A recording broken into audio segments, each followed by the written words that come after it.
to Silent Hill 2.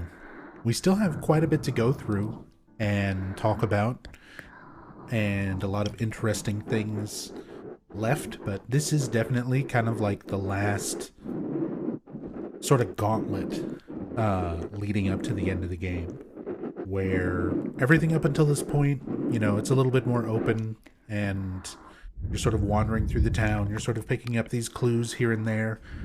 But just like last stream, where we had picked up the letter and the wrench, we went back to Neely's bar and we started seeing a lot of these messages and things that are directed specifically to James. Just the same way that the messages and sort of the imagery and everything has become a lot more focused, the game becomes a lot more focused at this point. So rather than like walking through the town a whole lot more after this, we're going to be going through a lot of very narrow, sort of claustrophobic hallways into our last few areas before the end of the game. And yeah, the game just kind of takes on like a very different tone compared to the rest of it. And this part can, when you're playing the first time, feel a lot longer than it actually is. Places like the prison, I think when you're first playing through them, it's kind of confusing and can feel a lot more expansive than it actually is. But if you know where you're going, the next few areas just kind of fly by. We start getting some really good background audio here. This is another one of those things I hate, going back and kind of comparing to like the HD collection. And we're starting off early with talking about things that I shouldn't be focusing on, but that sound, this iconic sound of the like boat foghorn that's supposed to be playing throughout this area. The HD collection instead mixes that sound effect up and has the sound effect of the footstep of a lying figure during this whole thing instead of this sound. So it completely takes away like all of this atmosphere, all of the weird tension of having this droning sort of boat foghorn going off every few seconds, when you replace that with a footstep that you can barely hear.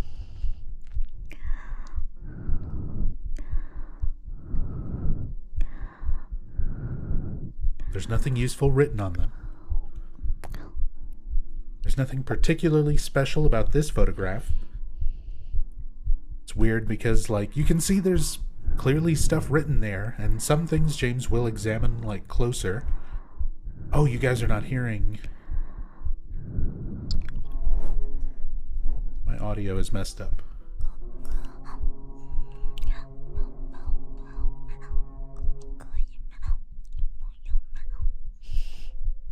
There we go. Now you should be hearing the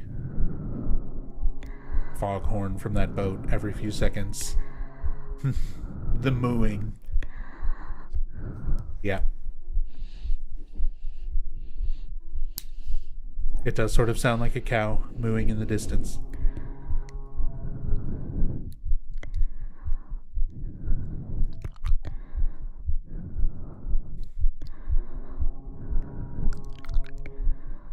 Yeah, the bot is dead. So none of the chat commands are going to work, unfortunately. It's fine. Bodo is hanging here. Brookhaven Hospital, 1880. So we get a little bit of background on the Brookhaven Hospital, and through that a little bit of history of the town. This hospital was built in response to a great plague that followed a wave of immigration to this area. It was originally little more than a shack, but it gradually grew and grew. So based on the memorial that we saw in Rosewater Park, near the lake, where it mentions people dying and, there being like a memory to them in the lake, The idea that those victims were possibly victims of this great plague, so that memorial could have been for people who died because of this plague. It was originally little more than a shack, but it gradually grew and grew. So at first there wasn't even like a proper hospital here. It was only due to this plague that a hospital was originally even built in Silent Hill. And it started off just as a shack, but it gradually grew and grew. Eventually to the point where if you take into account every single Silent Hill game, there's a lot of hospitals. There's a lot of hospitals around Silent Hill. Much more than just, whoa, why did everything go black?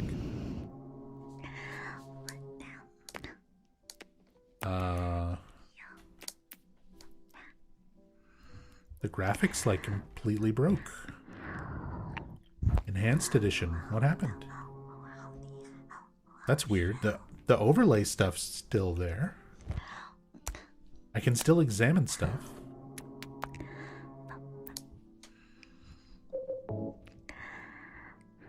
Here, I have a save file right here in the doorway. That's weird.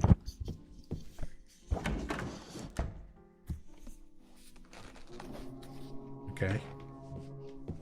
Here's our mooing again. We have our iconic foghorn going. Take two. We'll just pretend we didn't fall into a void and start all over. Can't examine the thing on that side of the door. Yeah, so he won't examine those, but he looks at the Brookhaven thing. So we get that history of Brookhaven Hospital. It started as a hospital in response to a plague. Photo of the director of the old Brookhaven Hospital. Looks like he was a famous person in town.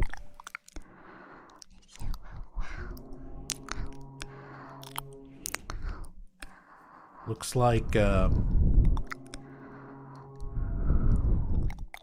Emmerich from Metal Gear Solid. Just a similar kind of character profile. We don't really get too much information about like who specifically this is, like if there's a name for this specific director of the old Brookhaven Hospital. Like,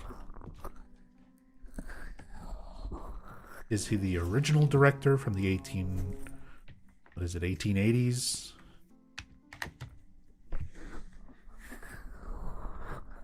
There's a photo of a deep, deep hole.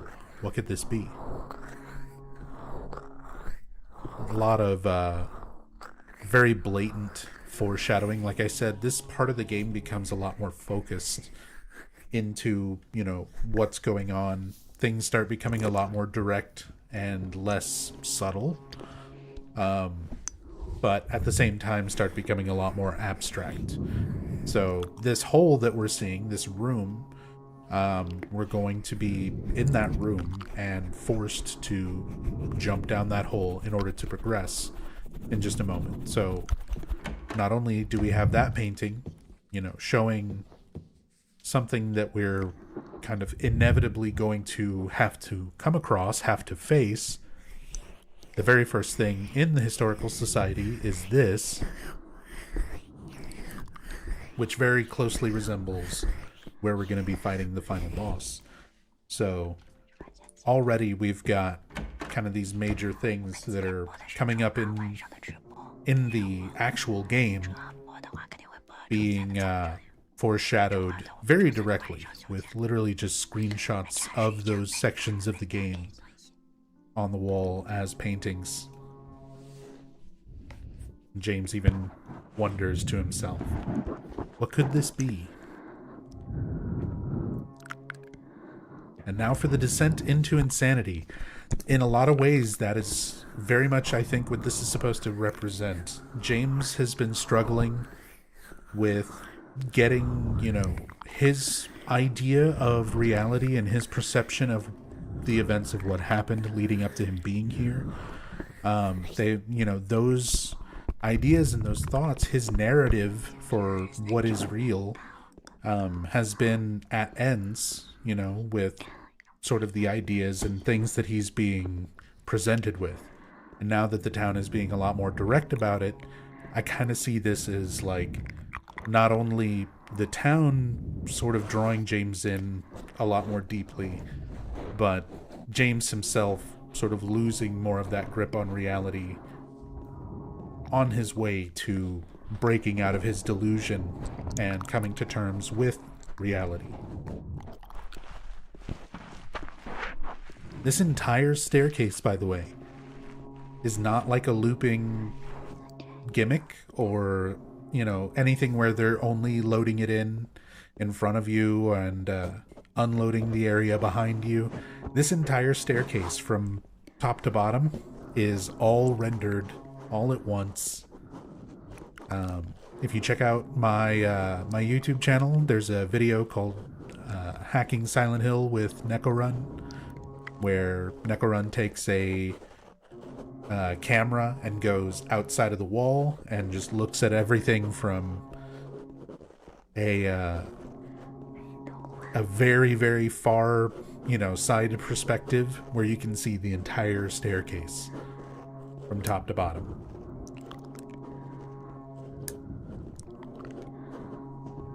Like, they very easily could have made this just sort of a gimmick thing, and later games would even kind of try to replicate this. Silent Hill Downpour tries to do the exact same thing, but with a looping gimmick rather than everything being rendered in.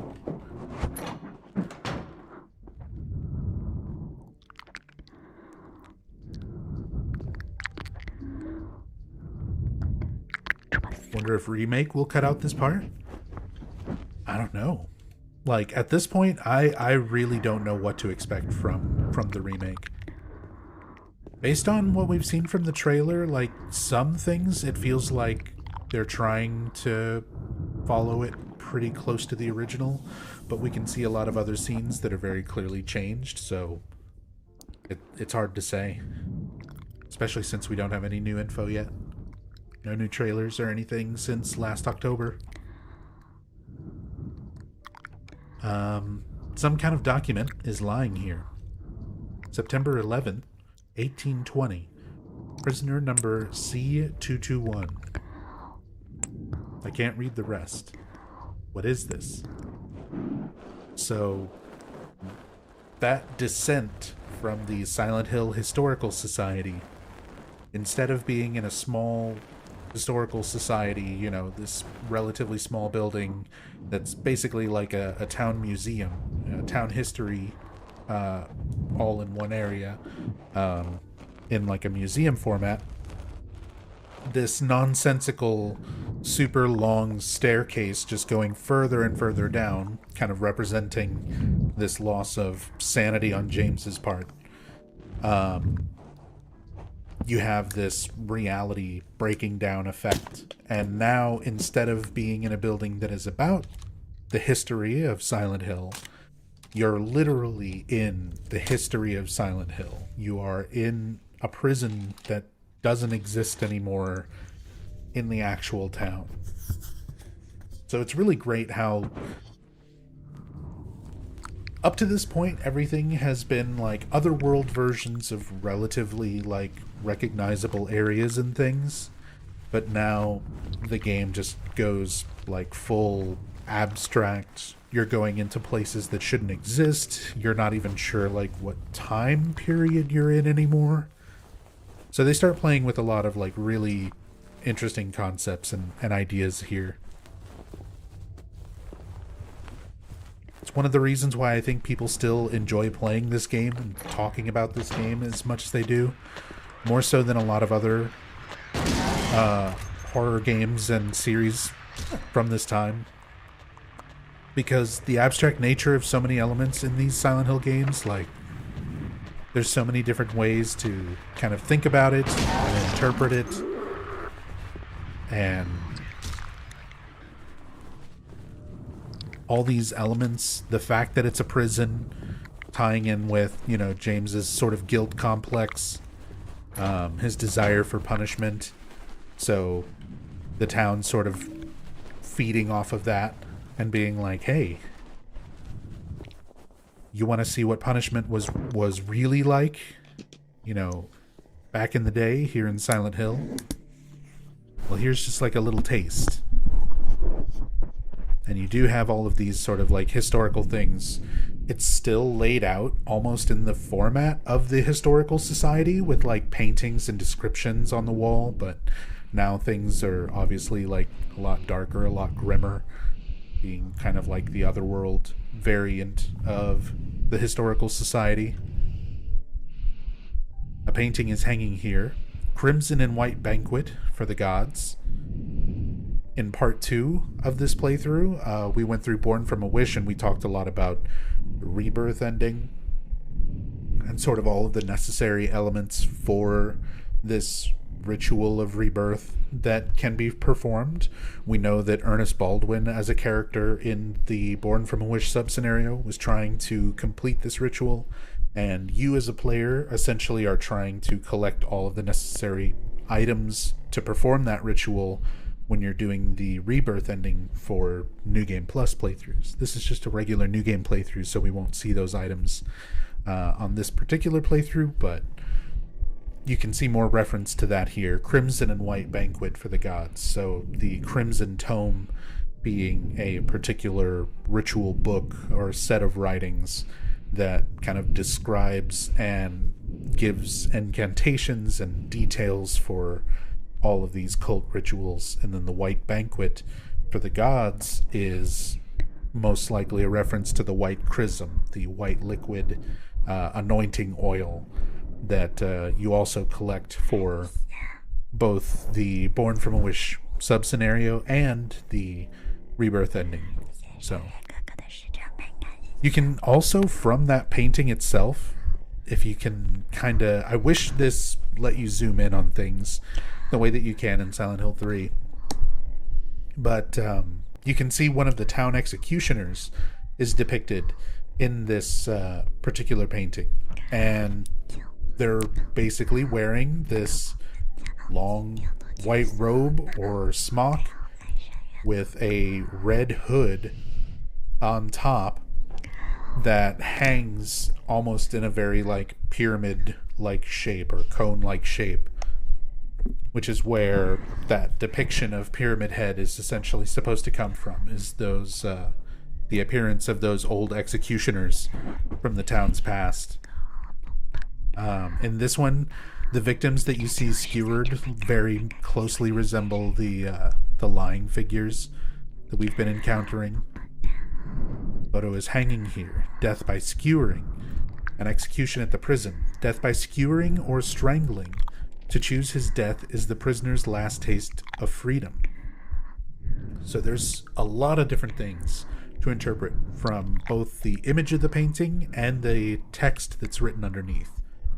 So first off, the death by skewering, we're going to see that paralleled with Pyramid Head killing Maria. Maria is going to be reintroduced only to be killed again, and we'll see that death is by skewering, essentially. Death by strangling, you could almost equate that with smothering, the same way that James smothers his wife Mary to death. To choose his death is the prisoner's last taste of freedom. So that text there kind of drives home the point that by James strangling Mary, even if he was doing it through a sort of kindness, he's trying to release her from her pain that she cannot ever possibly recover from. Even if he was trying to do it with that in mind, he's robbing her of her last taste of freedom. She's not getting to choose on her terms how she dies. James is taking that away from her. So essentially this gives that idea that even in the 1800s, in this horrible prison in Silent Hill, prisoners would have more choice in their own death than what Mary was allowed because of James. So you have, again, kind of these really heavy elements being parallel to what James has done and what, he's having to come to terms with. And lastly, a photo hanging here, the Toluca prison camp. Built during the Civil War, later became Toluca Prison. So it was a prison camp during the Civil War first, and then later converted into like a full-on prison.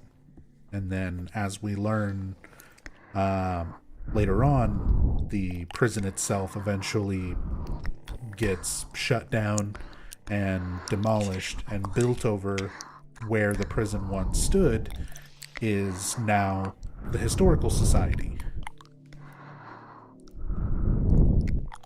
So we're, in a way, kind of still in the same place, but out of reality, out of time, in a completely sort of mishmashed reality of the past, sort of stuck on to the present, but also just kind of a nightmare world. What was that? Who in the hell was that? Phantom Cat Punch. Thank you so much for the 50 bits. Very much appreciate it. So here we see the very same room, very same camera angle even, that was foreshadowed on the painting before we descended the stairs of the Historical Society, depicting this very large hole in an otherwise empty room. You can try to look around and examine, but there is nothing else to interact with, and everything else dead ends to this spot here. The hole's dark and I can't see anything. Will you jump down? And as if it matters, you're given the choice. Will you jump down, yes or no? But ultimately, you're being forced to do something that essentially you don't want to do.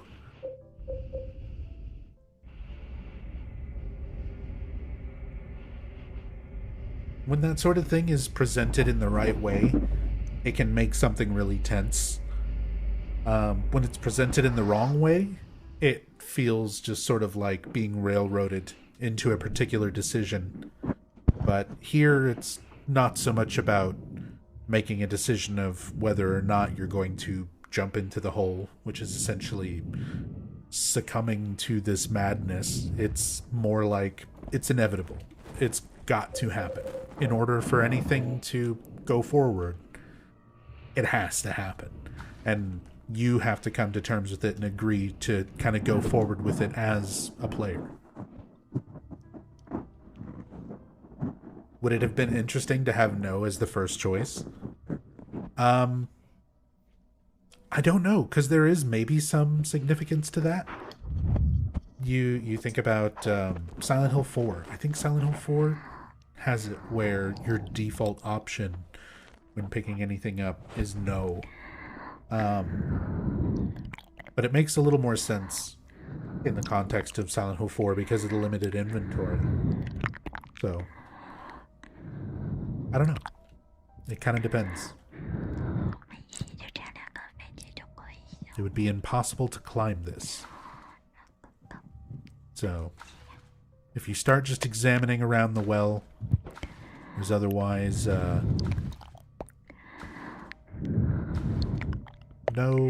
nothing notable, and you just have to keep wandering around and examining until you find a spot where the description changes.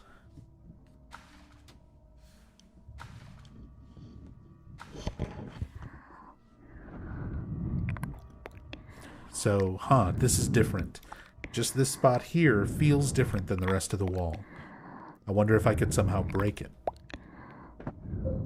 And in order to break this, you do need to switch to either the wooden plank, the steel pipe. If you're on New Game Plus and have the chainsaw, you can use that. But you need to use some sort of melee weapon. Any guns will not be able to break this wall. And if you're playing the game normally, excuse me, if you're playing the game normally, you're pretty much always going to wind up with some melee weapon, you know, to be able to break this. If you're speedrunning and using particular glitches to skip, like the wooden plank in the very beginning, if you forget to pick up the steel pipe from out of the car, if you don't have the chainsaw in your inventory from the beginning, you can get to this point without any melee weapons and you're just soft locked. You just can't progress the game. It'll never really happen under normal circumstances because you'll always, at the very least, kind of be forced to pick up the wooden plank. But if you manage to glitch through it, which theoretically, if you're just wandering around figuring out controls and mashing the quick save button, you could theoretically do that glitch on accident and skip the wooden plank and then run right past the steel pipe and then get soft locked falling into the well. What was that? Yeah, PC port, you don't need to be, if you're playing the default PC port, you don't need New Game Plus for the chainsaw. If you're playing Enhanced Edition, they actually change that. They fix it and make it where it is the same as it is on console. So New Game doesn't have the chainsaw on first playthrough on Enhanced Edition.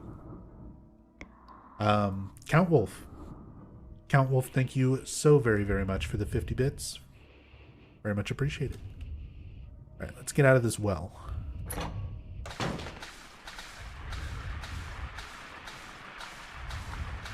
You can see we're already getting this imagery of sort of like the metal bars,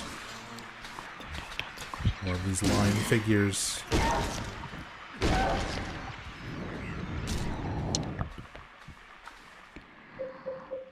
How are we on ammo? 100 handgun bullets. We're gonna shoot stuff. Also, what's up, DSB? Hope you're doing well. Hey, Kev Money.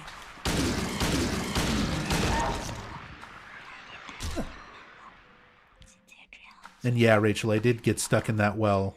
I have absolutely, back in the day, done some runs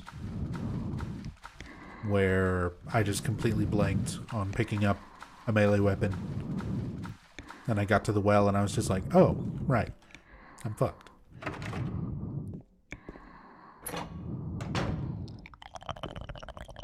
So, kind of forces you, you know, a couple little side pathways here and there, but nothing that really leads off anywhere until you get to this point here. And this is another one of those moments where you walk in and at first glance you're just sort of like, okay, you're just in another weird room. There's been plenty of rooms where the floor is metal bars or chain link. But if you start to kind of look at the surroundings and everything a little bit more, you realize the perspective. James is not standing on the floor here. He's standing on a gate. Like, his back is where the floor is. As if he was laying on the ground right now, looking up at the ceiling. And you can get the impression a little bit better. I'll flip the screen like that, so you can see the perspective a little bit better. So the neon light up at the top on the ceiling, the gate that's leading further down the hallway, the two doors on left and right side, which is a section of the prison that we're going to be running through very, very soon. And James sort of walking into this room completely ignoring gravity, essentially out of the floor and trying to open a locked gate.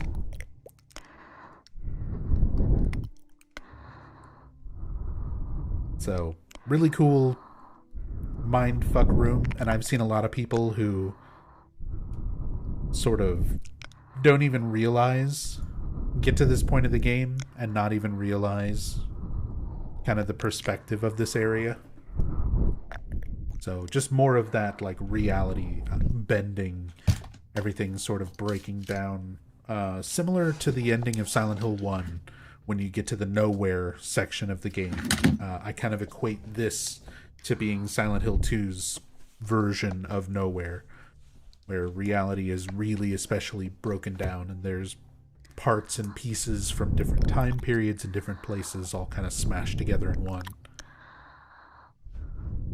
So there's a door at the bottom. The door is locked.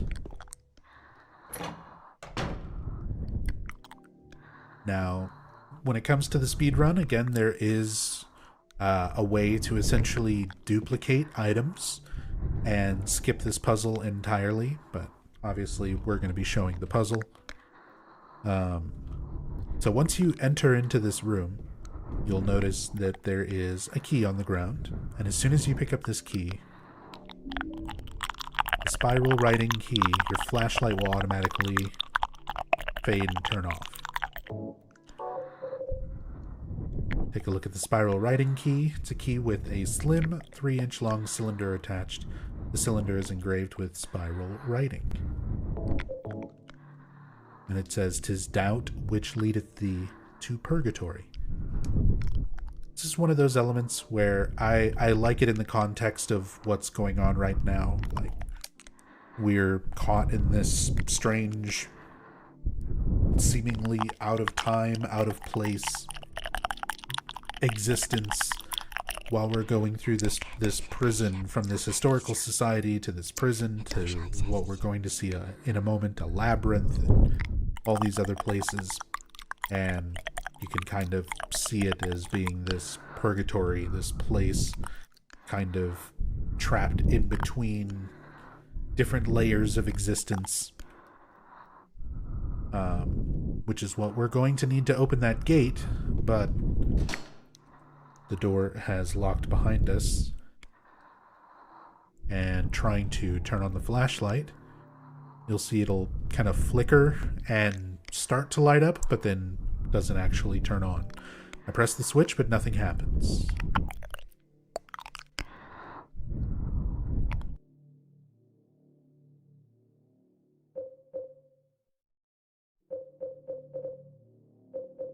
So earlier, while in Brookhaven Hospital, a lot of people I've seen a lot of people do blind playthroughs and stuff on Twitch. I love watching people experience the Silent Hill games for the first time. And so many people don't even realize that they have this battery. You pick it up along with a key in Brookhaven Hospital. And most of the time, you're so focused on picking up that key and getting to go somewhere new in Brookhaven that you don't even realize you picked up this battery along with it. So you have this dry cell battery that you got in the hospital room. You've been hanging on to it this entire time, and you finally have a use for it. Just an ordinary dry cell battery. Looks like the same type of battery that the flashlight uses. It's the one and only time that you ever have to really worry about replacing the battery in your flashlight in this game. Let alone like any real Silent Hill game. None of them really do the whole your flashlight needs batteries gimmick. But once you replace the light's battery, your flashlight works again, and the room is just absolutely crawling with insects. Look at all their synchronized moving textures. It might be pretty bare bones, but as somebody who doesn't like spiders, bunch of spider-like insects in a small room with a locked door, I would be very uncomfortable. I would not be happy.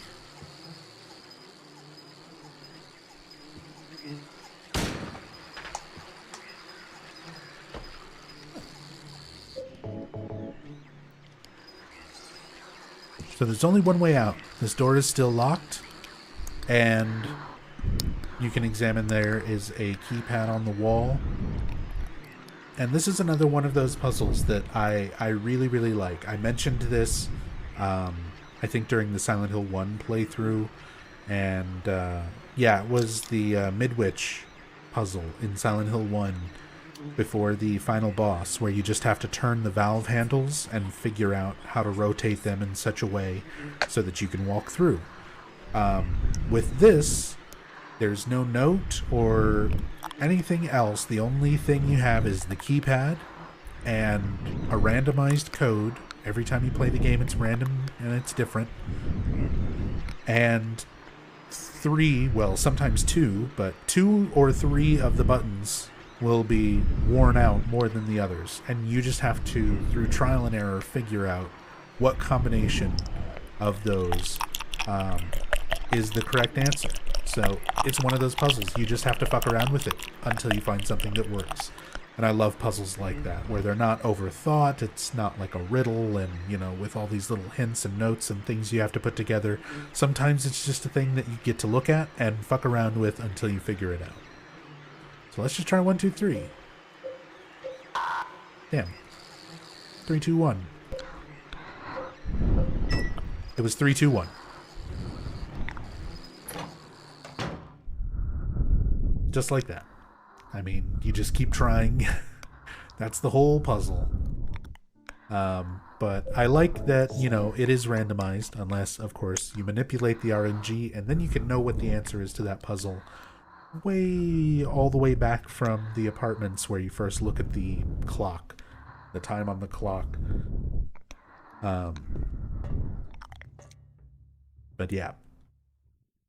Or if you use the glitch to duplicate the spiral writing key, you basically duplicate it so that you have one in your inventory, but there's still one on the ground, so the door never locks behind you, and you just walk out of the room and use the duplicate key to open this door and just skip the puzzle. So we use the spiral writing key to open the door on the floor, question mark? Not really floor, but hallway gate. It's pitch black beyond the door. I can't tell how far the blackness stretches. Again, illusion of choice. You have to go down.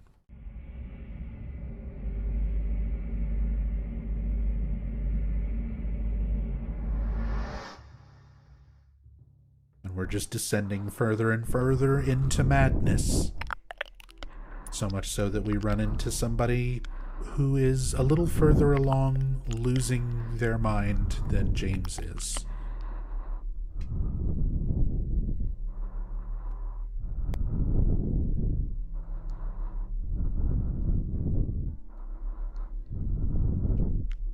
Killing a person ain't no big deal. Just put the gun to their head. Pow.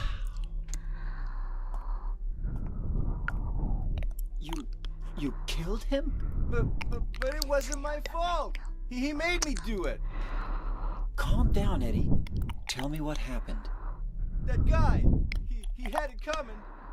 I didn't do anything. He just came after me. Besides, he was making fun of me with his eyes, like that other one. Just for that, you killed him? What do you mean, just for that? Eddie, you can't just kill someone because of the way they looked at you. Oh yeah? Why not? Till now I always let people walk all over me. Just like that stupid dog. He had it coming too. Eddie. I was just joking, James. He was dead when I got here, honest. Anyway, I gotta run. You're going out there alone? Yeah. Eddie? So Eddie basically straight up confesses to murder there, and then at the very last second, when James kind of calls him out for it, he's just kind of like, I was just joking. Anyway, gotta go. I love Dave Shoffley's delivery on the lines here, where you do get you do get the absolute sense that Eddie, like, you knew something was kind of wrong with him when you ran into him in the apartments. He kind of seems like a little bit more of a normal person, but still kind of off when you see him in the bowling alley. Up to seeing him at this point with like a revolver in his hand and the pre-rendered CG with the expression on his face and his eyes. And yeah, just Dave Shoffley's delivery, those lines. Yeah. That yeah, right as he's leaving. But he basically confesses to killing this person. And you'll notice pretty much every other corpse that we've seen up to this point has been a monster or James. It's recognizable as, a dead creature or a dead James corpse that's been like mutilated. Except for one. When we first meet Eddie in the apartment, there is a pair of legs for something that looks human sticking out of the refrigerator. That looks different from any kind of creature, looks different from any of the James corpses, which all had like pants and boots on. These were like bare feet sticking out. So that corpse that we first see in the room right next to where Eddie's throwing up, possibly his reaction to, first killing or going so far. We know that he's attacked and shot, a person, and that he shot and killed a dog, but it might have been his first time experiencing what he thought it was killing a person. I'm still personally on the fence if whether it's a person, a real person, or a manifestation. I lean more towards these being manifestations. These are essentially what Eddie is being forced to see instead of like monsters the way James sees them. Eddie sees people who are mocking him and pushing him to the point where he's doing this. They're making fun of him with their eyes, and he's losing his mind and shooting them. So I think these are manifestations from the town that are being sort of created to torment Eddie. And very distinctly, Eddie's leaving behind corpses of bodies that are not James and are not, creatures. These are sort of our only glimpses into what Eddie is sort of seeing in his version of Silent Hill, since this game is very, very much about each character's individual perspective. So we start getting these little glimpses into sort of Eddie's version of Silent Hill. Things are a lot more crazy, and we're seeing these dead bodies of people who he thought were mocking him that he just shot and killed. It's a corpse. The body is marked with bullet holes, and we clearly saw Eddie holding that revolver. If you look at this painting on the opposite end of this room, you can actually see that this room is what this painting is of. It's all of the same tables. You can even see this painting itself at the other end of that hallway that we're looking down. So the bottom right of this painting, where the table is, where the corpse is, notice anything different about it? Not only is the placement of the body the same, there's still a body there, but it's not the body that Eddie left behind. That, you can see the green jacket, you can see the blue pants. So here we do have that James corpse lying dead in the same position as this. So again, we kind of have this foreshadowing going on to a potential outcome. James is building up to a confrontation with Eddie, and he could potentially wind up just like this manifestation here if he lets Eddie get the best of him. And surely that thought must be crossing James's mind, whether he wants to consciously consider it or not. He must realize the position that he's in. So the town kind of picks up on that, and we see it essentially painted out directly in front of us. This could be you. Directly under this, we also pick up the tablet of the gluttonous pig. So this is the main, one of two main puzzles that we're essentially doing to get through the prison segment. So we have the tablet of the gluttonous pig, a metal tablet with gluttonous pig drawn on one side, found it in the dining room. And you can see it just depicts a human with like a pig-like head with some kind of meat on a stick or food on a stick.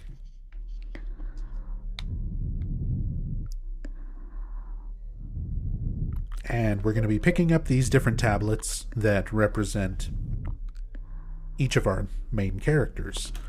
So clearly, after encountering Eddie, after, you know, being in this room that very heavily represents Eddie, we find the tablet of the gluttonous pig that represents him.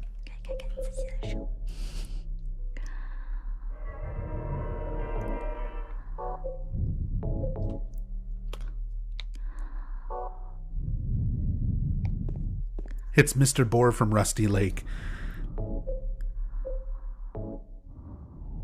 I can see it. I can definitely see the resemblance.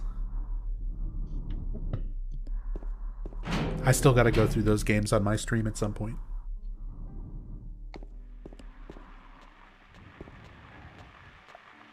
There are documents on the desk. They've got nothing to do with me, though.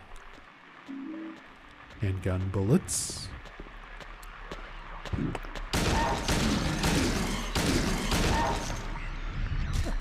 This part, I always felt like this section, this prison, was so much bigger when I first played this game and when I was younger, because it's one of the most like viscerally scary parts of the game, in my opinion. I feel like the imagery, all of the audio, the heavy metal banging, the narrow corridors with these like distorted camera angles, not to mention the game's kind of hitting you with a lot of this really heavy, you know, upside down rooms and rooms inside of paintings inside of rooms, like all this mindfuckery stuff all at once, that this part always came off as just really terrifying and felt like it took forever to go through and look at everything, because you were just genuinely scared to continue exploring.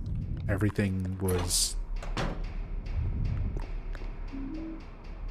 just, you know, really, really outstandingly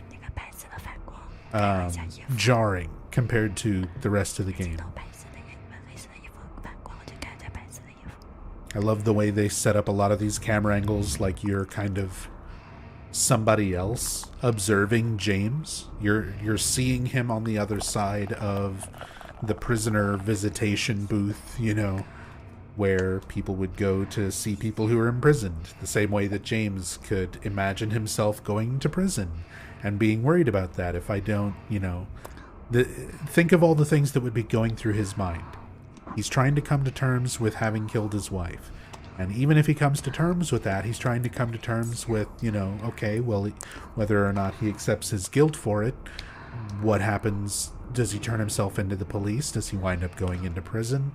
If he does go into prison, you know, he starts having thoughts of being behind bars. And sure enough, we manifest the Silent Hill prison from the 1800s.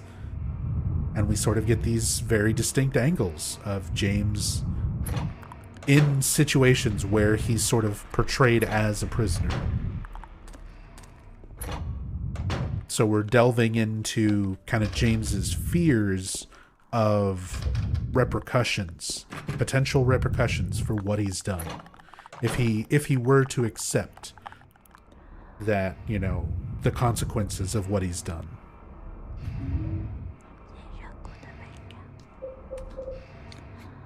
And we find a lighter. So this is one of the items for our second puzzle that's going to be necessary for getting through the prison. So first we're finding all of the tablets that we need, and next we're finding a bunch of items for... A lot of people I know kind of complain about, I guess, the logistics, the reality of this puzzle, but I never thought this one was too bad.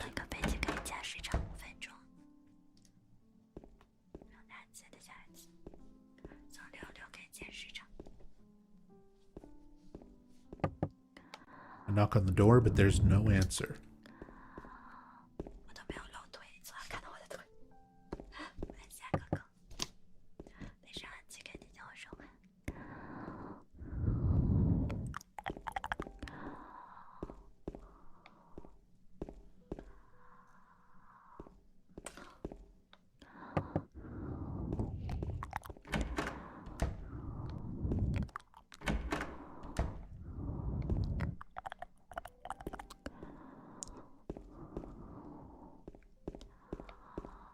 Did they change that room? Did they change that scare? I feel like I might have run into this before.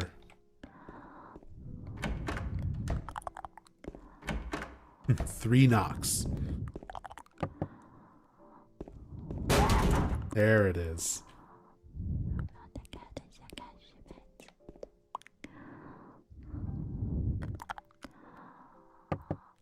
Knock on the door, but there's no answer. Yeah, that audio jump scare. I feel like on the PlayStation 2 version, you pretty much always have it happen.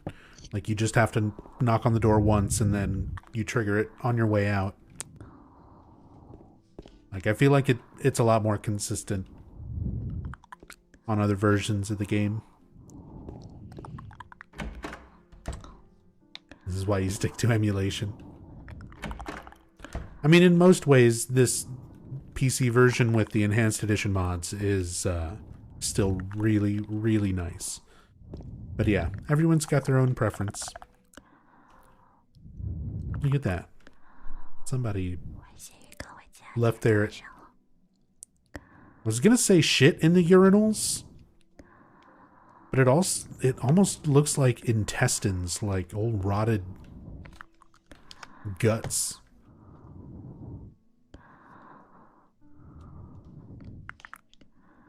Maybe also some shit. Looks like Walmart toilets.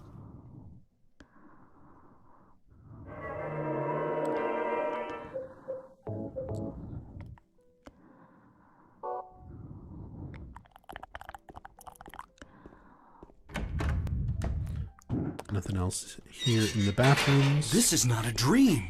What's happening to this place? Hey, Boom Button, thank you so much for the raid. Very much appreciated. Thank you, thank you. So everything here kind of dead ends. I just want to take a look around at all these doors. It's kind of where you would be bringing prisoners through. You have like a guard passes, you have to pass things underneath here.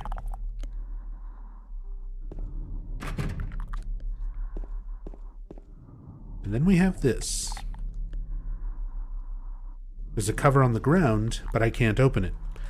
There's only a depression left where there was probably once a handle. So at some point there was a handle, but now it's just an opening in the door. To me, there's like a million things you could probably use to just pry this up.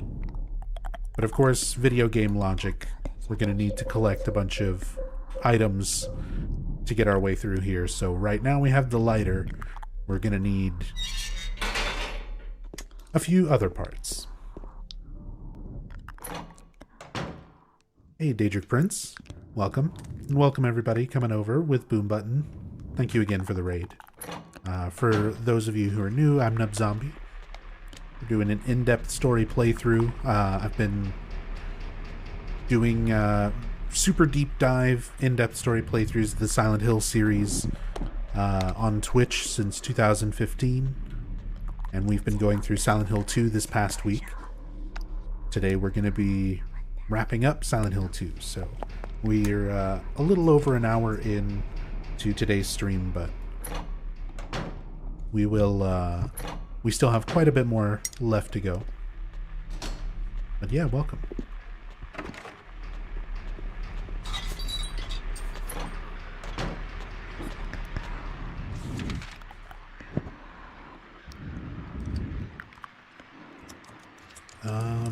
Oh, did I forget? I did forget the warden's room.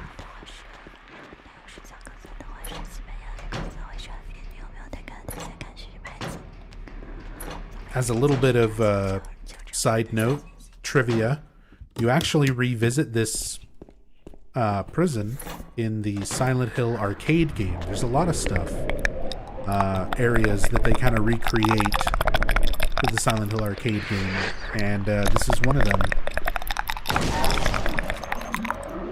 where you do get the option to kind of navigate around and choose different pathways, and it's accurate to the layout the way it is here in Silent Hill 2. So here we've got like the warden's office. It's got a tea set, television. There's a lot of good supplies in here. Ampule.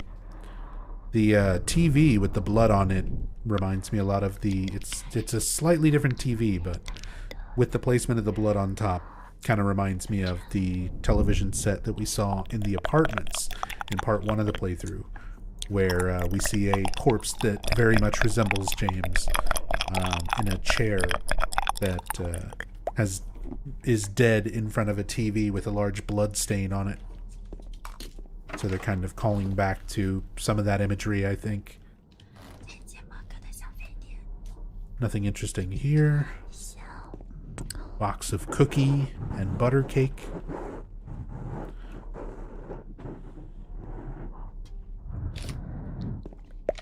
And there's this here on the desk, but you can also examine this bookcase for a diary, one of those very easy to miss notes during a playthrough. Prisoners do not feel remorse. In fact, they do not feel themselves to be villains at all. Even the most uneducated brute will use what little words he knows to justify himself. And such trifling dreams they have, flourishing even in the darkness. Prisoners, too, are no exception. No matter how foul nor loathsome one's own life and existence may be, human nature is abiding. So that's from the warden's diary. That's his perspective on it. That prisoners don't feel any remorse. That most of them just deny, being villains at all, having committed any crimes. And I mean, considering the way the prison system is, a lot of people probably are innocent. But the way that it's being phrased here, and you look at the way that this would apply towards James, and James feeling this guilt for, what he's done, but not really coming to terms with it. So even the most uneducated brute will use what little words he knows to justify himself, the same way that you could consider James thinking that he's, killing Mary for her own good, and the way that he tries to explain, what he's done, justify what he's done as kind of releasing her from pain, but he is also doing it selfishly because he wants his own life back.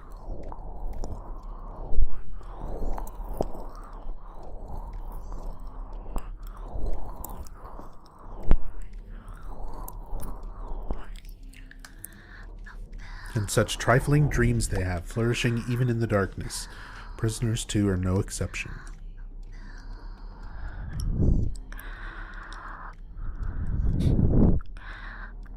So yeah, just very harsh, but at the same time, you can kind of see the warden's perspective on it and how that could apply towards James and his guilt complex as well.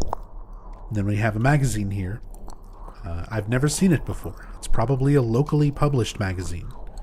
So it's something very specific, local to the area. Toluca Lake, the town's main tourist attraction. This clear, beautiful lake has another side as well. It may seem like just a typical ghost story that you might find in any number of old towns across the country, but in this case, the legend is true. On a fog-bound November day in 1918, the Little Baroness, a ship filled with tourists, failed to return to port. So I mentioned the Silent Hill arcade game earlier, and believe it or not, that game does have a plot. You can check out my YouTube channel.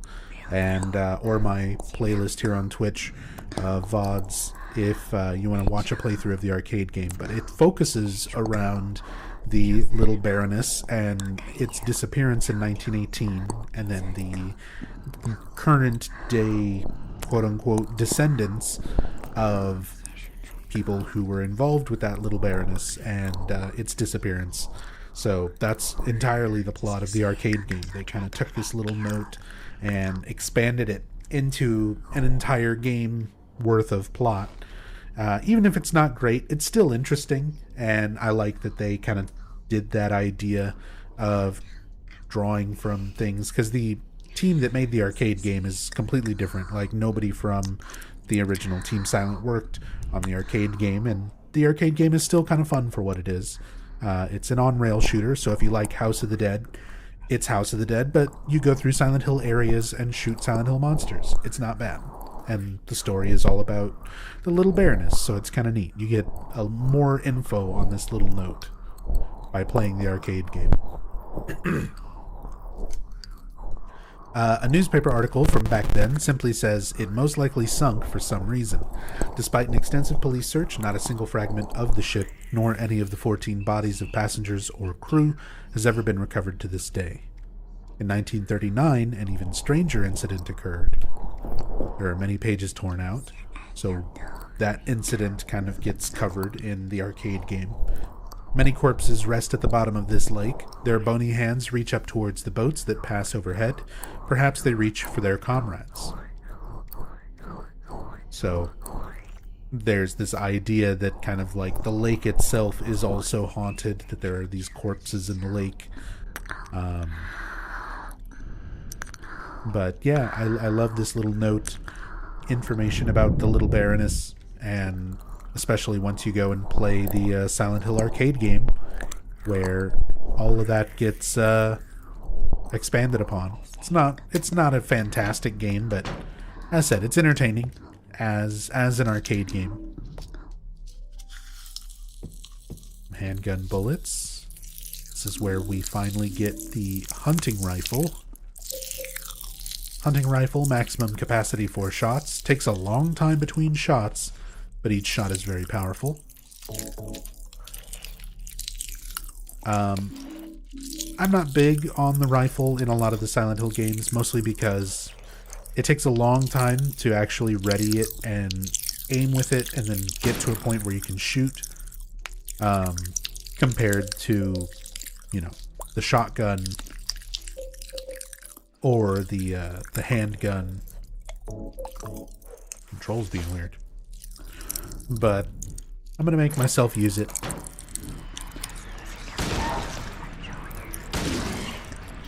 Situations like that, when an enemy is right up front, like directly in front of you, if they are too close to you while you have the hunting rifle out, you can actually miss if the barrel is clipping inside of the enemy, because the bullet will just essentially go through them and not actually hit them.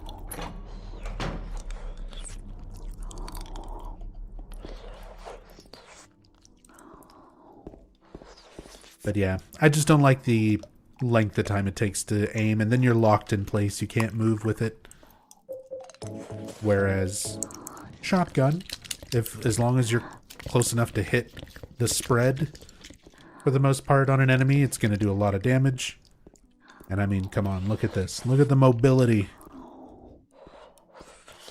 How can you possibly deal with this? It's like the Terminator.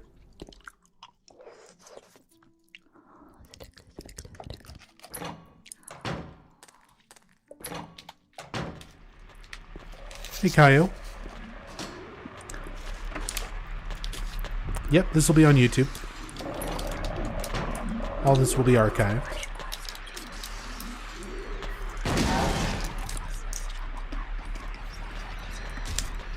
So we've got this area, which is the showers.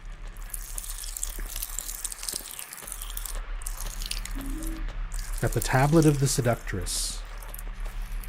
So here in the showers, We get the metal tablet with Seductress drawn on one side, found in the shower room. There is our visual for what's engraved on the tablet. And for a long time, I used to think the tablet, and this is one of those good examples of different ways to interpret things. So we're collecting all of these tablets, and they sort of parallel to our main characters. The first one, the gluttonous pig, parallels to Eddie, and initially I used to feel like, okay, the Seductress, that probably goes most in line with Maria. But over the years, like, kind of getting more along with the idea that Maria's a manifestation and not real, the main characters that everything else kind of focuses on, like the patients of Brookhaven being parallels to Eddie, Angela, and James, everything really kind of focuses around those three. So if you eliminate Maria from being a main character due to being a manifestation, then you have Angela instead being the depiction of the Seductress, which, due to the sexual abuse of her character, implies that the way that... And one of the things that is part of Angela's abuse is her mother gaslighting her and basically demeaning her, telling her that she deserves all of the physical and sexual abuse that she got from her father. And even though Angela is unwilling of that abuse, the mother made her out to be a seductress. In her mind, she wanted to blame it on her rather than, and gaslight her rather than take responsibility for the person that she was with. Pardon me, my throat giving out already. But, yeah, it definitely gives it a much darker interpretation, but there's a lot of different ways that you can kind of look at that. I feel like you can kind of look at it as being Maria, and maybe that is the ultimate intention. It's never been explicitly stated in any supplemental information or interviews or anything like that, specifically what those tablets represent, but yeah. Lots of different ways to interpret things that all make sense. And neither of those theories that I just threw out could be correct. Some great ambient sound when you kind of clear out these areas. It's always sort of like very distinct where certain areas, as you're going through the Silent Hill games, very specific areas, if you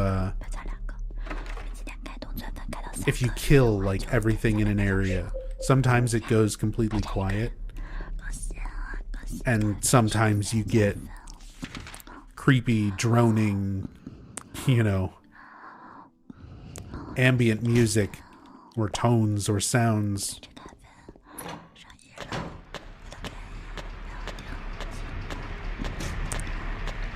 Can't open it.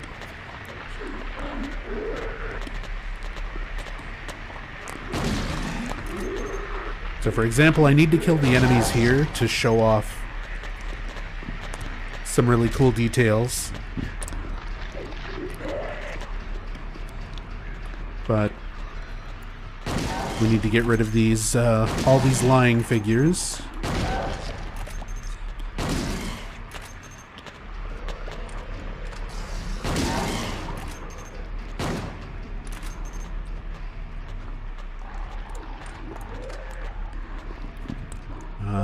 This would actually not be the worst time to use the rifle.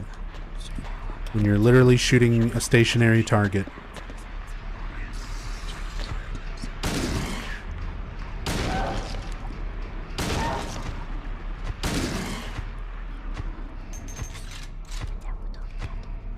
So, all of the lying figures here are dead. And you can hear there's no more radio going off, even though the radio is still on. So you can see that's on. And if you walk past this particular cell, James turns his head and looks towards something on the ceiling of this cell. And we hear that. We hear a voice coming through. And a lot of people speculate that that voice is saying ritual.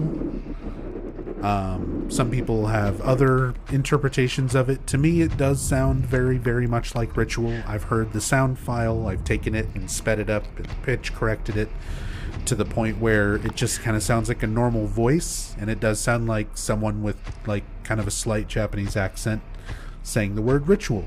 But then again, fans have been wrong about this kind of thing in the past. It could even just be a stock sound similar to the whispers in the apartments.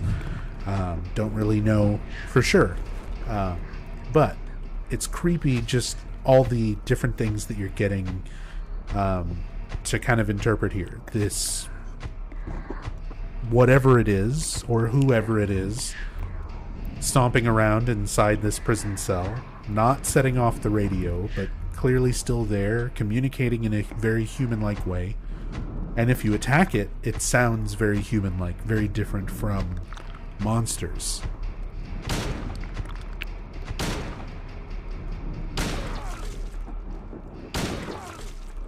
You can hear it like yell out.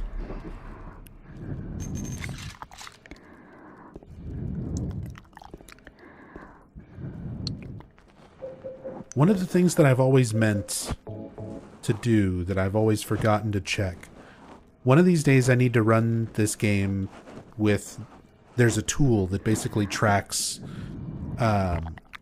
all of the things necessary for getting a 10-star ending. So it tracks how many items you've picked up, how much damage you've taken, and it tracks enemy kills, because you have to kill a certain amount of enemies by fighting and by shooting. And I don't know if I've ever checked if this enemy counts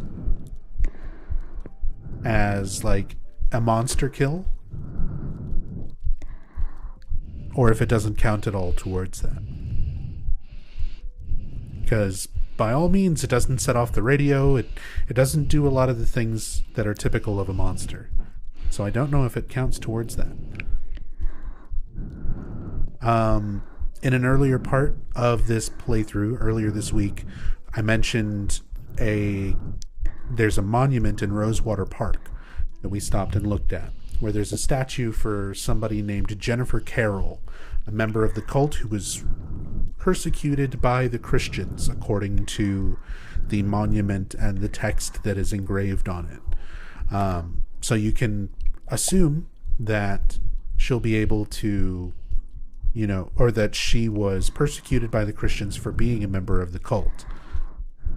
And being here, you can kind of get the impression this prison cell, is very different from all the other cells that you come across here. And it's full of a lot of, if you're familiar with the cult in this game, very similar symbols to not only the Seal of Metatron, which we would remember from Silent Hill 1, but a kind of early precursor version of the Halo of the Sun from Silent Hill 3. This would be kind of refined into a slightly different design, but a very, very similar thing used for Silent Hill 3 and Silent Hill 4. So we start seeing sort of all of these cult rituals. You can see there's like symbols and runes and things carved into the wall. We find the wax doll here, a doll carved from wax that was lying in the cell. It's just sort of a really weird little, almost abstract shape for this wax doll. Hard to tell what it even really is. And if you examine a lot of the books and documents around here, books are scattered all over the bed and floor. On Sacrifice and the Art of Demon Summoning, Tome of the Seer, The Feast of the Succubi, fallen angels of mercy and favor. I guess I shouldn't worry about these too much. Books are scattered all over the bed and floor. Black magic from the abyss. Resurrection of the dead. So, of course, there's been a lot of themes so far that I've been pointing out that parallel, resurrection of the dead and rebirth. A lot of symbolism towards that through characters like Maria, imagery like butterflies and moths. The Chronicle of Agrippa, Manuscript of the Iron Rings. Guess I shouldn't worry about these too much. So, on Sacrifice and the Art of Demon Summoning, Tome of the Seer. Yeah, all these different, obviously like cult material, which leads me to believe there's probably a connection between this and Jennifer Carroll.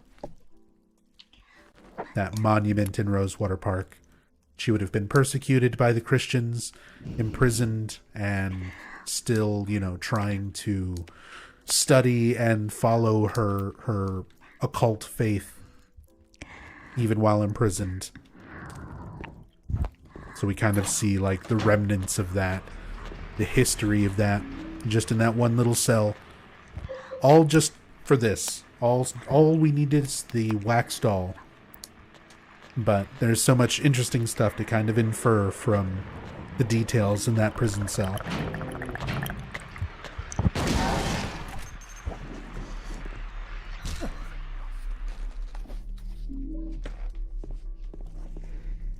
There are blood-stained clothes here.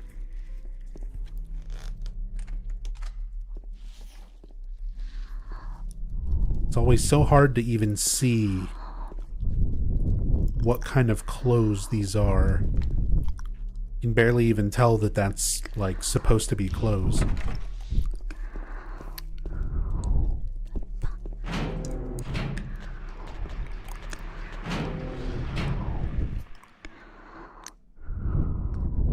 We have this large area. We'll come back to this in a moment. We still need one more tablet.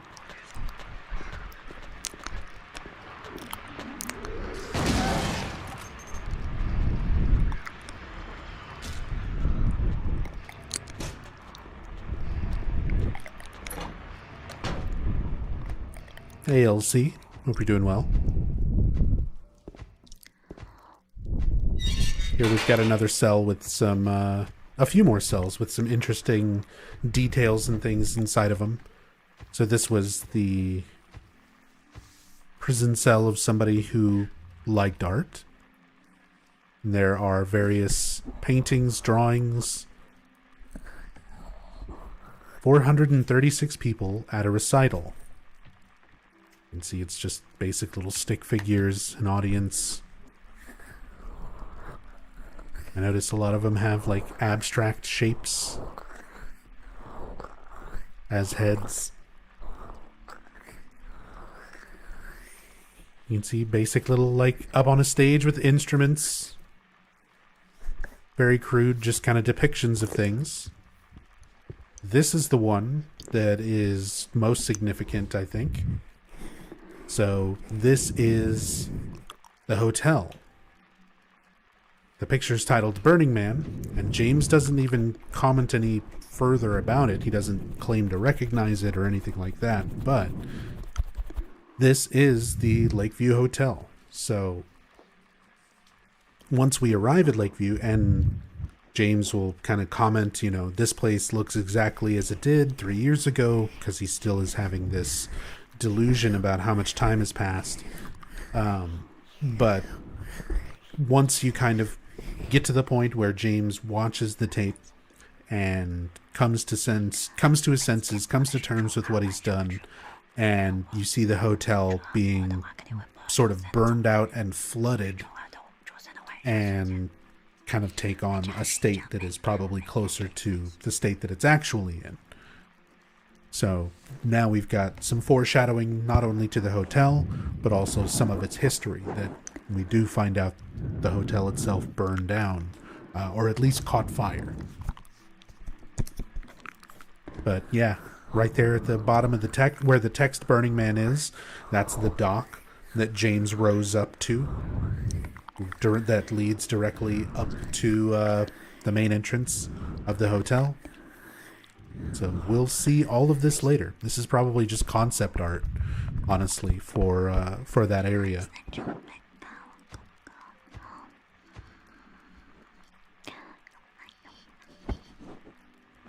And Woman in Flight. Just another kind of crude drawing. Just a person, a woman, flying up above some city with one very particularly triangle-shaped building. Maybe it's Las Vegas? I don't know. Superwoman.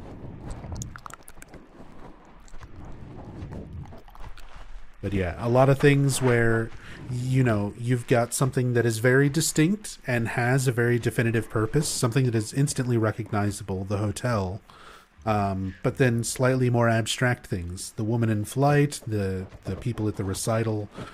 There's a, you know, how would you interpret those things? How would you think those are relevant to what's going on in the story, to James or Angela or Eddie? Are those possible memories for any of those characters?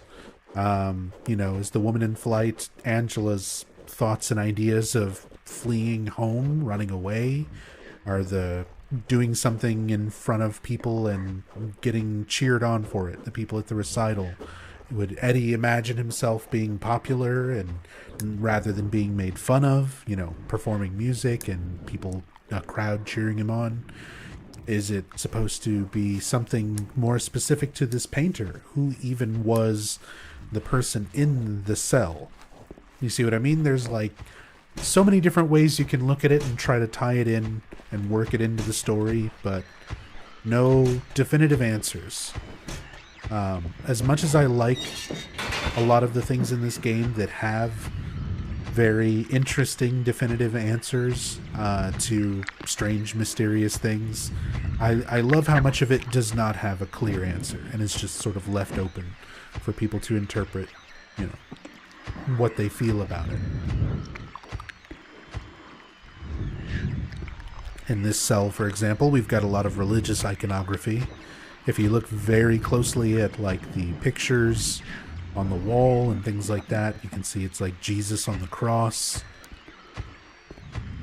similar to Stations of the Cross, common in churches that depict, you know, Jesus carrying the crucifix, and basically all of the key stages of the crucifixion of Jesus. So you can see all this Christian religious iconography throughout this cell. Magazines here, nothing of particular interest. Not quite as much to examine as in the other cells, but this is also where we pick up the Tablet of the Oppressor. So this is our third and final tablet that we needed to collect. Tablet of the Oppressor. Metal tablet with the oppressor drawn on one side, found in the cell. And you can see it depicts a male figure sort of attacking or overtaking, possibly groping. Again, the imagery is simple enough where you understand the overall meaning without necessarily needing to be too detailed and explicit. Turtle, thank you so much for the 25 months. Very much appreciate it. Welcome back. Thank you, Turtle. Thank you. But now we have the Oppressor. Metal tablet with the Oppressor drawn on one side, found in the cell. So notice the tablet is specifically mentioning the oppressor, not the victim in this. So the tablet is representing the person doing the oppressing, the oppressor. And if you look at the hands sort of going for the head, going for the neck, the idea of strangulation being mentioned as, you know, a potential death for prisoners in the writing under the painting earlier before we got into the prison. And you think about James killing his wife Mary by smothering her, with a pillow. This idea of smothering and strangulation being kind of the aspect of the oppressor or the executioner. So this is James. This is the tablet that is parallel to James as a character. He is the oppressor. So now we have something representing each of our main characters. The oppressor representing James, the gluttonous pig representing Eddie, and the seductress representing Angela, or possibly Maria. And you try to leave, and the iron bar door is tightly closed, and you can't force it open. And I love this moment because it's so, like, throws you for a loop. There's nothing else to investigate. You feel like, I must have missed something. There must be a key here. There must be a way to open this. What did I miss? Is there something I can do with this? You know, can I use this here? Where the game sort of fools you into thinking that you're locked into this cell. But you just have to examine the gate a few times and wait a second, and then it will open. So it just locks you in there just enough for like a little bit of a scare, just to kind of throw you off. I remember having, you know, that mini panic attack of like, did I just soft lock the game? Am I stuck in here? Was I supposed to have a key by this point that I don't have?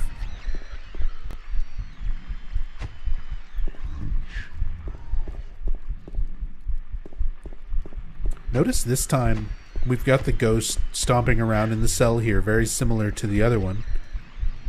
You can see some more religious artwork in the cell that we can't see when we're in there by looking in from the outside also. Looks like a bishop or somebody praying on the wall there. But in the cell right next to it, we have another stomping around ritual ghost thing. This time the radio is going off. So the previous one, the radio was not going off. This time it actually is. Again, you can hear those yells when you attack it are very distinct, very different from like normal monster sounds.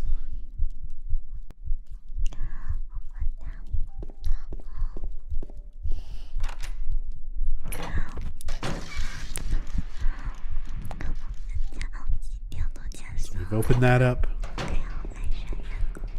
Let's head back into that very large, dark room.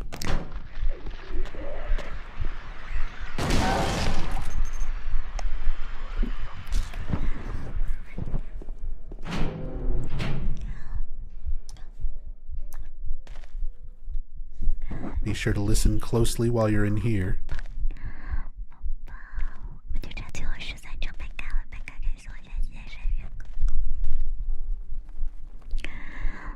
There it is. And hear a sound that almost sounds like horses running around. Like horse hooves hitting the dirt.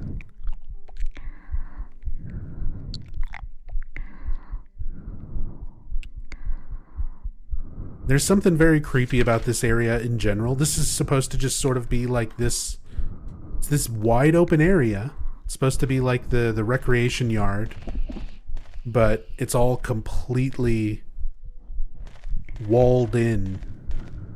You can't even really see, like, I mean, you can see the roof of it, but it's just this huge empty area.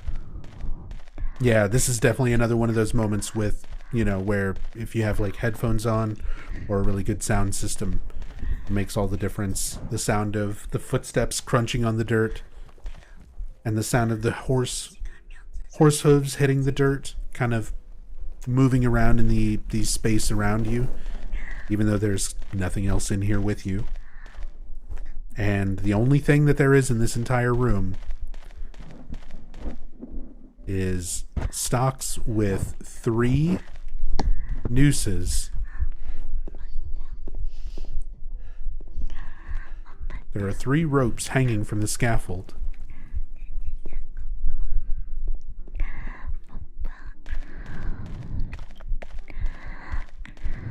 And on the front, we can see kind of like a crude depiction of a person being hung on one of these nooses with two pyramid head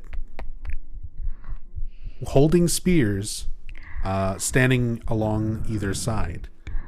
So an idea based on everything else that we've been seeing, based on everything else we've been reading about the executioners of the past, and with Pyramid Head that we've seen, we know that this is a depiction of the two executioners standing next to kind of like the one being killed, the prisoner who's being executed.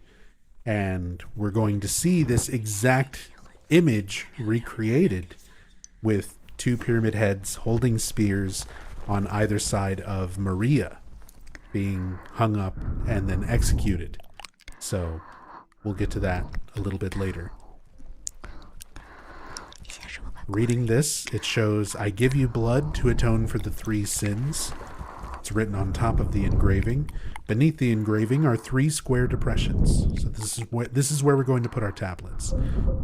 It doesn't matter. It doesn't tell you like to place them in a specific order or anything like that. You just have to use all 3 of them, which you can do by combining and then using them there. Holy shit, Iceberg! Iceberg, thank you so much for $100. Says, thanks for the quality content and calm, Nub. Going on 3 years of lurking. We'll be seeing you around. Best wishes and getting that new PC together. Thank you so much, Iceberg. That is super, super kind of you. Very generous. That is insanely nice of you. Thank you so much. I really appreciate that. Yeah, thank you. Thank you. I cannot stress enough, like, replacing the PC is so important for being able to continue doing what I do, and the fact that people enjoy what I do and support me after all these years and still want to help me out. Help me keep doing this means a lot to me. So thank you so much, Iceberg. Seriously, thank you.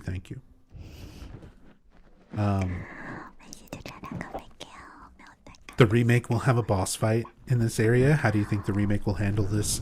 We might get a glimpse of how this is handled in the remake from the trailer already. We have a scene in the trailer with remake James holding a noose and it's raining.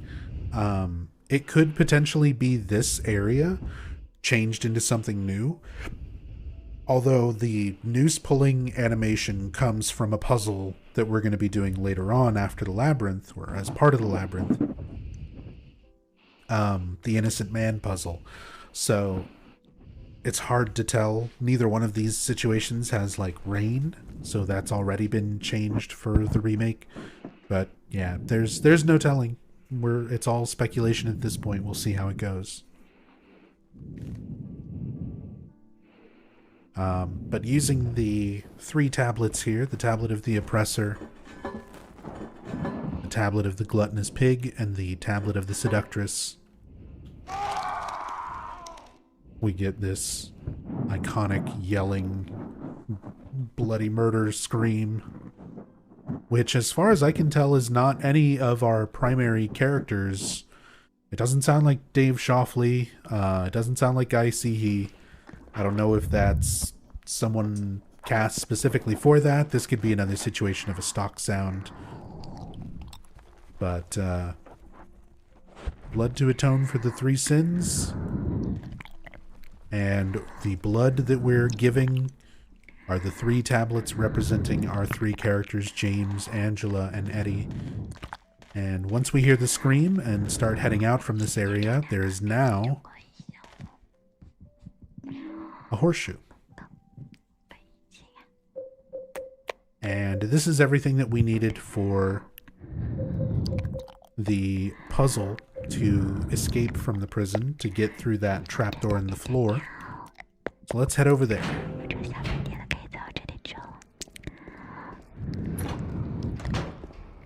Where did the horseshoe come from? That's a great question.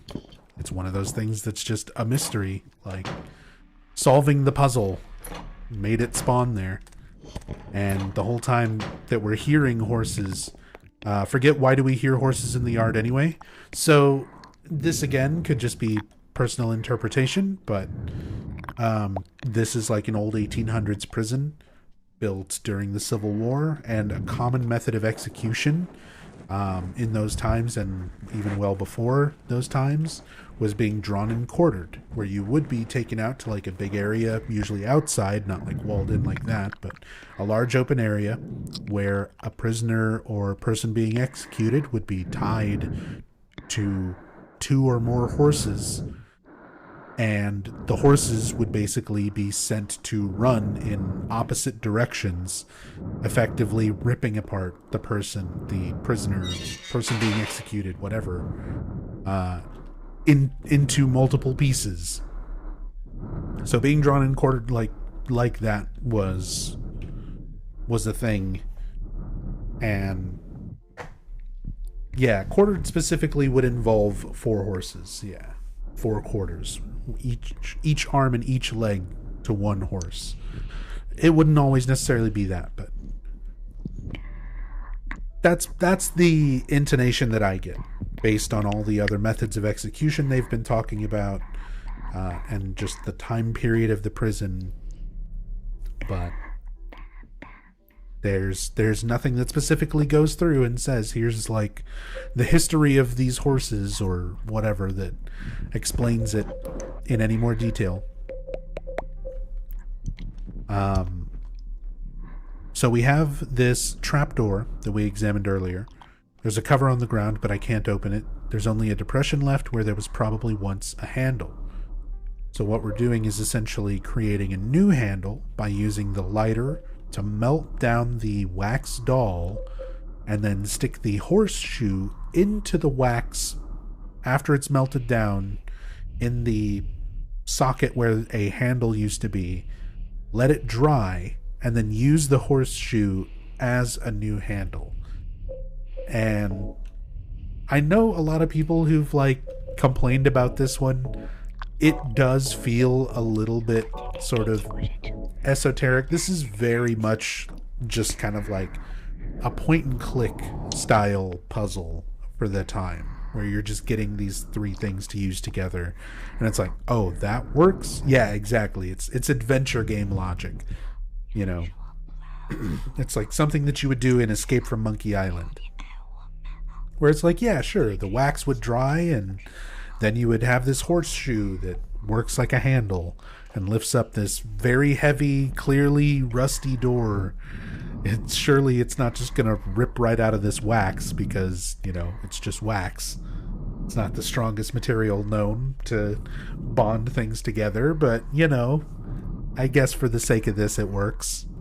And you melt the wax, and sure enough, stick the horseshoe in, and the adventure game logic lets us open up the trap door, and it again gives us ultimately an illusion of choice. We have to jump down this hole to progress, just the same way we had to jump down the other 3 holes that we jumped down to get to this point, on top of the super long staircase that we walked down to get to even that point.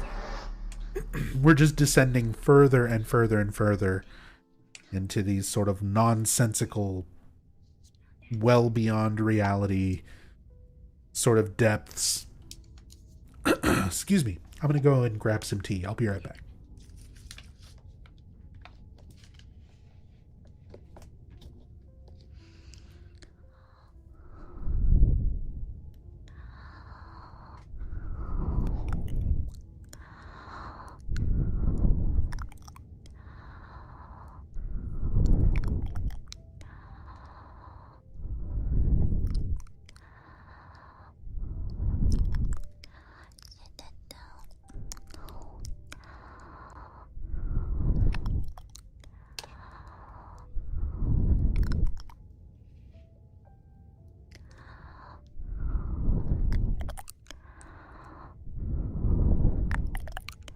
Okay. That helps a bit. I've just got, like, cold tea on standby. I should have made some hot tea before I started, but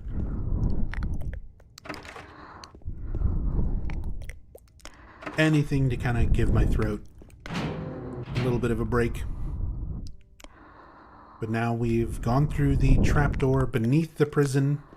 This particular room, even though nothing happens in this room was one of the ones that creeped me out the most as a kid, like playing this, or an early teenager, playing this for the first time. Just the idea of this morgue with all of these tubes just stacked with multiple dead bodies. You can see just feet and legs sticking out and up on top of each other. A horrible smell is coming from the hole. My God. In the hole. I didn't see that.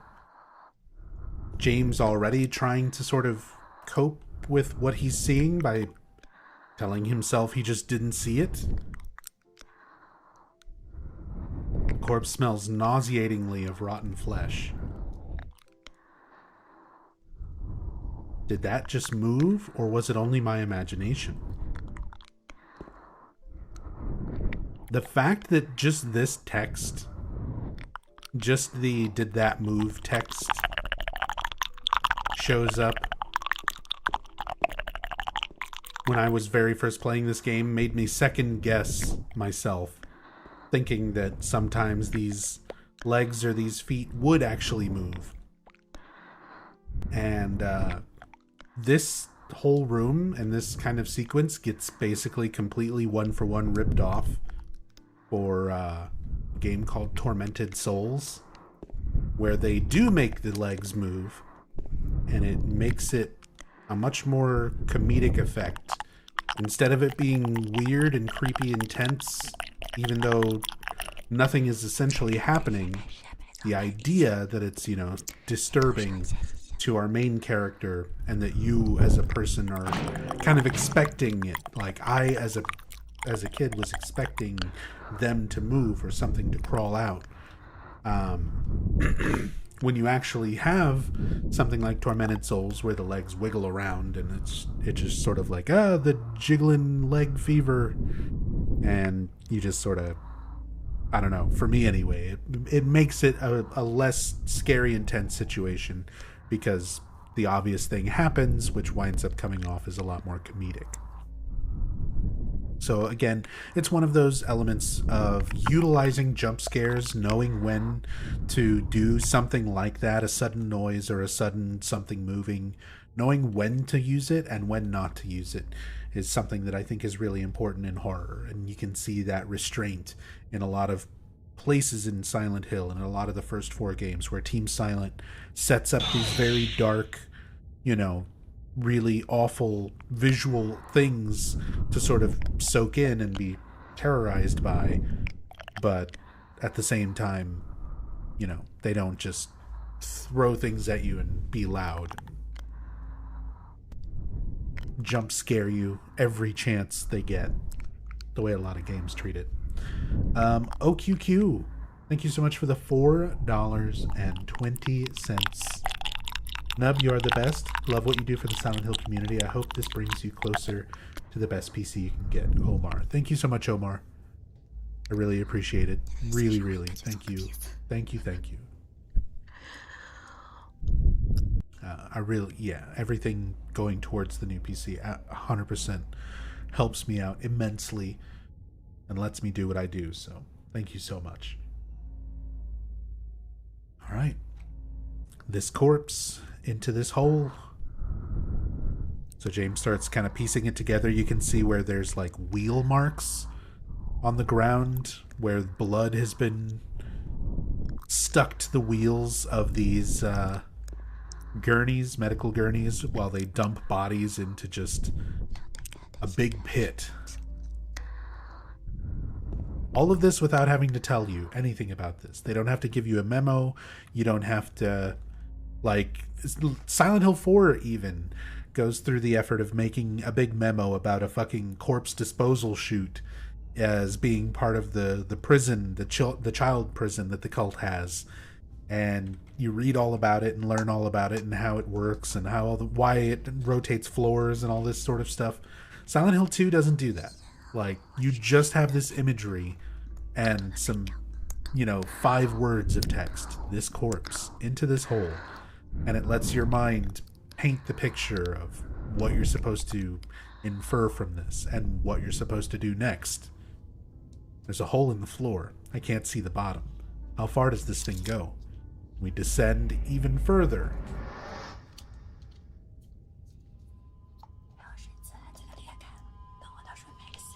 The ambient tones start getting a lot more dissonant and intense. Yeah, I love these cinematic camera angles as well.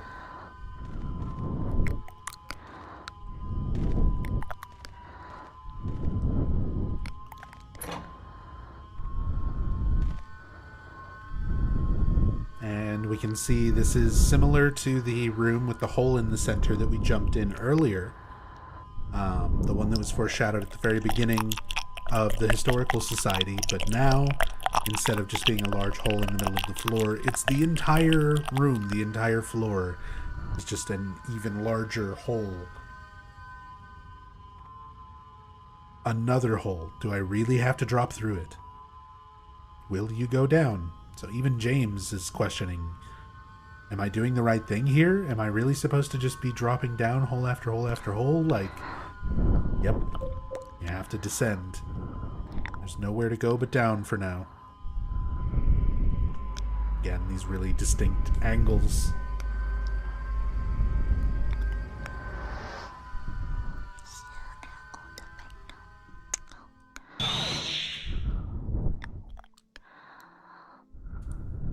Omar, thank you so much for the 50. Holy shit. Sorry, meant to put more. Yeah, you didn't mean to do 420. That's okay. Thank you so much for another $50 towards the new PC. That's super, super kind of you. Thank you so much, Omar. Very much appreciated. Thank you so much. Belly flop. Yeah, I love James just on his stomach, landed face first, just belly flop directly onto the ground. And sure enough, he's fine. We're not even taking damage the way that we did when Pyramid Head knocked James from the roof to the 3rd floor.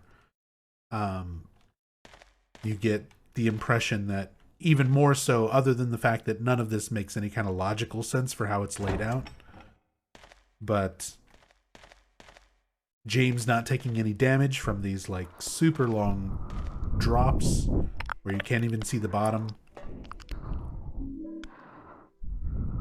where he did take damage from a drop earlier. So more of a hint that a lot of what he's going through here is not playing by the rules of reality. And this again is all fully rendered. This is not like a looping gimmick where everything is giving the illusion of moving down an elevator shaft.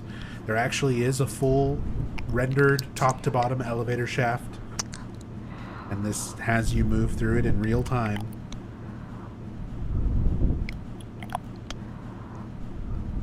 Thank you again for the very generous tips towards the new PC, Omar. Really, really appreciate that. Can we play some elevator music? Sorry. It makes it complicated when I go to put this on YouTube. We need some license-free elevator music to have ready here. Is this the Randy Marsh moment? Eventually. We're not quite there.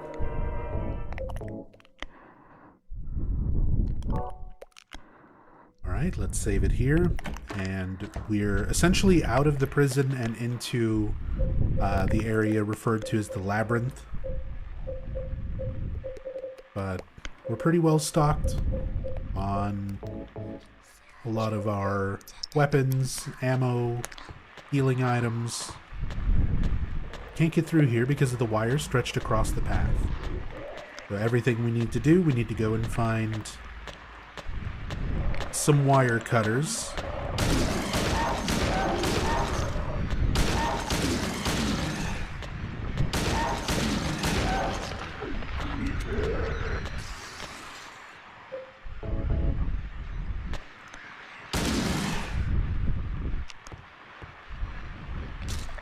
One nice thing, if you do have enemies lined up, the rifle can hit multiple. It's pretty rare where you get them in a situation like that, where you can use it. Oh, a man has no name. Well, man with no name, thank you so much for the $25 tip. Thank you, very much appreciate that. Nub, you're so awesome. Love the dulcet sound of your voice and your extensive Silent Hill knowledge. Thank you for the chillest streams. Oh, I missed. Man with no name, or a man has no name. Thank you so much for the 25. Very much appreciate that. Thank you for the kind words, and thank you for the tip. Helping me replace my dead computer. Really appreciate it. Thank you so much.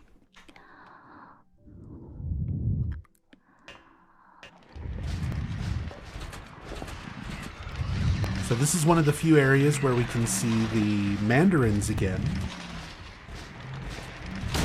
And you can actually take the time and shoot them. They've got a death animation where they will fall.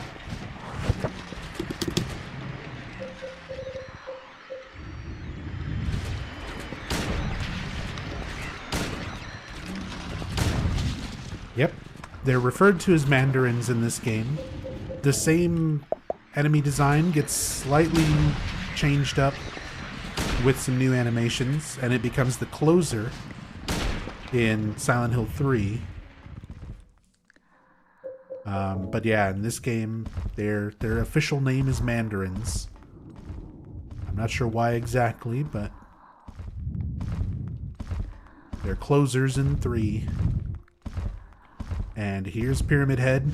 Like I said, we never see him again with his great knife. Only with the spear. And you can encounter him in a couple different places down here in the labyrinth. There's still no way to actively damage him. You can't kill him. You can't do anything to stop him. But he's down here.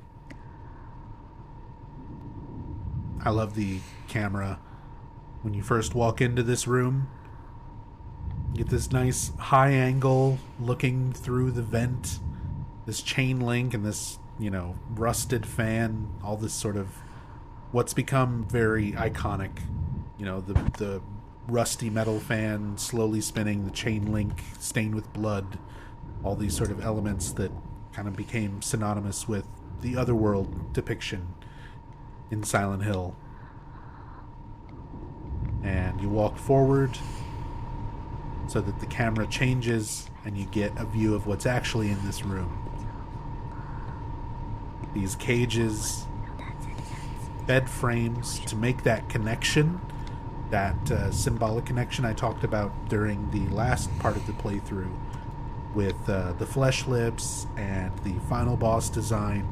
You see this cage design very, very frequently throughout the game. And all of it is supposed to represent Mary on her deathbed, being so ill that she is bedridden and unable to go anywhere or do anything else, just sort of withering away. And they represent her feeling being, you know, caged to that bed, being stuck in that bed through this cage imagery. And Masahiro Ito very specifically wanted to convey that sort of idea of the bed frame and the cage kind of being a parallel to each other. So here we see cages directly on top of these bed frames, along with the bodies hanging upside down in the cages, very much the same way the final boss is going to be presented. Mary or Maria being depicted in a cage, floating upside down. And this was all the background area of that portrait of Pyramid Head that we see in the first main room of the Historical Society. This is just the backdrop of that painting.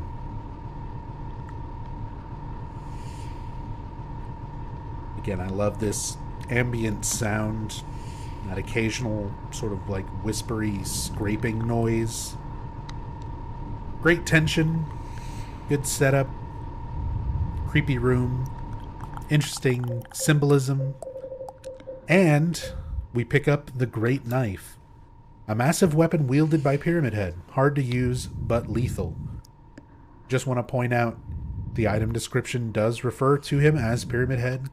There's been a weird resurgence of fans who seem to think that he can only be referred to as Red Pyramid Thing because there's a lot of official art and figures and things like that where he's referred to as Red Pyramid Thing, but he is called Pyramid Head right there in the actual game text. So, massive weapon wielded by Pyramid Head, hard to use but lethal.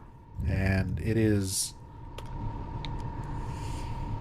quite hard to use. It makes James move incredibly slow, and it takes quite a long time to ready it and swing it. But if you do get a chance to hit anything with it, it does a shit ton of damage.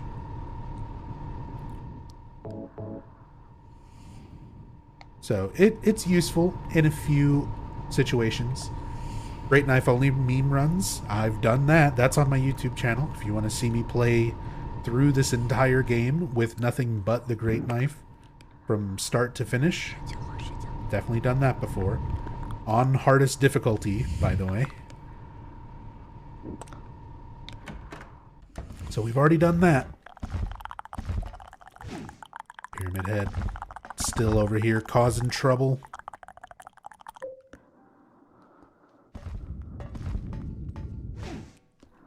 Juke him. Just like Dead by Daylight. Do I have an archive? I do, here on Twitch and on YouTube. Although my... Oh, the bot is working again. Because, yeah, Yami just tried it. So, exclamation point YT in chat if you want a link to the YouTube. You want to go through all the videos there. Or exclamation point VODs if you want to watch them here on Twitch instead. There are a few things that are on YouTube that are not on Twitch, and a few things that are on Twitch that are not on YouTube, so it's worth looking at both. But it's also, just be warned, I've been doing this since 2015, and a lot of my stuff is archived over the years, so at last count, I think it's somewhere around 700 hours. 600 something, almost 700 hours of Silent Hill videos.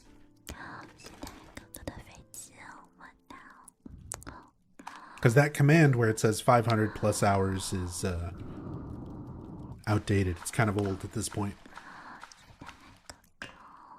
Were the sounds for this version enhanced, or is this all from the OG? So this takes all of those OG sounds, and a lot of them are enhanced. Like, the enhanced edition, for the most part, doesn't really add a whole lot of new things that were not there before. It just takes a lot of the original assets, and either through just digital audio workstation, going through and editing and cleaning up audio, and then re-inserting it into the game. Sometimes they use AI to enhance some of the images and audio, but yep, it's all original audio, just made a little bit cleaner. This puzzle, so we're playing on normal action, normal riddle. This is an interesting one where every time you rotate this around, it rotates this room.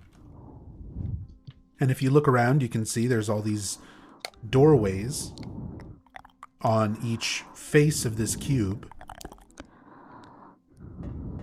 And of course, the cube itself is made up of literal faces. These sort of like old Greek or Roman statue looking faces with different gems in their eyes. This feels the most like a Resident Evil puzzle. Out of every puzzle in the Silent Hill games, specifically in Silent Hill 2, most of them are pretty distinct and feel like iconic Silent Hill puzzles. This one to me always felt like a Resident Evil puzzle, where you're just rotating this and, you know, the room behind you is rotating. It's interesting. Don't get me wrong. I like this puzzle. And if you use a camera to zoom out, like kind of cam hack, you can see that as you rotate this entire room is rotating with you, like in real time. You can't see it because of this camera angle, but if you took the camera and looked directly behind you while you're rotating this around, you would see the room spinning around simultaneously.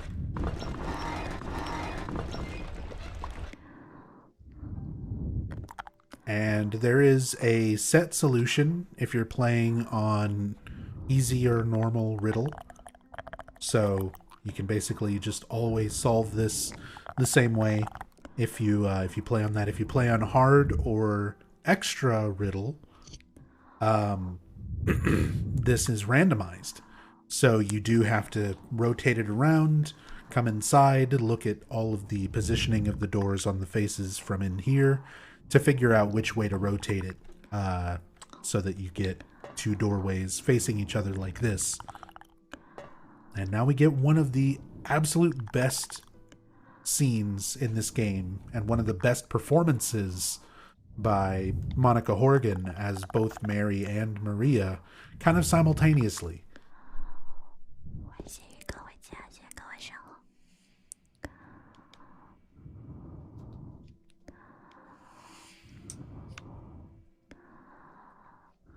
You're alive! Maria, I thought that thing killed you. Are you hurt bad? Not at all, silly. Maria? That thing, it stabbed you. There was blood everywhere. Stabbed me? What do you mean? It chased us to the elevator, and then James, what are you talking about? just before, don't you remember? James, honey, did something happen to you? After we got separated in that long hallway? Are you confusing me with someone else? You were always so forgetful. Remember that time in the hotel? Maria?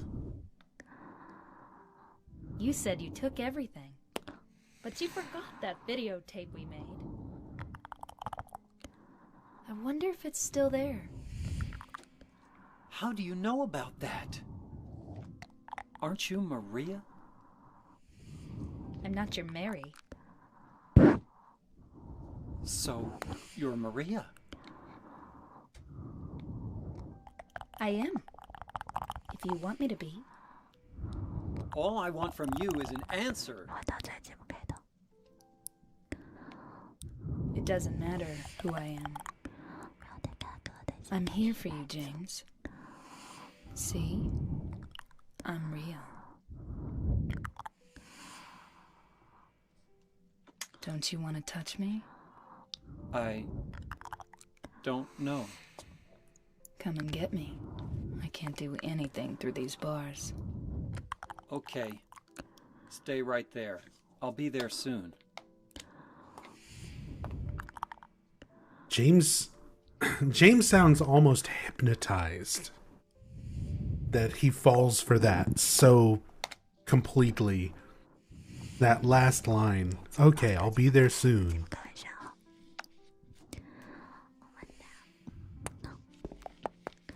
But yeah, there's so many great aspects to that scene. I love the background sound that audio, this sort of like repeating, scraping, just constantly, it's like something scratching at your brain in the background, constantly happening.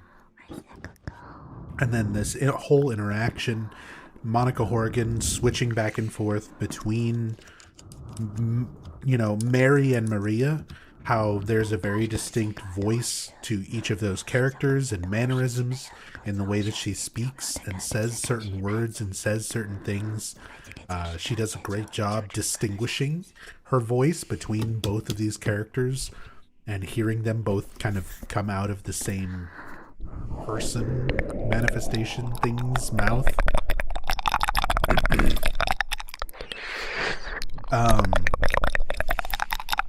She repeats a line that James said earlier where he was like, I wonder if it's still there, talking about the tape in the hotel when he first meets Maria, and we hear Maria repeating these lines now. And good friend of mine, UFO Techie, who is also an absolute master when it comes to the Silent Hill games, pointed out how wonderful of a trope that is.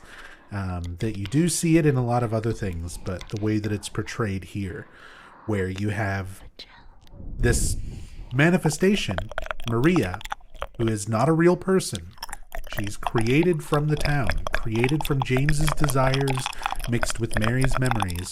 You have this thing that is not a person, mimicking a person, repeating back phrases and words that she's heard to try to convince James that she is not a manifestation and that she is a real person. So, it's a great scene.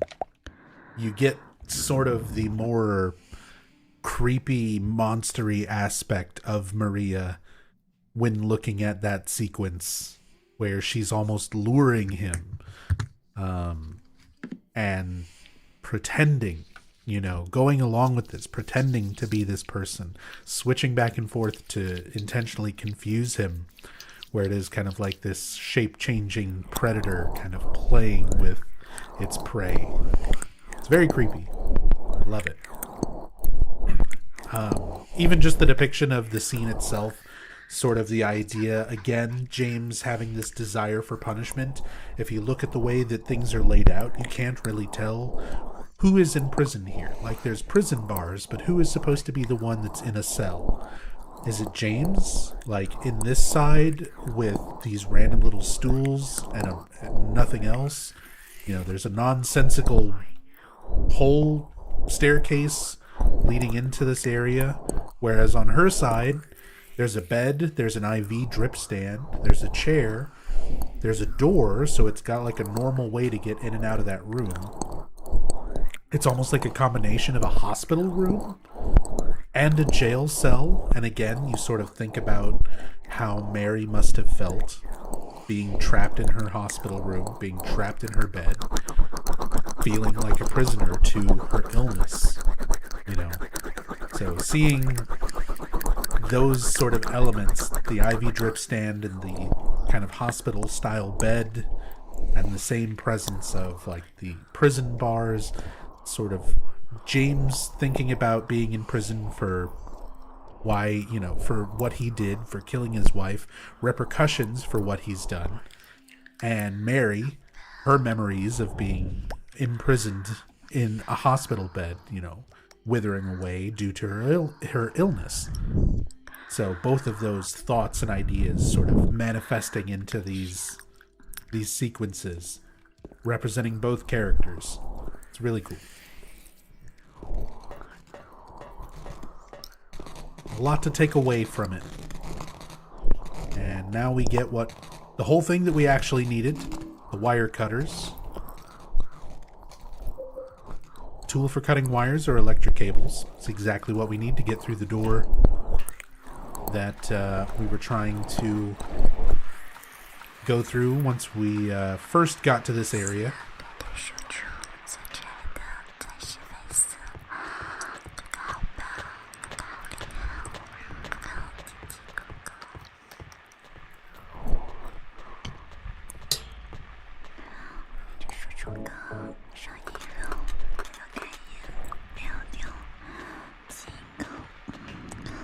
Once the wires are cut,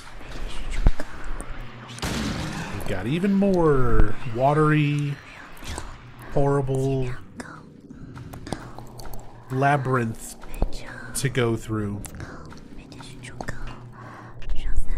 And again, this section of the game, when I was younger, always felt so much more big and so much more confusing. And once you kind of know where to go, you realize how short a lot of these last sequences in the game are. But they're still very effective. They're still very powerful for being kind of confusing. One of those early ideas of utilizing creepy liminal spaces to kind of inside horror.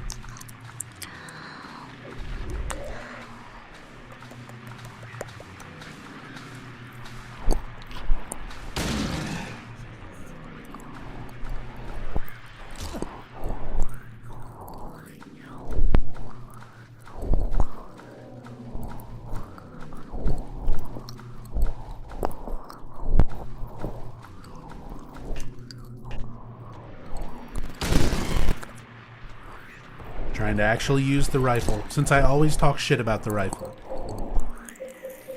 Oh, am I actually out? Never mind, we're out.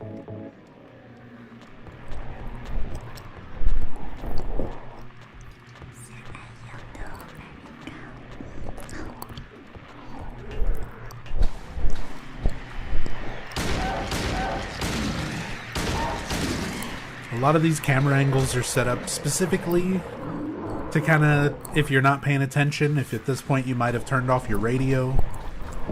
Don't know why you would ever do that, but some people do.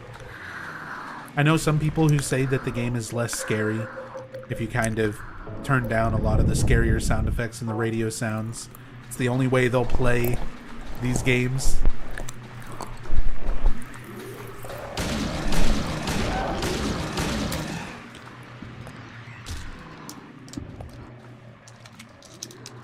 See, a lot of these wrong passages just lead to like big dead ends, which is why I don't really go out of my way too much to show everywhere in the labyrinth. I just kind of make my way through it, because it's really just meant to make you hit some dead ends and backtrack until you learn your way through it.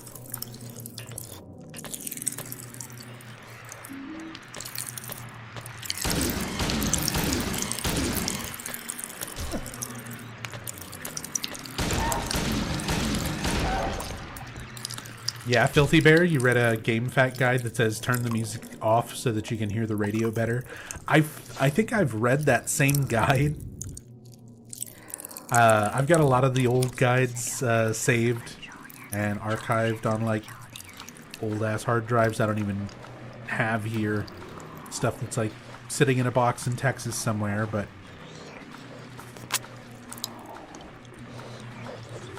I feel like I remember reading a GameFAQs guide where, yeah, they suggest adjusting the audio and turning off the music and stuff so that you can always hear the radio, know exactly when there's enemies nearby. Here's another spot where you can encounter Pyramid Head. Just down here, wandering around with his spear.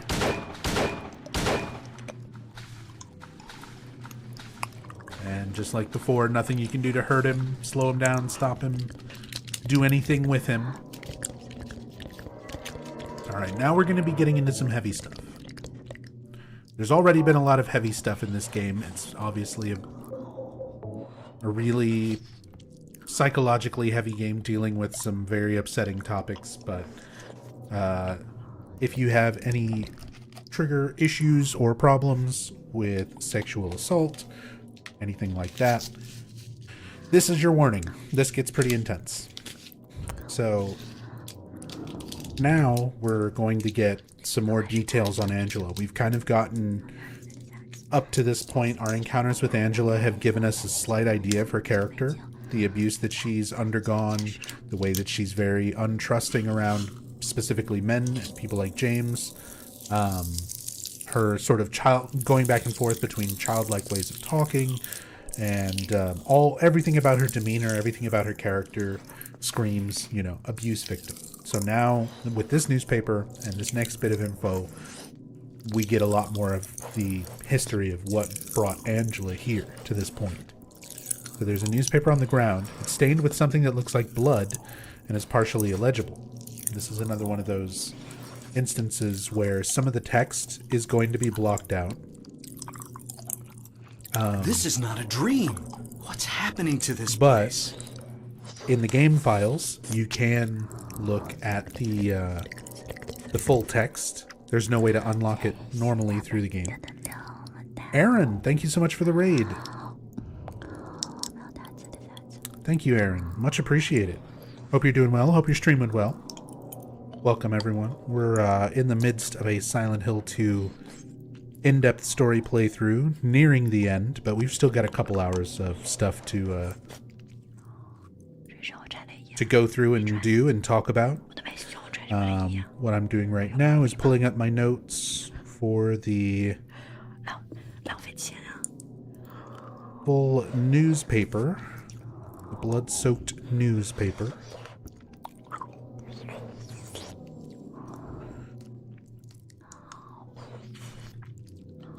So here you can see it's typically blocked off. There's no way to unblock this normally through any means in the game, but if you go through and look at the game files, you can see the full text, and it reads, "The body of a man later identified as Thomas Orozco, lumberjack, age 39, was discovered in the middle of his room lying face up." So this is Thomas Orozco, Angela Orozco's father. The probable cause of death was multiple stab wounds to the front of the neck and the left side of the torso by a sharp-edged weapon. The estimated time of death was somewhere between 11 p.m. and 12:30 midnight. So the knife that Angela was holding with the blood on it is the murder weapon that she stabbed her father, Thomas Orozco, who was attempting to rape her, sexually assault her, and she fought him off using this knife, stabbed him in the front of the neck, the left side of the torso, and killed him sometime between 11 p.m. and 12:30 midnight. Due to signs of struggle in the room and the lack of a murder weapon, so the murder weapon was not found on scene because Angela still had it with her. We have it now. Police are considering this a homicide and have opened a murder investigation. Furthermore, given the fact that the cash in the room was untouched and Mr. Orozco had a history of drunkenness and violence, the police suspect the motive was not robbery but some sort of crime of passion. So he has a known history of drunkenness and violence, so this has been a problem for a long time. He's somebody who probably was getting drunk, beating his wife, beating his kids. When it came to Angela especially, though, he was also sexually assaulting her. Her mother, Angela's mother, probably had to adapt to this, was terrified of Thomas, and, was gaslighting Angela into thinking that she deserved all of this abuse. But eventually, Angela had enough. She had planned on running away. She got basically attempted to run away shortly after graduating, if you go off of some of the supplementary material and what was in some of the game manuals. But Angela's described as having run away shortly after graduation. Thomas Orozco went and found Angela after she had run away, basically kidnapped her, dragged her back home. This is not a dream. Attempted to assault her. What's happening to this place? She fought him off with the knife, stabbed him to death, and then ran away and wound up in Silent Hill, where we find her in the beginning of the game. Pythonicus, thank you so much for the raid. Very much appreciated. Hope you had a good stream. Hope you're having a good night. Welcome. But yeah, so there is the newspaper clipping and a lot of disturbing information about Angela's past. And now we're also going to have this. Newspapers are scattered all over the walls and floor. There seems to be nothing of interest. But this one has today's date. That's kind of strange.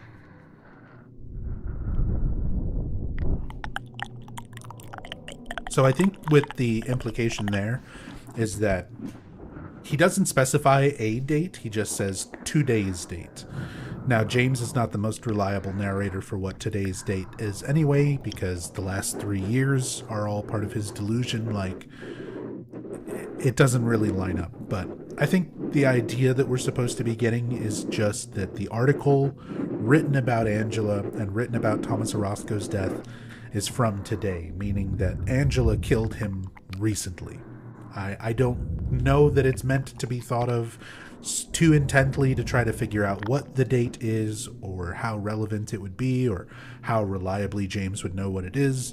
It's more so, I think, just to convey the idea to the player that Angela killed her father recently. It wasn't like something that she did a long time ago. And now we're going to come across Angela and the boss fight, the boss known as the Abstract Daddy. And this is one of the best examples where explaining how perception of reality works and how manifestations work in Silent Hill 2.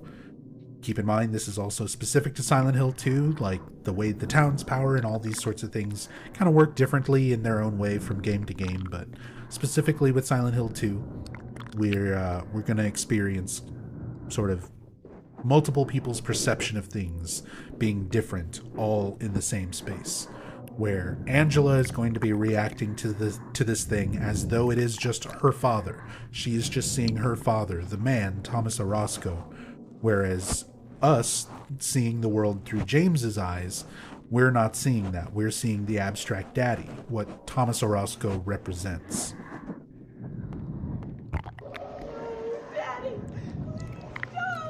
So that's why we hear Angela react like that. But we clearly don't see her father. We see the Abstract Daddy, which its design alone, this is just tons of visual symbolism all over, from the creature design to the room itself. The Abstract Daddy represents, again, a bed frame. A lot of the cages and bed frame sort of design and symbolism coming through, showing how people feel trapped in a particular situation. For Mary, it's trapped in her bed due to her illness. For Angela, it's trapped in an abusive household.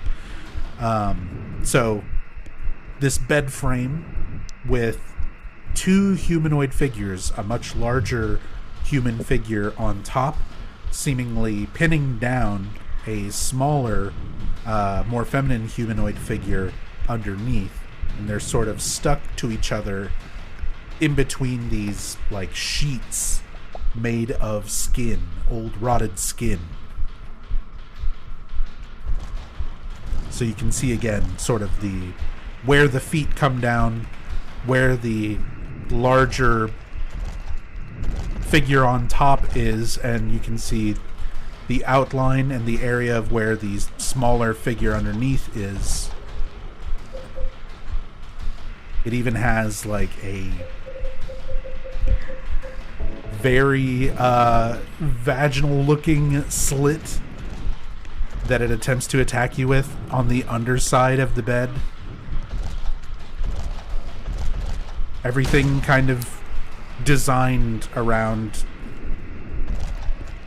sort of the visual symbolism of sexual abuse. The room itself being very flesh-like. Even your footsteps and things are very like wet and squishy. The pistons going in and out of the walls are very distinctly metallic, to imply an even stronger meaning behind them being foreign objects. They're not natural. They're not fleshy like the rest of the room. Just everything about this is so fucking horrible. And Angela is just sitting there, basically traumatized, while we run around. And let's kill Thomas Orozco. Let's murder this piece of shit.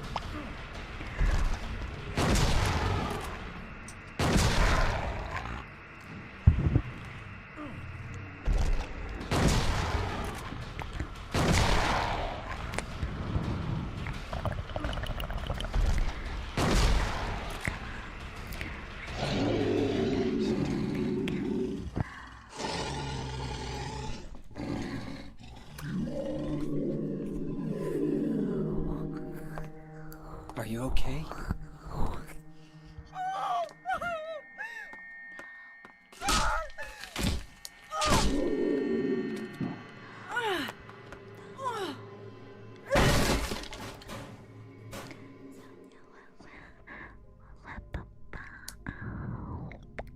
Angela, relax. Don't order me around! I'm not trying to order you. So what do you want then? Oh, I see. You're trying to be nice to me, right? I know what you're up to. It's always the same. You're only after one thing. No, that's not true at all. You don't have to lie. Go ahead and say it. Or you could just force me. Beat me up like you always did. You only care about yourself anyway. You disgusting pig.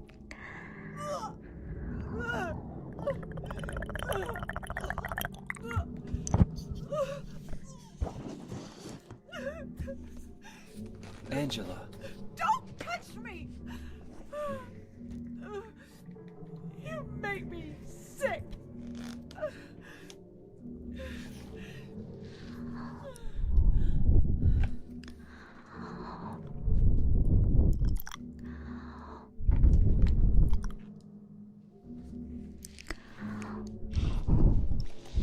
You said your wife Mary was dead, right?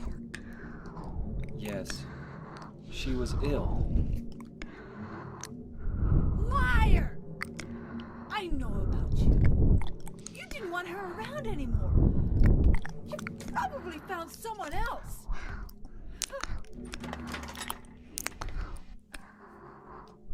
That's ridiculous. I never... So we've seen this behavior in James before, where he sort of starts to come to a realization of a thought and then trails off before completing it, where that thought would be kind of a breakthrough into, you know, him getting past his delusions. So James, you know, her saying, Angela yelling at him saying, you know, you probably found somebody else. James being like, that's ridiculous. I never. But he doesn't finish that thought. He just kind of lets it trail off there.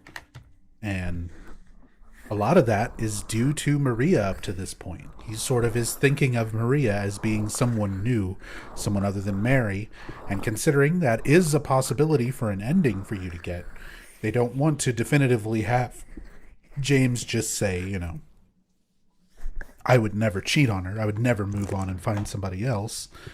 No, that thought doesn't fully form in his mind because he's not willing to face it. He's not willing to accept that truth just yet. But yeah, super disturbing scene, and boss design. Everything that it implies about Angela, especially knowing, you know, that Angela is supposed to be a girl in her late teens, you know, having suffered this kind of abuse since childhood. Just really awful, really, really awful, but it's necessary to sort of give the context to her character, because that's sort of what this game overall, as far as themes, is kind of exploring. You've got these three characters, James, Angela, and Eddie, and they're all murderers. You know, Eddie we only know up to a certain point. We know he shot somebody, but we don't know if they died. We know that he shot and most likely killed a dog. But again, Eddie's kind of unreliable. We don't know the extent of what he's done. But I would assume there's probably more to it than that, where he's on the same level, if not worse, than what James and Angela have done. But we have this idea of these characters who are all murderers, but you need to understand what they've all gone through and give them context as people that led up to them doing what they did. You know, James killed his wife, and you could look at that and say, no matter what the situation, killing is wrong. James should not have killed his wife. But then you learn more about how it was impacting her quality of life and her illness and how bad it, became. And how it was affecting her attitude and how it was affecting James's life. And you start sort of piecing together why James would try to justify what he does in his mind. And it's up to you as a player to think, okay, is that a good enough reason to justify what you've done? Same thing for Angela. She defended herself against her abusive father. And he wound up being stabbed to death. Is she justified in that? Now that you read that newspaper, now that you see that room, now that you get all the implications of the type of abuse that she's endured and for how long, and what Thomas Orozco is like. And it makes you sympathize with her, and it makes you think, yeah, she's probably justified in that.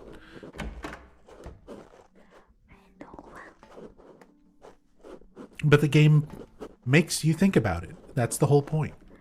It makes you consider these things. These three characters who are similar in some regards, but very distinctly different when it comes to the context of their lives, like what brought them up to these particular points in their lives. So we have another puzzle here. 6 bodies hanging with particular crimes written across the faces. And in here, 6 corresponding nooses in the same position.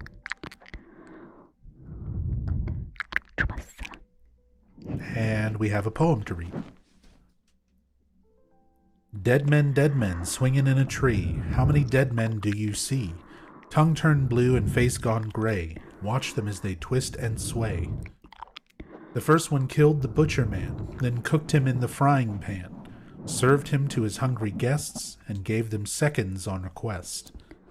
The next one, with his smile and sweets, stole poor children off the streets. To men who dressed unsavory, he sold them into slavery.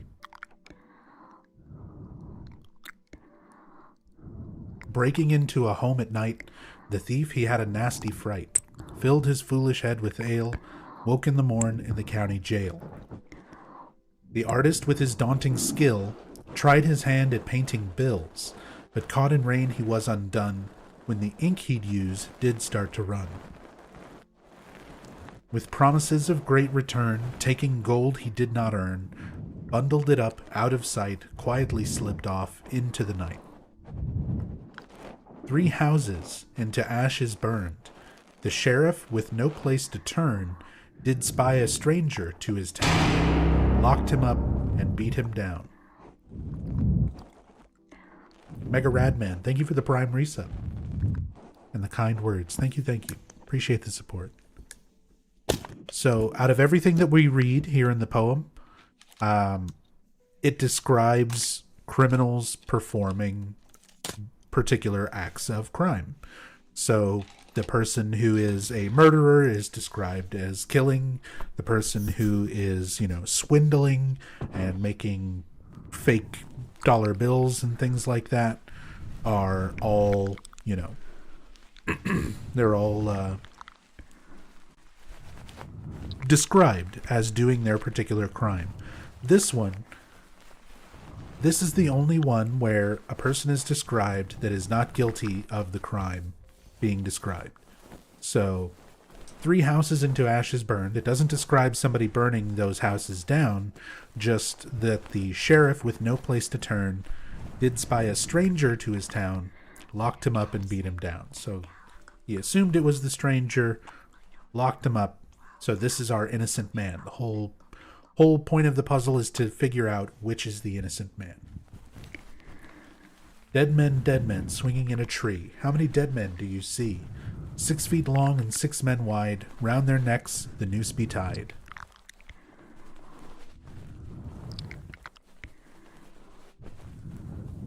What type of pizza was Eddie eating? You joke, but I went on a whole 30-minute rant about Eddie's Pizza. Go watch part 2. That was in part 2 of this overall story playthrough when we went to the bowling alley. We go on a whole thing talking about Eddie's Pizza. But now we have our puzzle. So we're looking for the innocent man. This is how we know that we're looking for the innocent man. Only the Sinless One can help you here. Mistakenly pull on a criminal's rope and your reward will be returned to you in a shape most wondrously strange. They make that sound so much cooler than it actually is. So if you pull the wrong rope, it'll just spawn some lying figure monsters in the hallway in between the 2 noose rooms. Not that monstrously strange. It's not nearly as cool as they make it sound. But we know who the innocent person is. It's the arsonist. So now, just examining, this is the swindler, this is the thief, this is the arson. So the arsonist is the noose that we need to pull in the other room.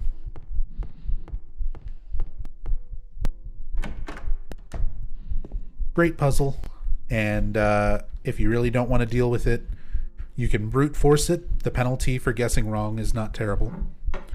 This is the scene that I think we see recreated for the Silent Hill 2 remake trailer, but it's raining for some reason. Just to make it more dramatic, I guess. But yeah, we kind of see that scene recreated. James pulling that noose down. Almost, and it's framed, the cinematography of it, where the camera shot gives us the feeling of James pulling it down and sort of considering it for himself. The thought crossing his mind of, himself, hanging himself using this noose. Because that idea, that sense of suicide and that sense of wanting to be punished for killing Mary is still in his mind. It's still in his subconscious. It's getting closer and closer to the surface. He's not through his delusion yet, but more and more that is becoming part of his main conscious, thought of himself and awareness of how he feels about, killing Mary.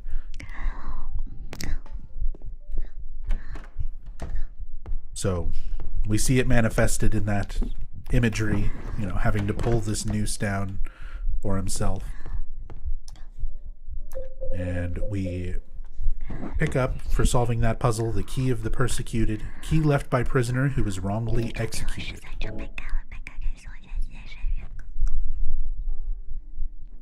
And that is used here. I can't turn the handle unless I remove the handcuffs.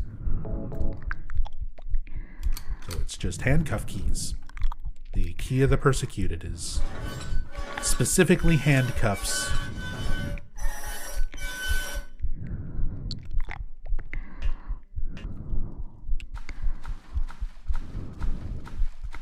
So we've gone through all that entire labyrinth sequence, everything ever since we saw Maria on the other side of those prison bars.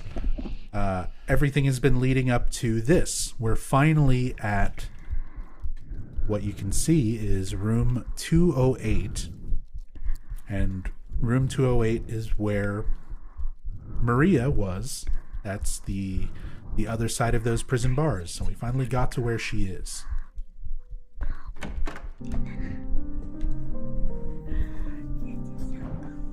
Maria?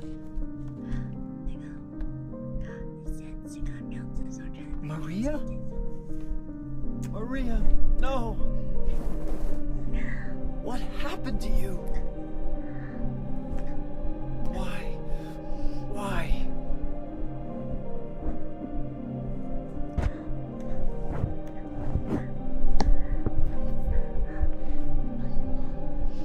So just like before, Maria is killed in front of Mary, or in front of James, to remind him of Mary.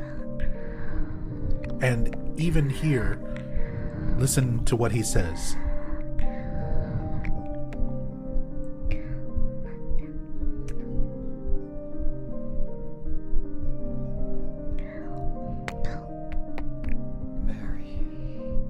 Mary, not Maria. The first time when she died in front of him in the bottom of Brookhaven, running for the elevator, he's yelling, "Maria!" Now, after everything else he's been through, and he's closer to getting through his delusion, he recognizes that this is reminding him of Mary, so he just says, "Mary." There's nothing else for me in this room. There's nothing more that I can do here. I don't want to, but I'll have to just leave her here like this. So no matter what, James kind of has to come to terms with it. It's like I have to move on past this. But the town essentially forcing James to witness Maria, dead right in front of him. Completely forcing him to remember that he's the one responsible for killing Mary.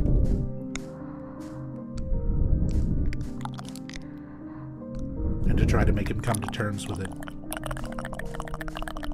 And right back here we can see there are 3 gravestones. There's a lot of gravestones. I'm going to go through these 3 first, because these are the 3 most important. So there's a name inscribed on the tombstone, Eddie Dombrowski.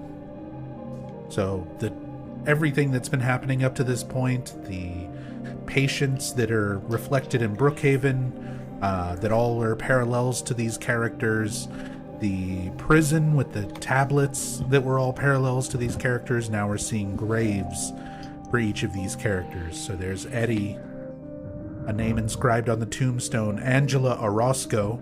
This also gives you Angela's last name, so that if you didn't already know what her last name was, this is where you draw that connection to the Thomas Orozco newspaper that you read before the Abstract Daddy boss fight. And lastly, James Sunderland, our own grave. And you can see it's just another bottomless pit, very similar to all the other ones that James has been dropping through up to this point. But let's also take a look at the rest of these. This is an area known as the Catacombs.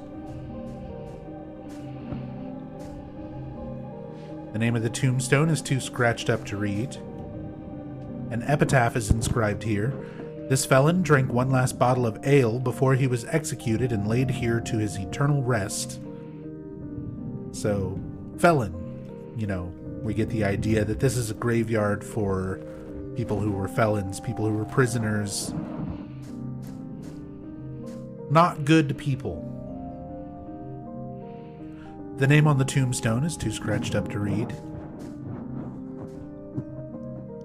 There's a name inscribed on the tombstone, Miriam K., traitor. This is one of those elements of the game where there's a lot of speculation behind who this Miriam K. is, why they are a traitor, what significance this has on the game. There's a whole page of notes that I have on my dead computer that I can't access about a Hawaiian princess who was known as Miriam. I'm not even going to attempt to say the last name, but it starts with a K, who was thought of as being a traitor because she didn't marry this Japanese military person, where it would have become a joint effort between Hawaii and Japan, something like that, where she was considered a traitor for declining to marry this person. There's all this stuff, and that may be true, that may be why it's there, but I've never found any element directly from like a dev or anything like that explaining that that's what it was, or why this is here, what relevance it has to everything else. So your guess is as good as mine on Miriam K. I've done a good amount of research on it, but there's no definitive answer to what that name on that tombstone means. And there's a name inscribed on the tombstone, Walter Sullivan. So now we have another person who we read a note about earlier, who killed, 2 twins, Billy and Miriam Locane, and is described as being, a murderer, just the same way as these other things describe felons and traitors, as well as Eddie, Angela, and James for being murderers. So you're just kind of getting this creepy, nonsensical graveyard. Like, none of these people should be here. We dropped through half a dozen holes and gone down elevators and staircases. We're in a completely nonsensical place. Like, this is not reality. So you shouldn't really take any of this too literally. I think it's just symbolic of, here is a graveyard of horrible criminals, and included in this graveyard are you and the characters that you've been interacting with. That's the main takeaway.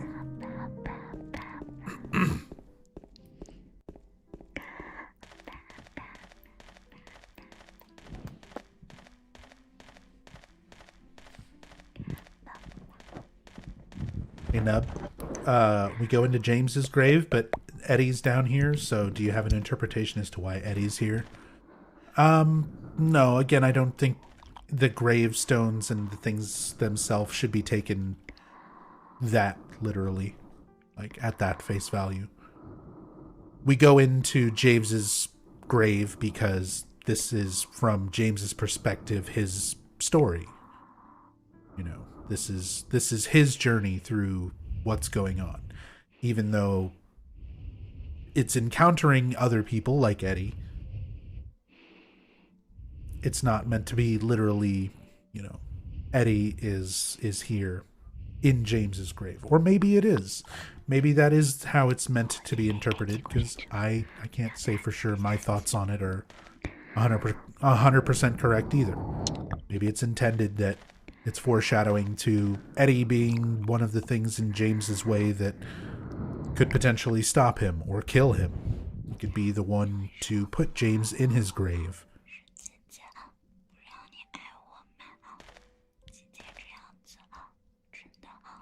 What if those 3 graves are connected? They are very close to each other, so that would make sense.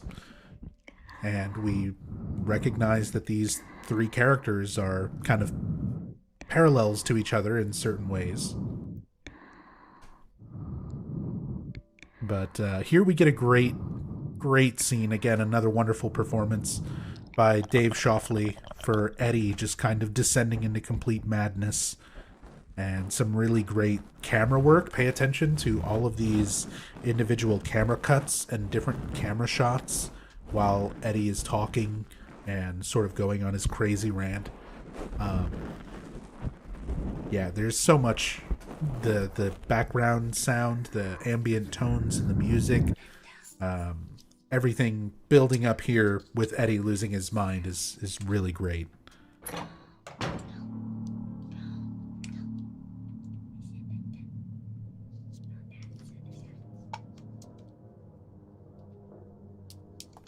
Eddie, what are you doing? What does it look like? He always busted my balls. You fat, disgusting piece of shit. You make me sick. Fat ass, you're nothing but a waste of skin. You're so ugly, even your mama don't love you. Well, maybe he was right. Maybe I am nothing but a fat, disgusting piece of shit. But you know what? It doesn't matter if you're smart, dumb, ugly, pretty. It's all the same once you're dead. And the corpse can't laugh. From now on, if anyone makes fun of me, I'll kill him. Just like that.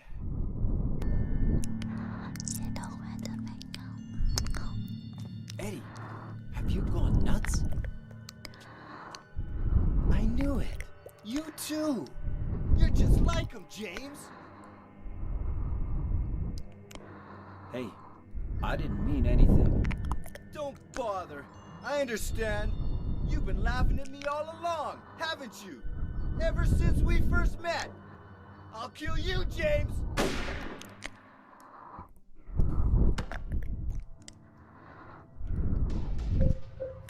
Eddie gets a free shot. James kind of reacts like he gets hit in the shoulder, but you don't take any damage. Kind of like you did earlier when Pyramid Head knocks you off the roof. Like, it doesn't automatically drop some health off of you. Maybe he's just a really bad shot, even up close. Kind of like Kaufman in Silent Hill 1.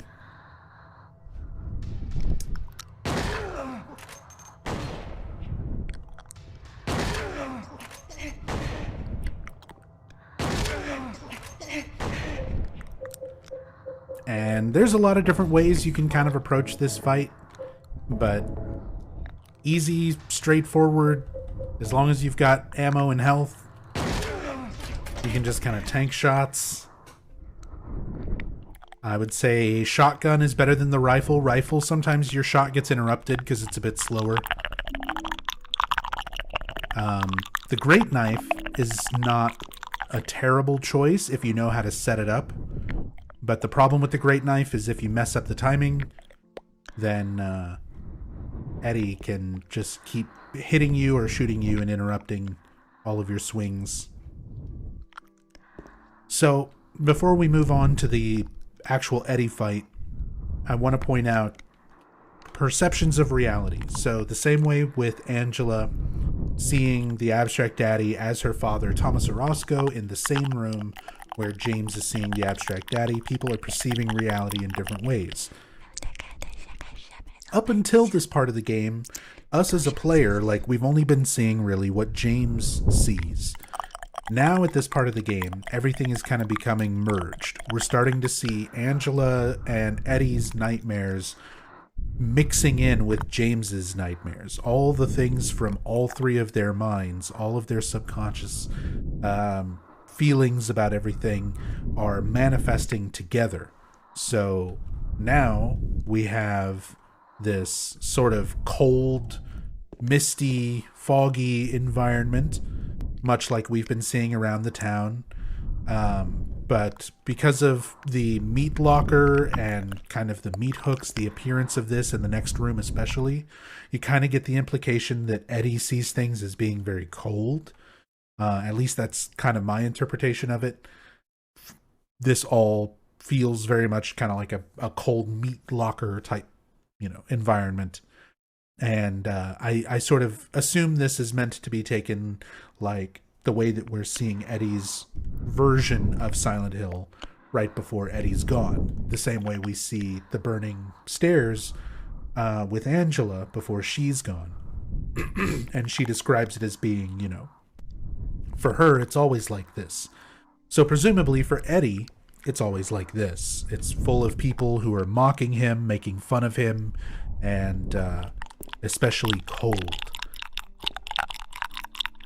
So up until now, James has been coming across corpses, and to James, those corpses resemble him. And they resemble him because they're part of his subconscious desire for punishment. He wants to be dead. Part of him subconsciously wants to be dead. He wants to die for having killed Mary and the guilt over doing that. And he doesn't come to terms with it, so that subconscious element of his mind is manifested into these corpses that resemble him, that we've been seeing all over the town all the way through this playthrough. But now, all these corpses that Eddie's been leaving behind that are very distinctly not James, now we're seeing corpses that Eddie has left behind that are James. We're seeing the combination of what James's mind is manifesting and what Eddie's mind is manifesting. We're seeing sort of their realities clashing. The same way that we'll see that with Angela a little bit later in the hotel.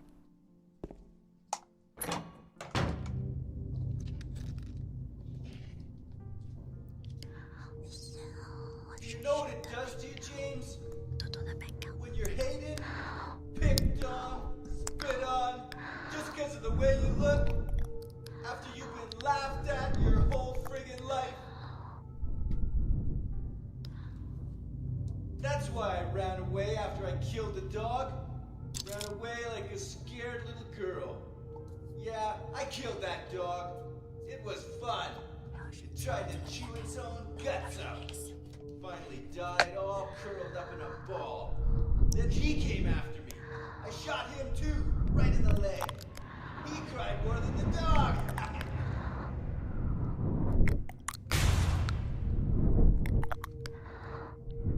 He's gonna have a hard time playing football on what's left of that knee. You think it's okay to kill people? You need help, Eddie. Don't get a holdy on me, James. This town called you too. You and me are the same. We're not like other people. Don't you know that? Let's party! Let's party, Eddie. So I'm gonna step to the right. Next to this hanging bit of meat. All this hanging meat that kind of resembles Eddie.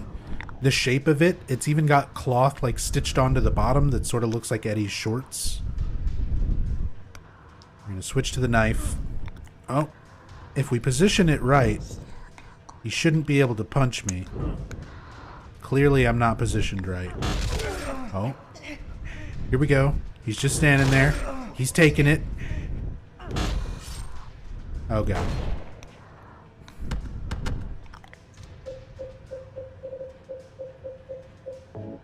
We messed this all up. We messed this all up. We're gonna just chase him around with a piece of wood now. We'll get a longer look at the boss fight, because we never really spend very much time on Eddie's boss fight. Usually we speedrun this, but you have this whole big freezer area. Bop. All this meat, Eddie-shaped meat. Eddie? There he goes. Eddie? I killed a human being. A human being. A human being.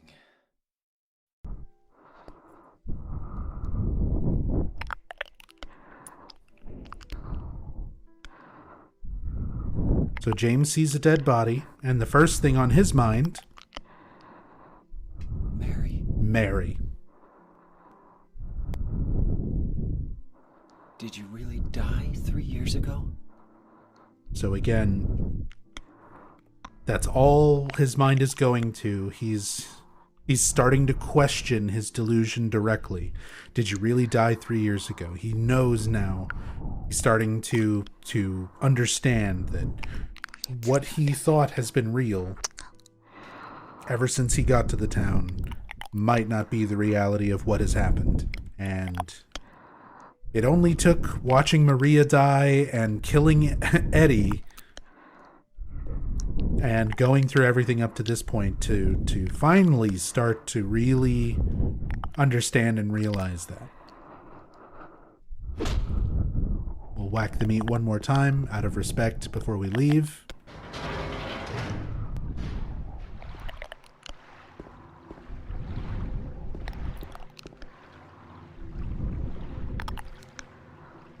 A big wooden branch over there.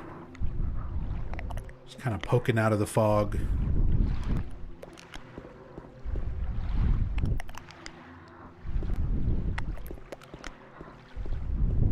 So now we're finally outside again. After all of that, we went into the Historical Society. That was like 3 hours ago. Walked into the Historical Society, walked down some stairs, fell down half a dozen holes, took an elevator even further down, like just kept going down and down and down and down, further and further, to the point where we find Eddie, murder him, walk outside through these doors, and you can see, like, there's the fence and stuff up there. That's where we just were. That's right outside the Historical Society. We're like maybe 30 feet away. after doing all that. Although you can see remnants of the prison sort of still exist. Warning, keep off. And this sign right here. Warning, persons procuring or concealing escape of prisoners are subject to prosecution. So anyone caught trying to help prisoners escape out onto Toluca Lake, you're going to jail.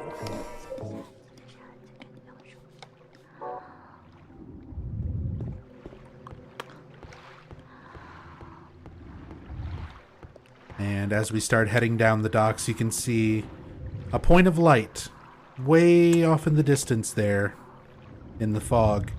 And that's our destination. That's where we're headed. Over to the other side of the lake, to the Lakeview Hotel. We're going to row our way over there in this boat. But before we start rowing, I want to point something out. Something that's kind of silly with this game. So this is James' normal movement speed when you're running. Here's like walking speed and running speed. If you have the great knife equipped, this is your movement speed. There is no run speed, and this is your walk speed. Considerably slower, right? Well, the funny thing is,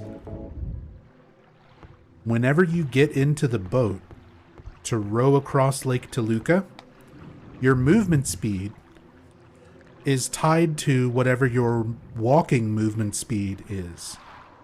So, like, how fast you move in the boat depends on how fast you move normally, which is almost always the same, except when you have the great knife equipped.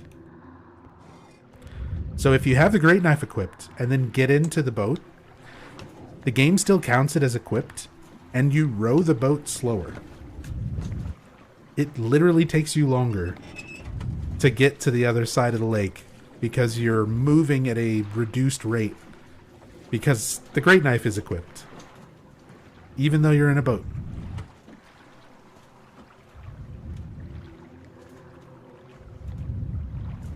So we're going to take a little bit longer rowing. Is that a bug or is it symbolic? I think it's just a quirk of how the game is programmed. Which ending am I going for? I'm not going for a very specific ending. Usually the nature of in-depth playthroughs will cause me to get the leave ending. Usually, but not always. The way this game calculates endings, there's a lot of things that can affect it that are not always entirely in my control when I'm just taking my time and examining things, letting monsters hit me, that kind of thing.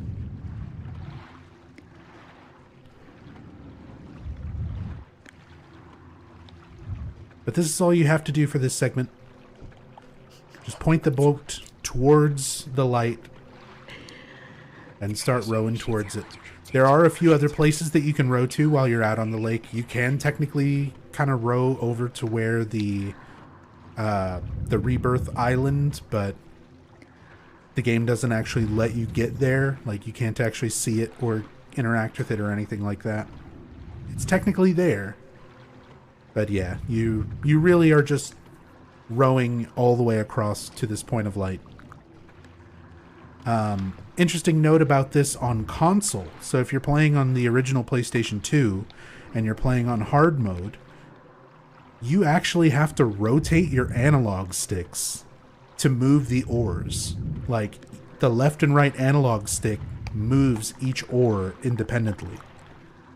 So you have to do like a rowing motion. Playing on PC, you just have to hold forward.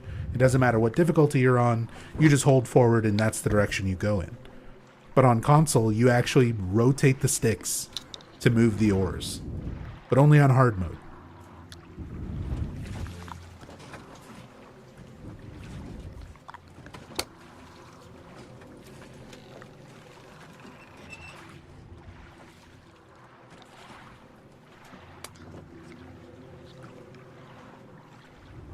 Is there a point for that? Is there a monster in the lake that eats you if you take too long?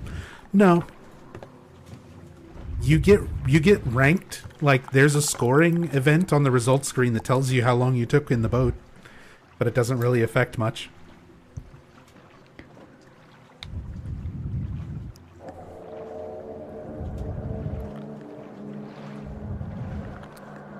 There's the hotel. This place hasn't changed at all in 3 years.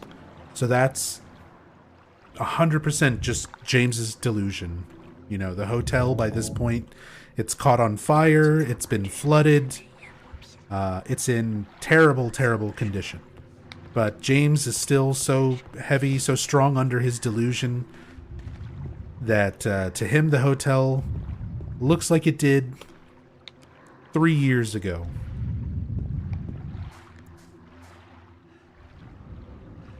We're also going to learn that timeline is not exactly correct. Got a Little Mermaid music box. There's a fountain in the shape of a bird. No water is coming out of it right now. Can we admire the fountain? Sure, why not? Look at the beautiful fountain. The Little Mermaid fountain. You get a better shot of it when picking up the thing, but...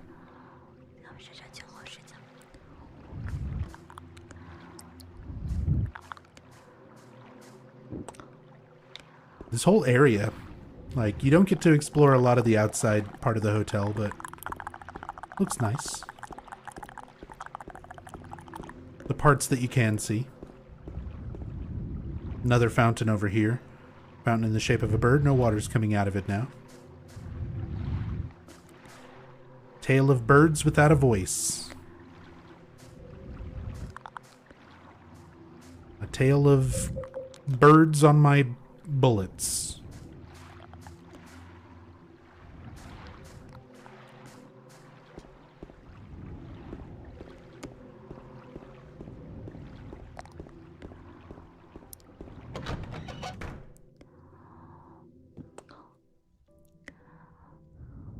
So we get our map of the Lakeview Hotel. We're finally here. It's kind of like the absolute last area of the game. And it shows the 3rd floor, room 312, waiting for you. What's this? Room 312, that's the room Mary and I stayed in. Mary, are you there? Or maybe I got a hotel map for guests. Why are the music boxes about princesses? That's a good question. Like, in Silent Hill 1, it's kind of a thing because of Alessa. Like, everything's being manifested from Alessa's subconscious. And Alessa's a little girl. She likes fairy tales. She likes, you know, stories. And things like Wizard of Oz and Alice in Wonderland become puzzles because that's what's on her mind. You know, it becomes something created by the town. Here, we're seeing things mostly from James's subconscious, but there's also things from Angela and Eddie, and, well, not Eddie anymore, but Angela, and potentially even Mary, or maybe Laura to some degree, since Laura's also here, but up until this point, she hasn't had any effect on the town, and she mostly just sees it empty, so there's no real telling. Like, there's no guaranteed definitive answer. What's the status of Mary's letter? Good point. So we've had this letter from Mary since the beginning of the game. That's definitely Mary's name in her own handwriting on the front of the envelope. But now, after killing Eddie and examining this, there's nothing written on the stationery. So that letter, what James has convinced himself that this entire time was his purpose for being here. He got this letter from Mary, so she must be alive, waiting in their special place. It was never real. The writing is gone. And little by little over the next, few sections of the game, this all disappears. The writing goes first, then the paper itself, then the envelope will all disappear.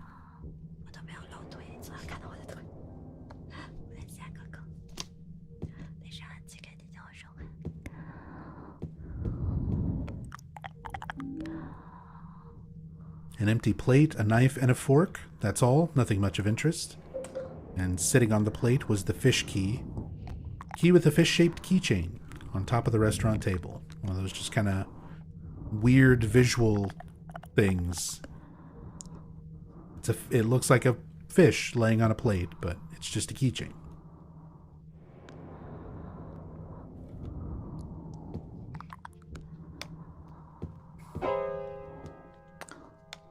Piano jump scare. Laura jump scare. Did I scare you? Yeah, you did. Did she scare you, chat?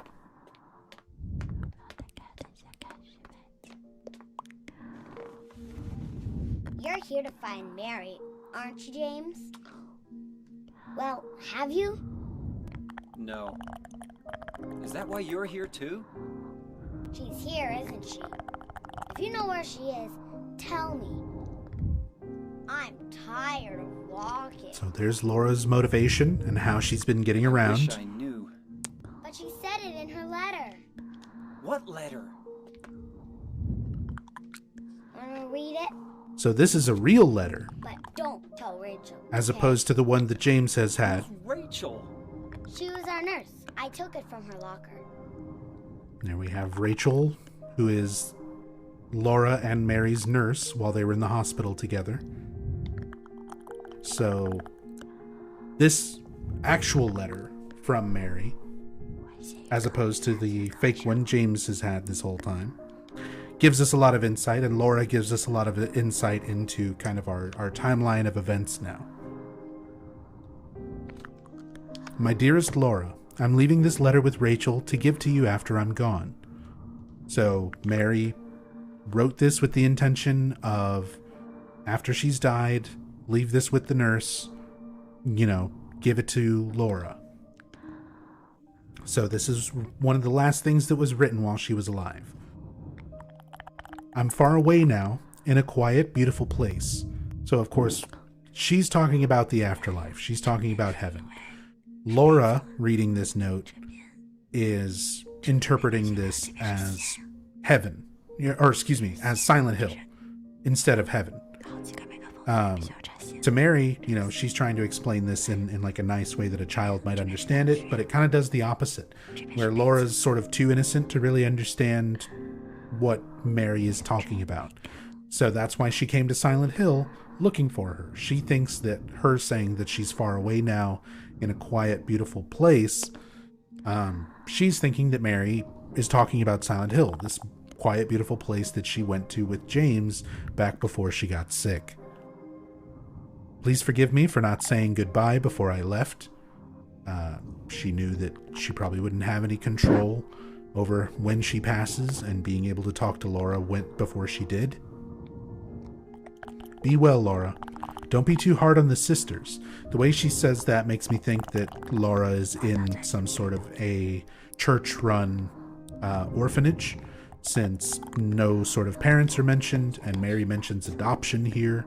So usually that would be like sisters of the church, nuns, that run this possible orphanage. Don't be too hard on the sisters. And Laura, about James. I know you hate him because you think he isn't nice to me, but please give him a chance. So this is Laura's perspective based on the things that Mary says about James, and based on seeing, how often or not often James would come and visit, and how Mary would treat James when he did come and visit. So Laura hated James. But Mary tries to vouch for him, says please give him a chance. It's true he may be a little surly sometimes, and he doesn't laugh much, but underneath he's really a sweet person. Laura, I love you like my very own daughter, just to show how close they are. If things had worked out differently, I was hoping to adopt you. So she literally was willing, if she hadn't been, stuck in the hospital, if she hadn't been ill, she would have, been willing to adopt Laura. That's how much she cared for her. Happy 8th birthday, Laura. So specifically was writing this knowing that she probably would not live long enough to make it to Laura's upcoming 8th birthday. Right? Your friend forever, Mary.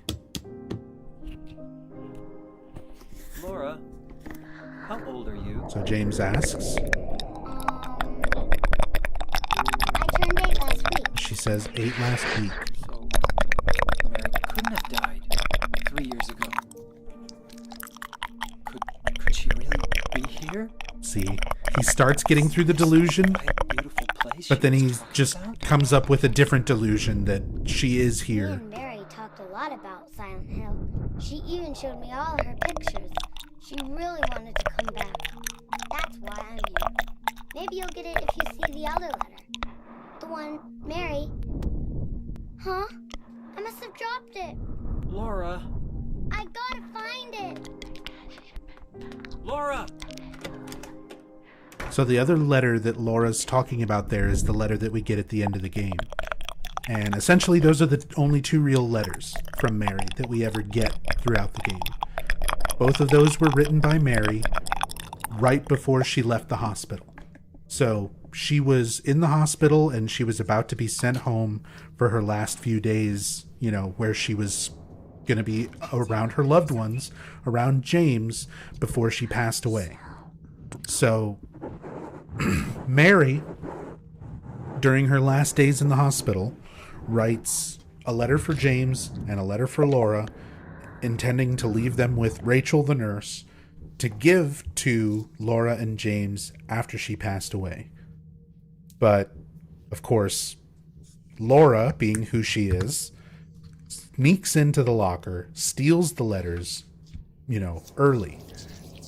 So Laura reads it, and Mary disappears from the hospital, going home to spend her last days with James. James, of course, winds up killing Mary, suffocating her with a pillow, and killing her once she's home with him. And Laura interprets this letter about her being in a far away, beautiful place, knowing that her final days were coming. She didn't explicitly want to tell Laura that she was dead, that she was dying. And Laura, being an innocent little kid, interpreted that as Silent Hill. Like, Mary said this was a quiet, beautiful place. She was always showing her pictures, telling her about the great time that she had here with James. So, reading that letter, after stealing it out of Rachel's locker, Laura came to the town on her own. She came here looking for Mary, thinking that this is where she had gone to when she wasn't in her room in the hospital. So she came here on her own.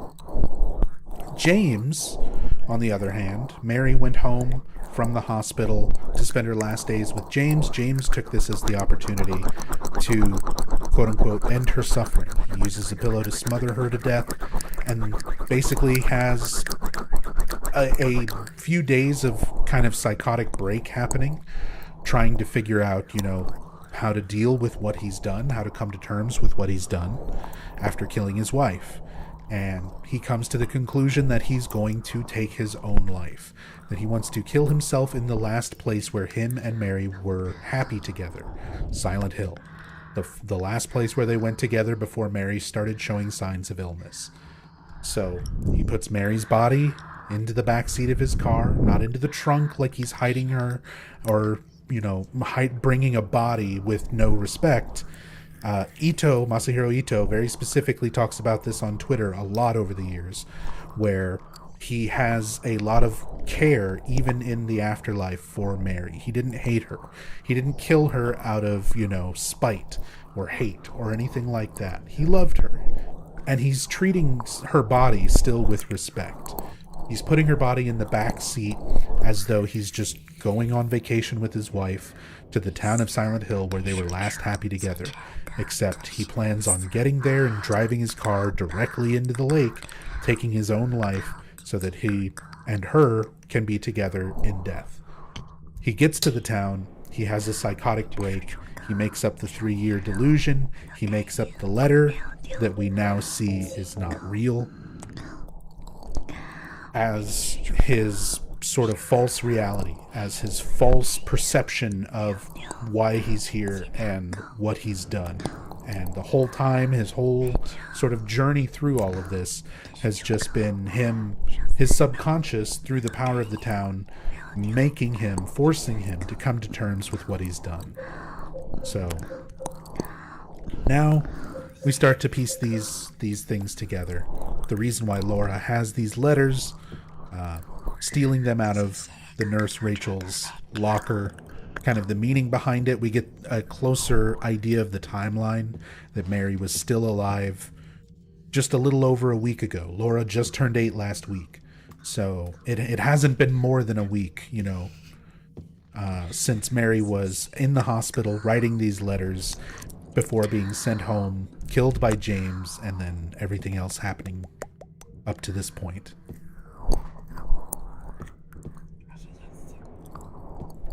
See, Laura drew a cat.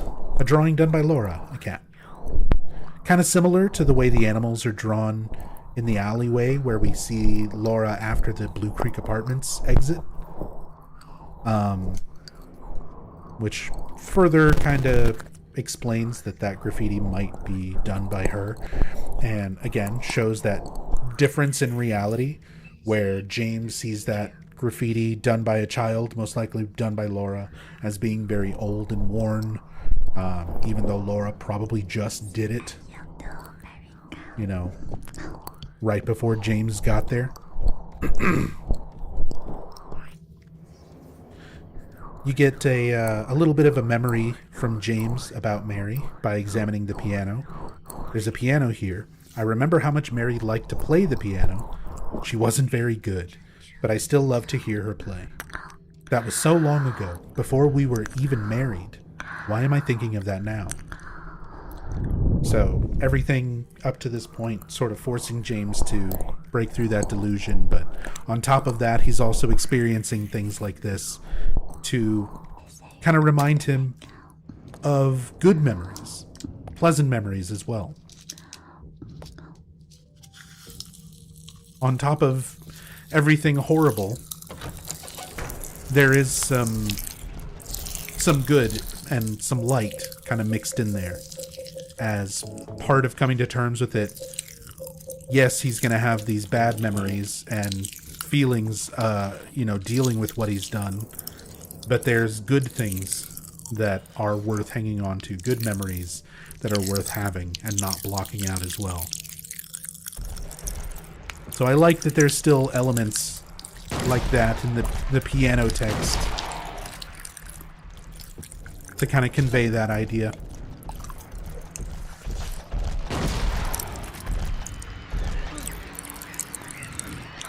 And you can see Abstract Daddy is now just a regular enemy. And you might be wondering, this was something so specific to Angela, why is it showing up here? But as we will find out in a little bit, Angela is also here in the hotel. So we'll be having our final encounter with her.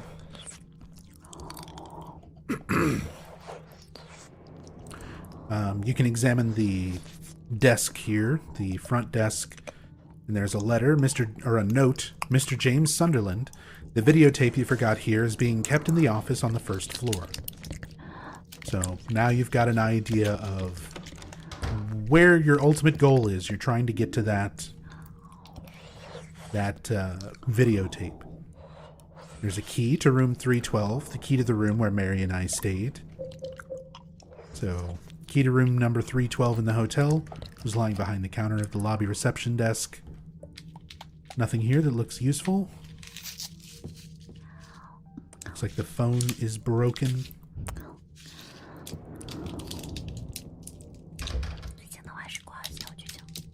Nothing else useful back here, but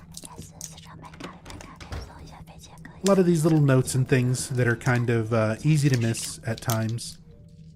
There's a bell here. Even if I ring it, I don't think anyone will come. Try it. Painting is hanging here. There's nothing unusual about it.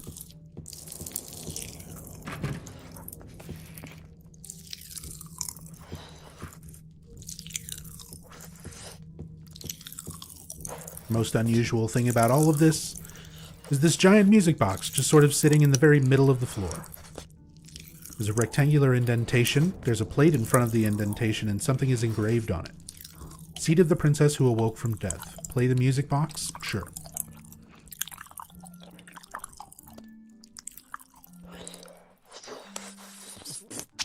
Sounds beautiful.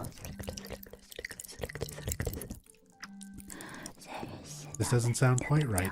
Is the music box broken? Or maybe. So, we've got one music box, but we'll have to come back to this when we have all three.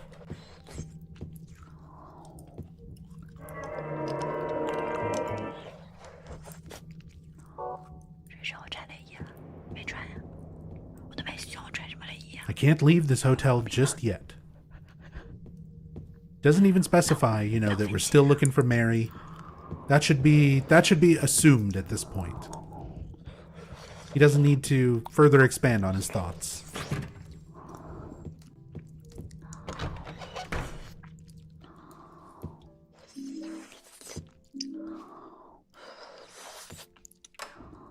Push the button, but nothing happens. So for now, the hotel is just sort of going through, narrowing down which doors, which wings you kind of have access to. What places are locked, where we'll eventually have a key to open something.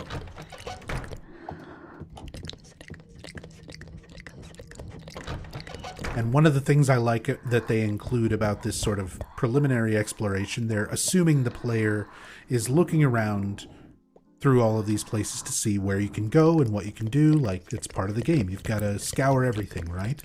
And they assume that you're going to do this in a certain order, where you'll examine certain places that you can't get to yet, and they include some interesting little details for that. So if you try and go immediately to the 3rd floor, where room 312 is, where James and Mary stayed together, you come up here and realize there's a gate in the way that's locked that you don't have the key for yet. And as you turn around to leave, you'll hear Mary's voice.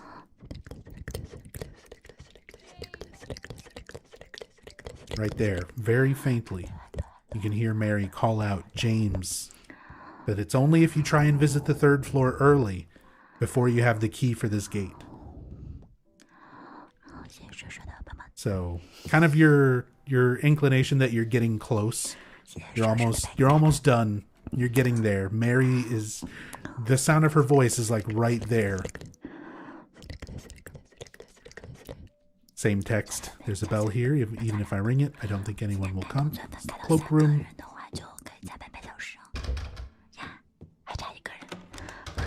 Like a sign on it that says staff only, but it's unlocked. More supplies. All these little weird paintings and old portraits. Again, I like all the little details in the environments, even stuff you can't necessarily interact with. I can't hear anything from the receiver. Could the phone line possibly be cut?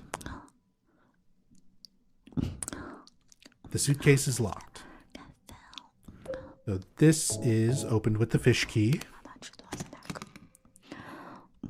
A key to open a thing to get another key. We are at that point of the survival horror game.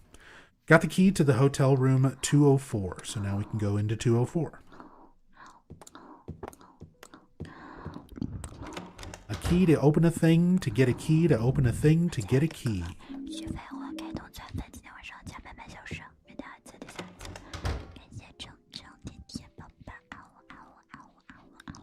Tourist brochures are lined up here. Not interested in them right now. Some shotgun shells sitting in the library, you know.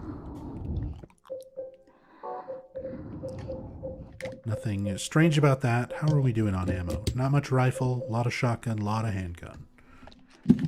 More than enough. There's a book here. Doesn't look like it'll be of any particular use. If you are doing New Game Plus, later after viewing the tape, right here on this shelf is where the Crimson Tome will usually spawn. There's also some optional audio that happens later, so we'll come back to this library then in order to hear that audio. There's a book open on top of the desk. Looks like a medical book. We get some more insight here. This is kind of similar to like the liquor bottles in Heaven's Night, where you examine something and James gives you some insight into his character. I've already read enough medical books. None of them ever did any good. So it's not much. It's very short, but it is still just something to give you some inclination to James's character. The idea, the same way with the liquor bottles, giving you the impression that he drank. He did that as an escape from pain and loneliness, but eventually overcame it in order to, come here and look for Mary. So here, he's looking at the medical book, and instead of just saying that it's something that he doesn't need right now, he's irritated by it. He doesn't even like that, he's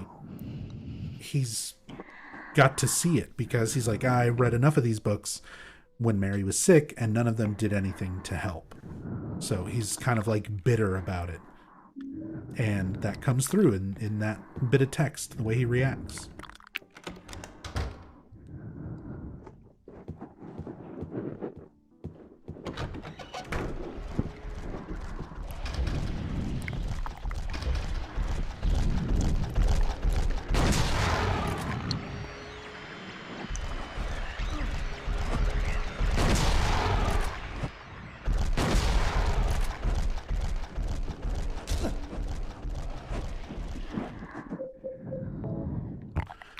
Hey Nub, I know you're pro at this now, but when you first did lore runs, were you nervous? Did you have notes ready?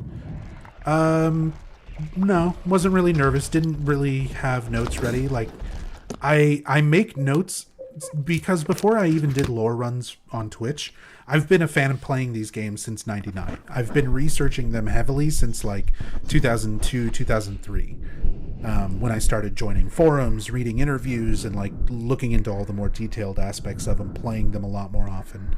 And I kind of already did this. I would talk to friends and people through internet forums and swap ideas, theories, and explain stuff. So it was never something like that I had to learn how to do specifically when I started doing it on Twitch. So I wasn't really nervous about it. I have notes, and I make a lot of notes when it comes to keeping all this information together, but I very rarely actually use them when I stream. At this point, I just kind of pull everything I can from memory. Sometimes I'll pull up a note really quick just to remember a specific detail or something that I don't always keep on the tip of my tongue, but yeah. I have notes, but they're more like study for outside of stream rather than having pulled up and reading off of during streams. And yeah, I've just been doing this all for so long. Almost everything I talk about and go through and do is just committed to memory. Just from literally playing the games thousands of times.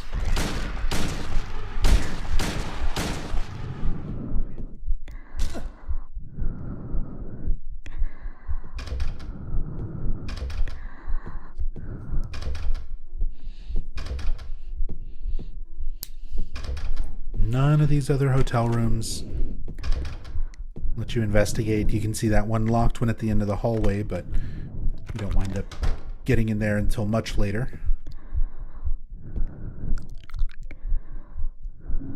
And we get the employee elevator key.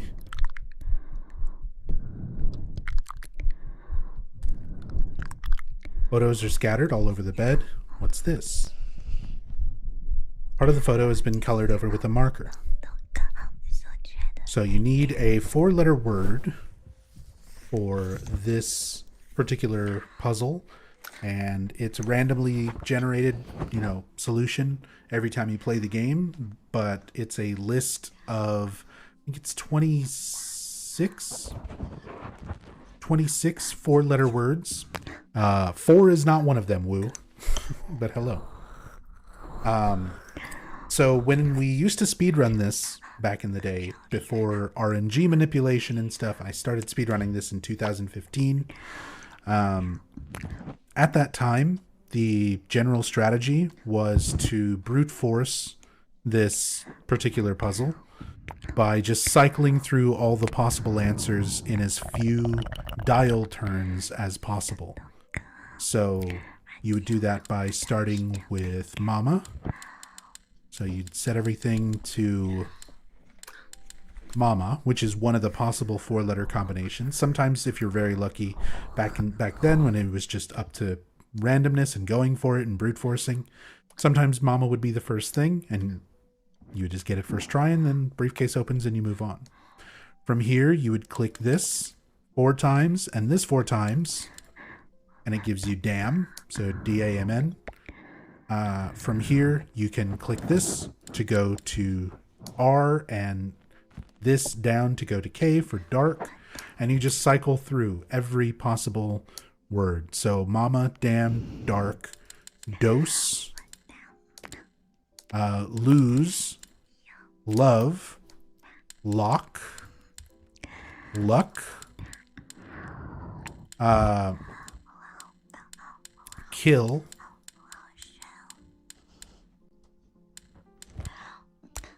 hell, help, down,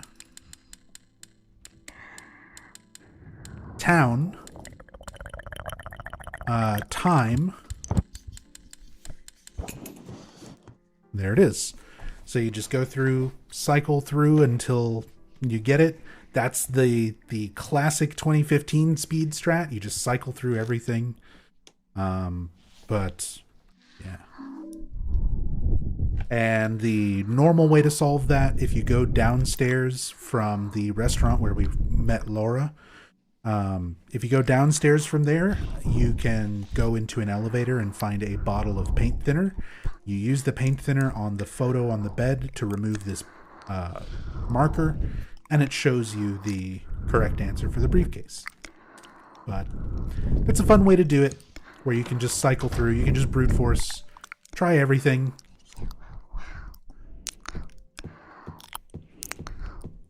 Do you have a lore run of a game on your bucket list? What does that mean? Everything that I care enough about the lore to research it and put effort into, I've already done.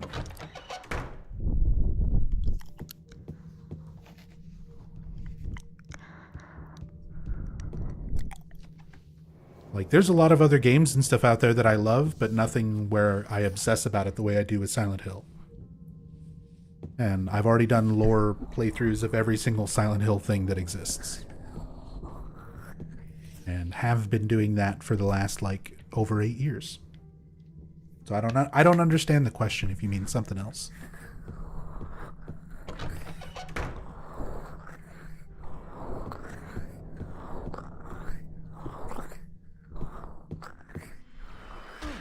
Ouch.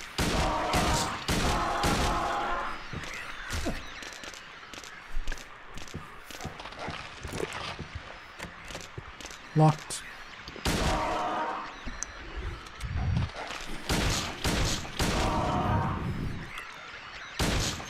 Will I do all the Silent Hill story playthroughs after too? I will. I've already done the entire series over the past several years.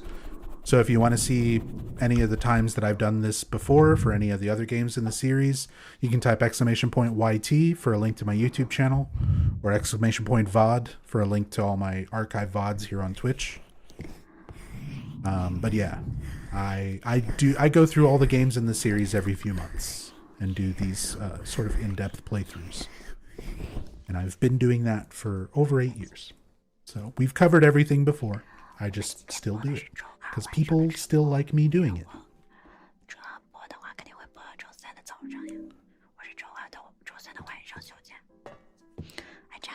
Can of thinner.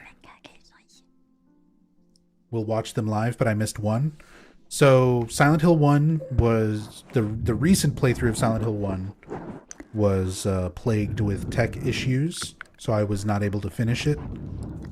My PC died, which I'm currently raising money for a replacement PC. So Silent Hill 1 didn't get finished. You didn't miss much. And again, I've been doing playthroughs on this channel for years, so you can watch one of my older Silent Hill 1 playthroughs if you like, before, if you want to see what it's like or what I have to say about it before I come back around to it again.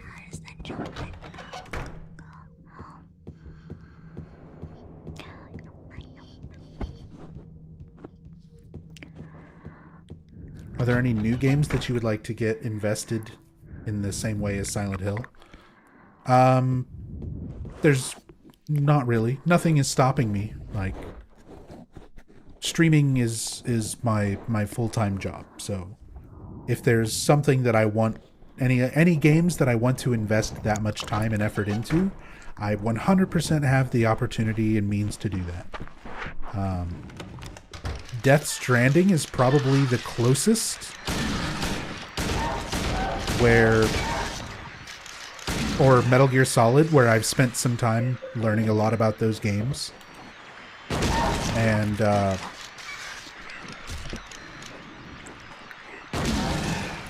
yeah, but that's the thing, is I like them, I enjoy them, but I have the opportunity to research them as much as Silent Hill, and I choose to spend my time in other ways. So it obviously doesn't interest me as much. I'm not as invested.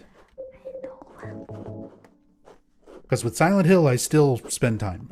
Even after all these years, even after everything I've learned, especially now with a bunch of new games coming out, yeah, like, I still spend a lot of time, time, 4-letter word, on Silent Hill. Whereas I don't really spend much time going back and researching Death Stranding or Metal Gear Solid nearly as much. So that's kind of what I mean. I have the opportunity to spend my time however I wish. And there is nothing that I put as the same amount of time and effort into as Silent Hill. That's the ultimate answer there.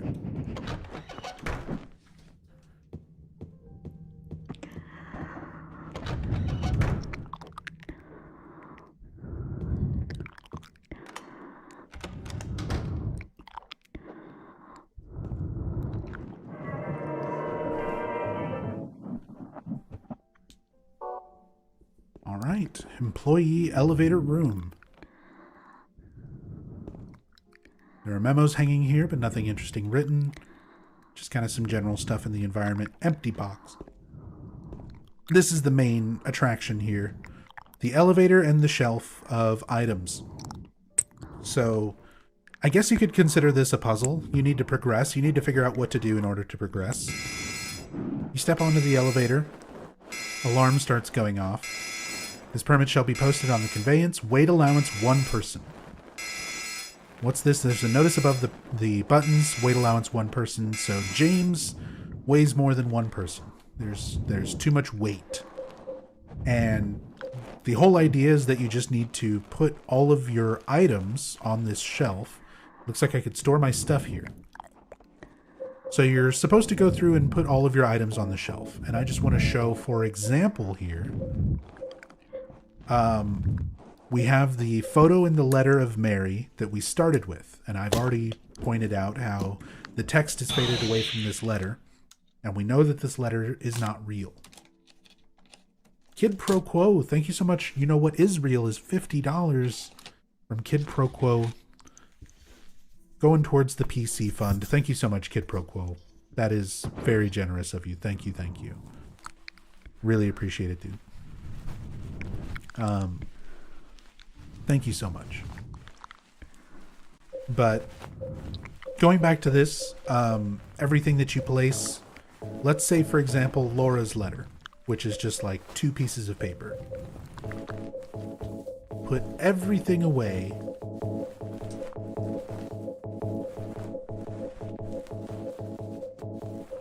except for these 2 pieces of paper, Laura's letter.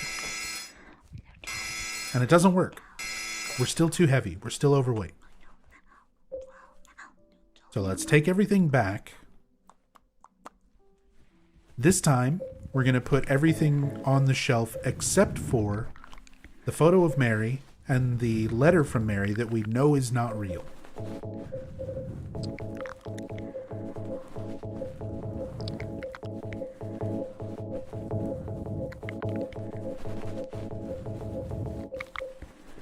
So all we have left is the photo of Mary, the letter from Mary.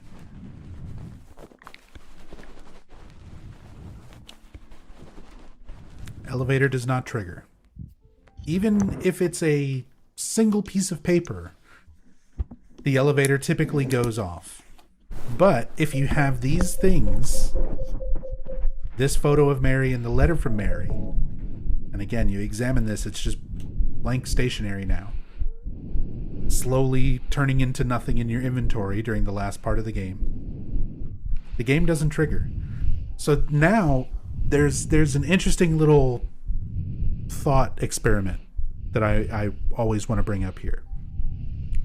Is this an intentional detail where Team Silent said, this photo of Mary is too important to James, and this letter from Mary is not real, so when it comes to this elevator that forces you to put everything away, these two things should be allowed to remain on you. For lore and story reasons, these should not affect the elevator sensor going off. Was this an intentional decision, or is this a convenient little quirk of how items are programmed in this game? Because when you very first start Silent Hill 2, all throughout this game, you're picking things up. You're picking up health drinks. You're picking up weapons. You're picking up everything except for two items. Two items in this game you never ever pick up.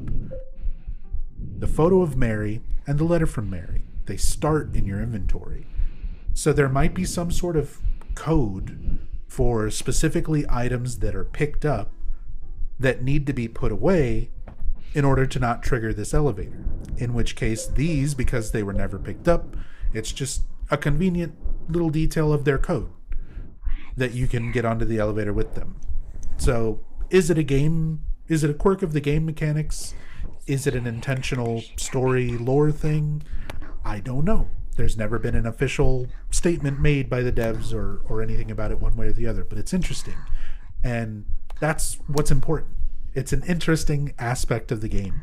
It could potentially, mean something storyline wise, or it could just be an interesting little quirk. But it says a lot that people still, play these games after all this time and still theorize over these kind of things, because it's more than just my crazy ass over here doing that on Twitch. There's tons of people in the Silent Hill community who do this exact same thing and, think about it even far deeper and know more bits of info and trivia than even I do. So the fact that people still do that after all these years for these games, I think says a lot about these kind of details. Our desire to know more about these games, to learn more, to figure more things out.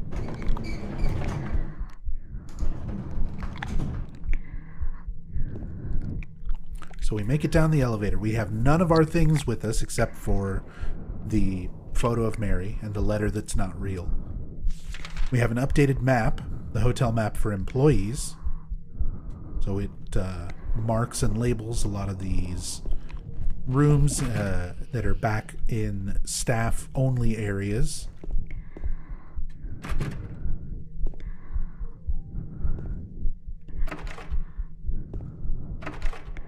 Again, mostly closed off areas.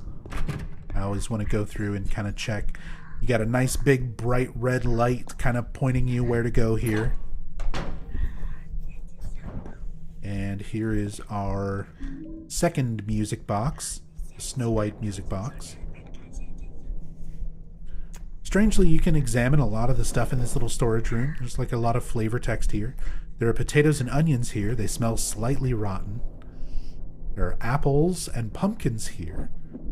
And we did just pick up the Snow White music box, so there's a little bit of significance to apples and pumpkins being a thing right next to where we find it. Pumpkins being, magically transformed into Cinderella's carriage. So Snow White, the apple, the poison apple. So we're finding things that are significant to some of these music boxes and their respective fairy tales and stories that they come from. Cans of fruit are lined up. The expiration dates are probably long gone. Tea bags and cookies here, they're all past their expiration dates.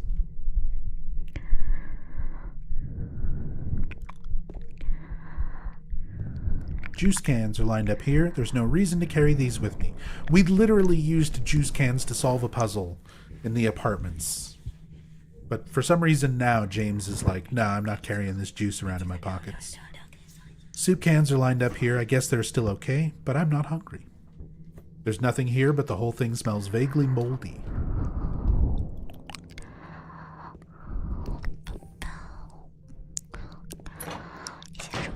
Like I said, kind of a small room, and surprisingly a lot of text. A lot of things that you can examine.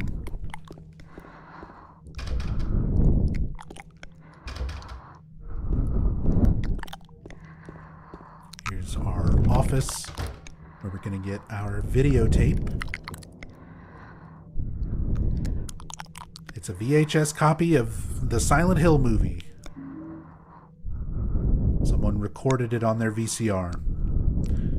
Got the videotape. And there's a can opener beneath the videotape. Got a can opener.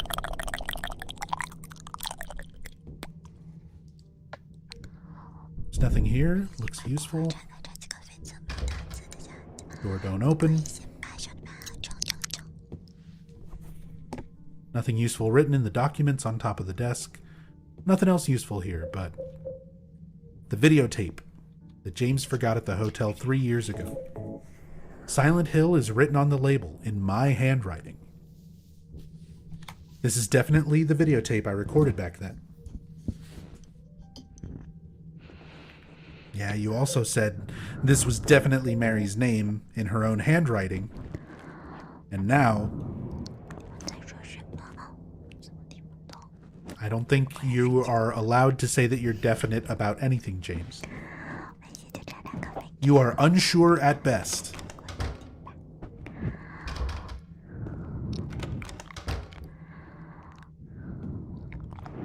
There's a schedule book here. The date's from 1 year ago.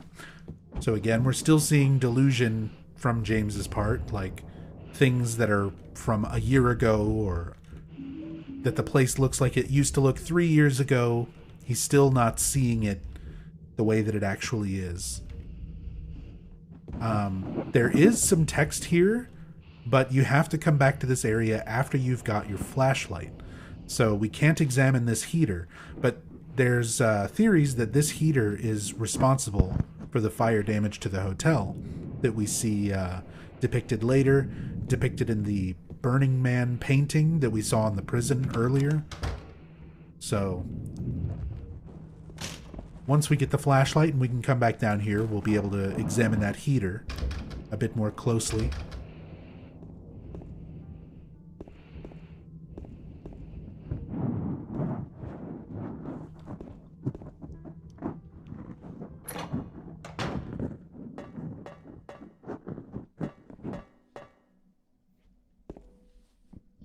Can't examine where the boxes are blocking where to go.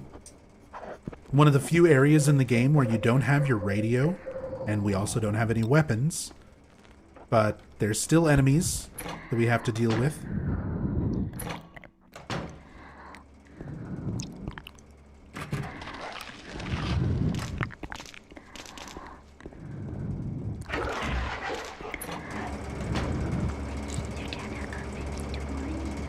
Here's the bar key.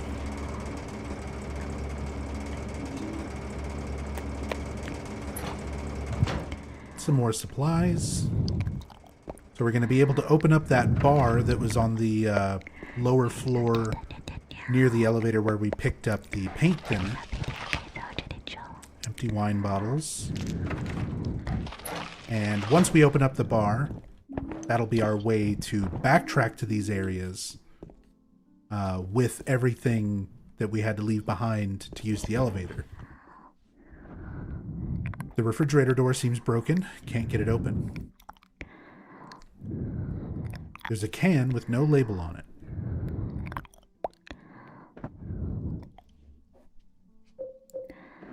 The overlook in the Shining book also exploded from the boiler. True. And there is definitely inspiration for the Lakeview Hotel being inspired on the Overlook. You know, inspired by the Overlook Hotel. But They've already done the boiler explosion gimmick in Silent Hill 1, so I think maybe they didn't want to repeat that. But like I said, we'll get some unique text when we examine that heater here in a moment. It's kind of weird, but we'll get there. We'll get there in a moment. Let's open up this can. Can with no label, filled to the brim with the freshest light bulbs you've ever seen. There's light bulbs in the can. Got me a nice canned light bulb.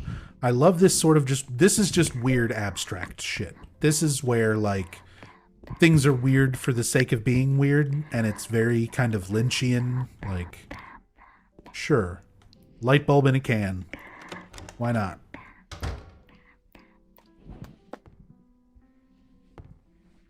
Why not? Love all the different little alcohol labels and things. Put some details in there. Not just, you know, the same generic bottle copied and pasted.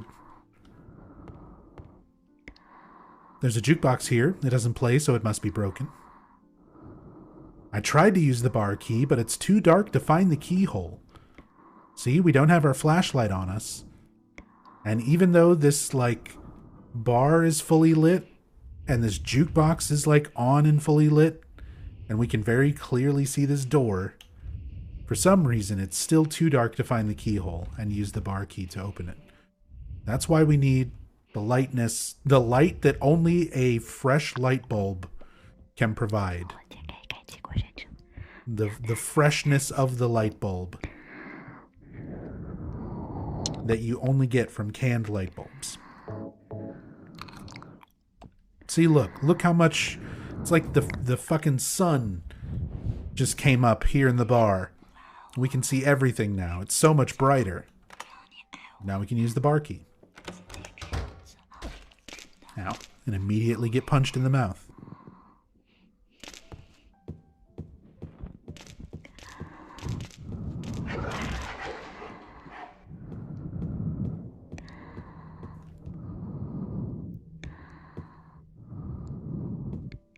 So, we've now got music boxes.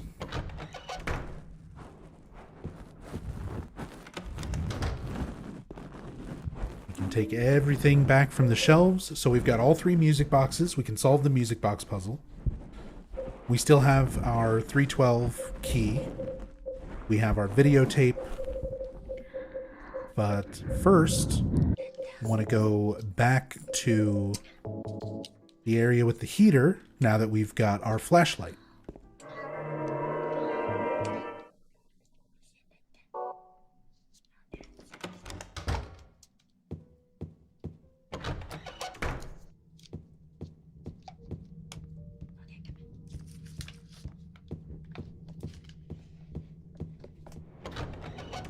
Got to go through like so much extra effort to even backtrack and do all this with your light.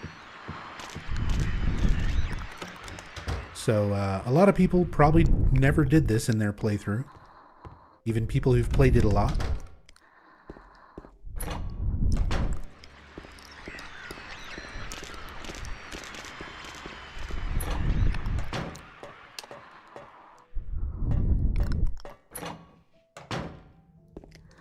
All the way back here with the flashlight, just so that we can look at this heater.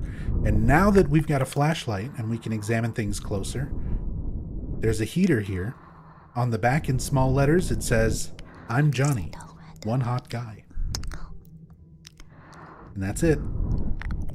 That's what all the backtracking is for. This is like the only thing in this whole area that gives you different text if you examine it again with the flashlight. So, for some reason, they made this heater significant. On the back in small letters, it says, "I'm Johnny, one hot guy." And that's what's led a lot of fans to speculating that this heater, at some point, would have been the cause of the fire that damaged much of the hotel.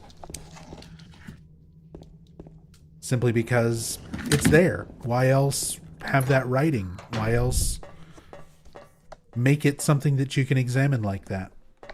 And not anything else.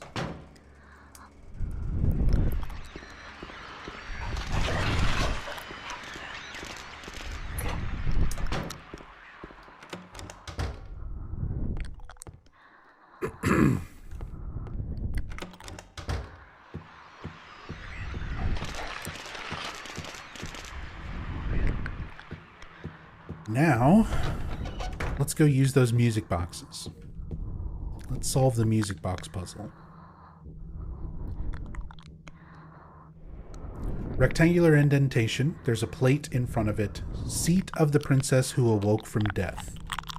So these are all, you know, corresponding to different fairy tales, different stories. The princess that awoke from death would have been Snow White. She was poisoned with the apple, woken from her sleep by a kiss from Prince... Was that Prince Charming? Prince Adam? He-Man? I put down the Snow White music box.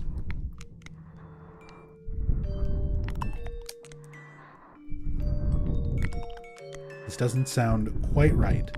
Is the music box broken? Or maybe. We just need to put in the other ones.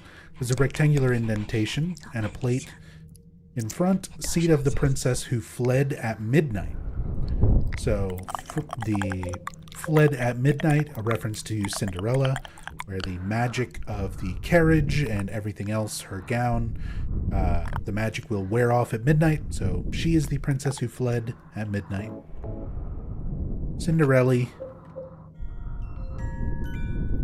And here, more of the song is coming together, but it still doesn't sound right.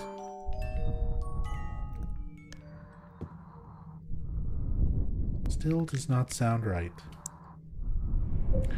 Lastly, we have the Little Mermaid music box. Music box with a figure from the fairy tale The Little Mermaid attached. And this is the seat of the princess who spoke no words. That is the Little Mermaid, who trades her voice for legs.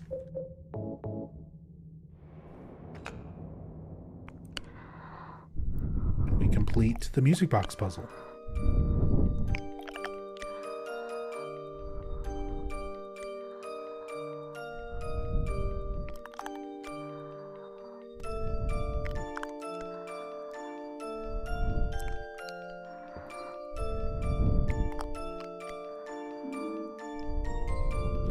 Hotel stairway key. Key to door from stairway to third floor hall was inside the big music box in the lobby.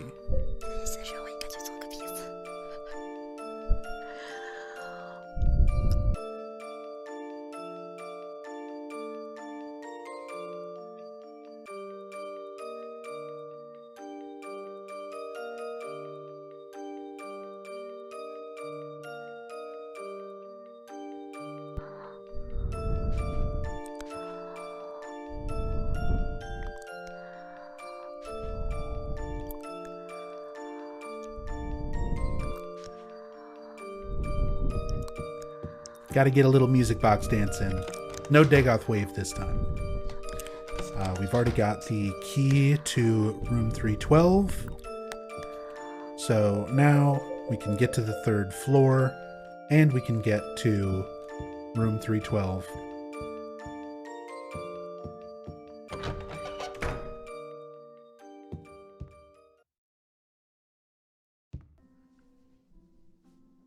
No dancing? We did dance. Use the hotel stairway key. You literally just danced, Technokami. What's going on? Mom comes in and thinks I'm on a break when I'm clearly playing the game actively live. Technokami's saying no dancing right after I very clearly danced. What's going on? Are we perceiving reality differently? Is this a different playthrough to you guys than what I'm currently doing and saying? Because I'm confused.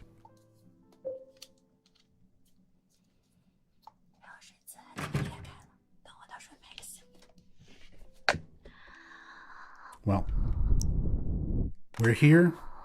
We're in room 312. The hotel room where James and Mary spent their time while they were on vacation here in Silent Hill. The last place where they were happy, got to do anything together before Mary's illness took hold.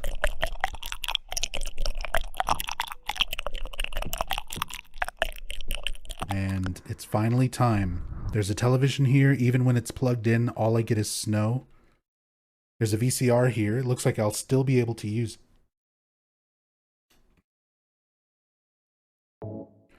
So this is where James finally comes to terms with what he's done. He has to face it directly. The memories of what he's done. Obviously, the tape is a combination of things that James did film when he was holding a video camera and filming Mary talking, but then we see scenes of James killing Mary, which obviously weren't filmed. They're just James's memories of the event, you know, being forced to replay to him.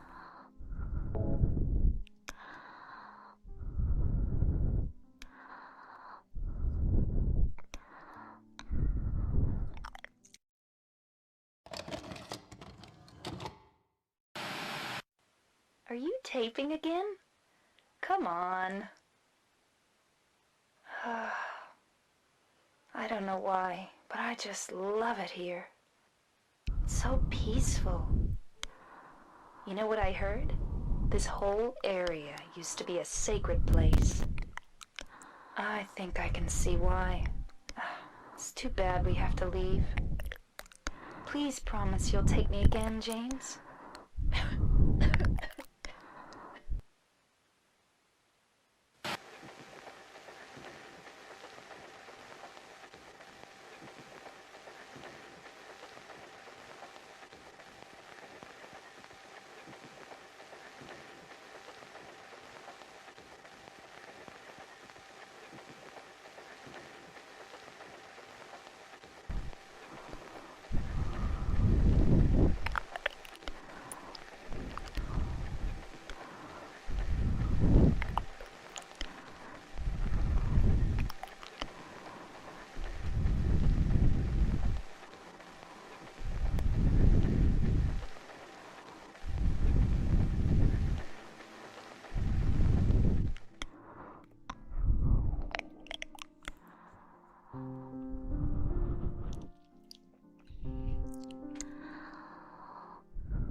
Mary.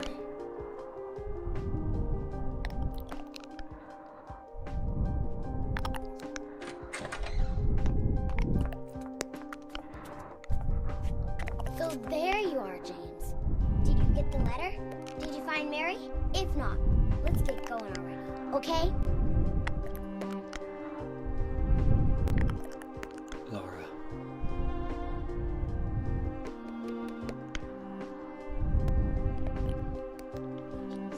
Mary's gone. She's dead.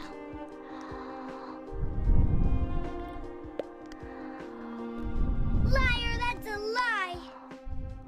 No, that's not true. She died because she was sick? No, I killed her.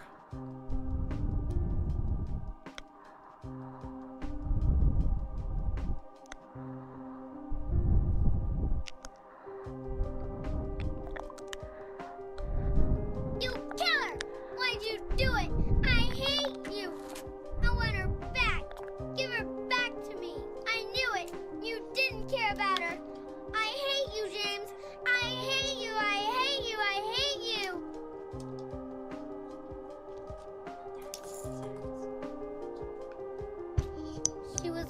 always waiting for you. Why? Why?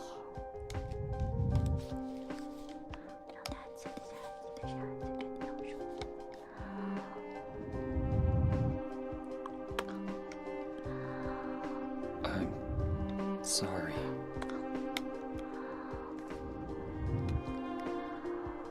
The Mary you know isn't here.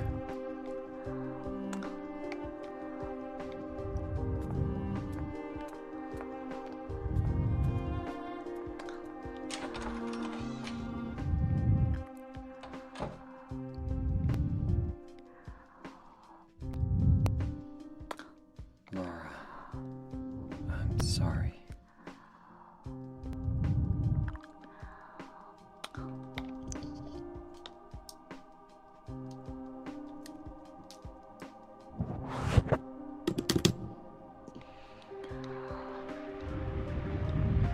James, where are you? I'm waiting. I'm waiting for you. Please come with me. Do you hate me? Is that why you won't come? James, That voice! James, please hurry. Are you lost? I'm here. I'm waiting nearby, James. Please, I want to see you, James. Can't you hear me? James, please, James. James.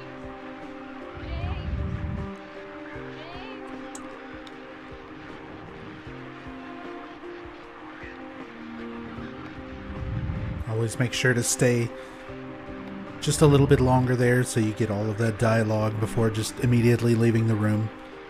How many times she calls out to him. I don't need the VCR anymore. There's nothing to see. Even the text, when you examine things, has become a lot more stoic. Like, the full brunt of James's reality, like he's breaking out of that delusion now. He's come to terms with it. He knows what he's done. He's killed Mary, and now he has to deal with it. The same way that he was originally going to deal with it by taking his own life once he got to Silent Hill, but now he's got a chance to sort of rethink it. And the game's not quite over yet. There's still a significant little chunk of things to do, but we're very close to the end now. And you can see the reality of the hotel has come through. It's no longer just the way James remembered it 3 years ago. It is burned and molded and decayed, dripping with water, where it seems like it's been flooded. Yeah, the soundtrack here with, during that whole cutscene, all the audio and everything with Mary, which, by the way, that was not like edited down. It's not like there's an early version of Silent Hill 2 that has it included or anything like that, but in the game files there was originally a different audio that was going to be used for when James smothers Mary, where you can actually hear Mary struggling and fighting back, and sort of like her final panicked breaths. It's a lot more intense. You can look it up on YouTube. It's actually on Fungo's channel. A lot of you are familiar with Fungo from Twin Perfect. If you ever want to pull that up and watch the unedited version of it, I'm not going to pull it up here. Just, we've done it in previous playthroughs, but if you want to see that or hear what that original audio was, it's out there if you want to see it or hear it.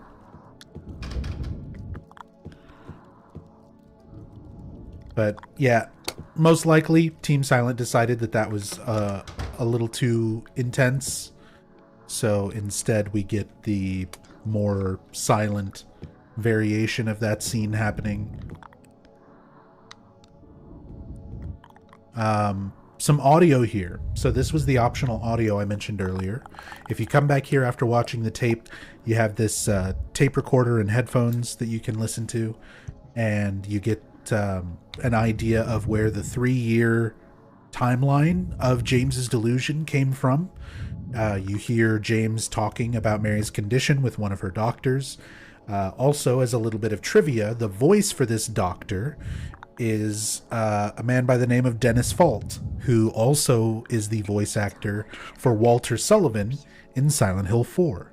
So this is actually the first time we hear Walter Sullivan's voice actor in the Silent Hill series is the voice of this doctor.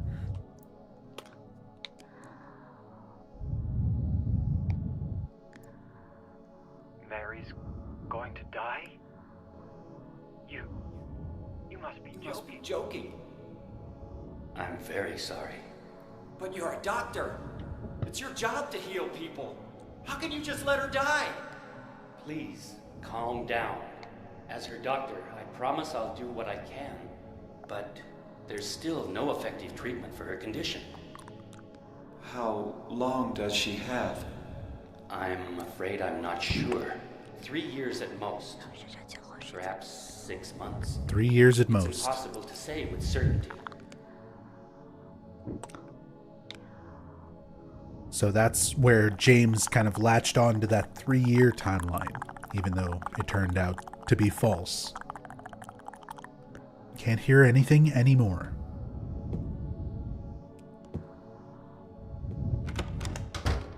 But yeah, that's kind of interesting hearing Walter Sullivan's voice. A very similar tone because it's the same actor.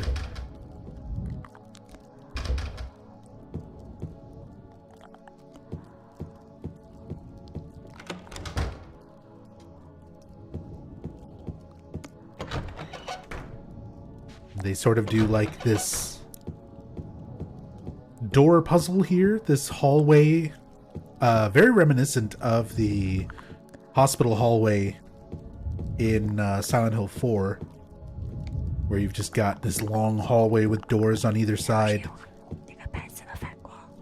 And you kind of have to figure out which ones you can go through that don't just loop you around to the same hallway.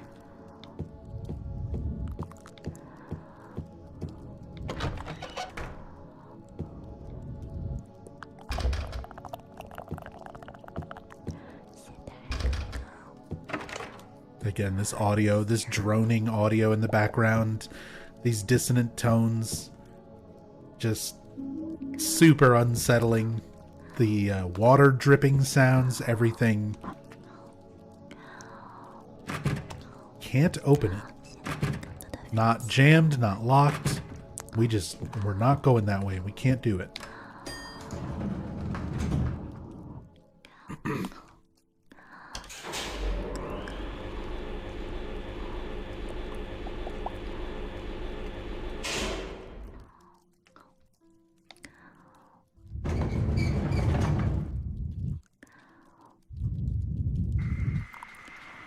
Look at these water effects, baby.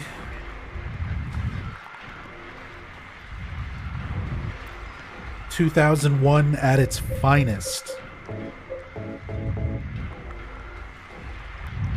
And it's not much different from the original version to the enhanced edition. It's essentially the same effect, same texture.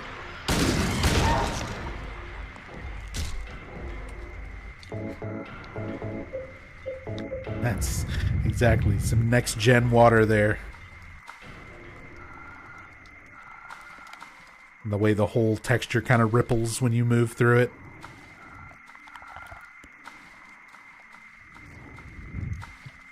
Hey, for 2001, early PS2 days, that was pretty impressive. Jukebox. No use for that right now.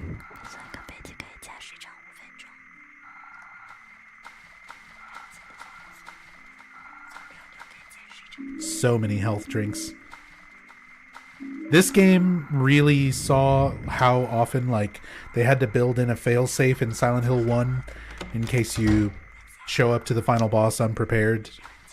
So they really went out of their way with Silent Hill 2 to, like, on your final path here to the end of the game, here's fucking all these supplies. Tons of ammo, tons of healing.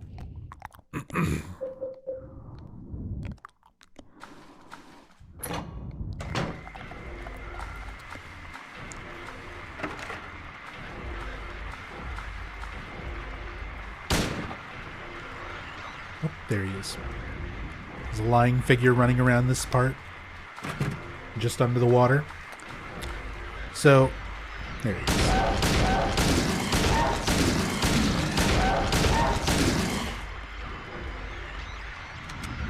How are you still alive?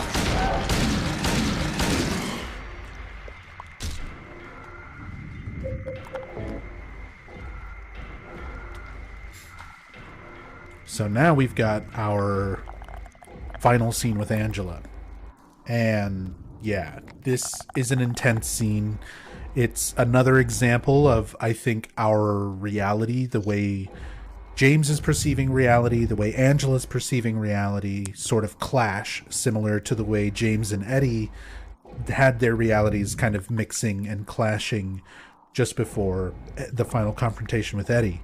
So now with Angela, she sees fire, and we as the player are able to see a little bit of what Angela sees. But James does not react to it as though he sees the fire. He comments on the heat, but not like, holy shit, everything is burning down. So again, this is one of those examples of how reality is being perceived by different characters at the same time, and how it's being shown to the player. Because this is one of the few times where the player is seeing something other than what James sees. But yeah, there's a lot to talk about the scene. We'll watch it and then talk about it. But amazing performance by both Guy Seehee and Donna Burke for this scene right here.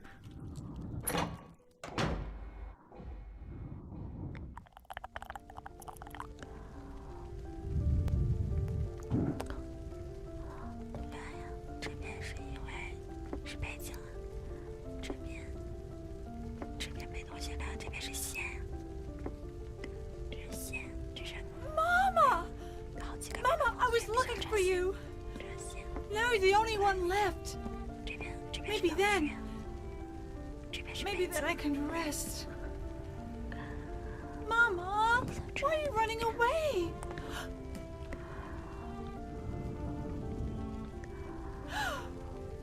You're not my mama. It's you. Oh, I'm sorry. Angela, no.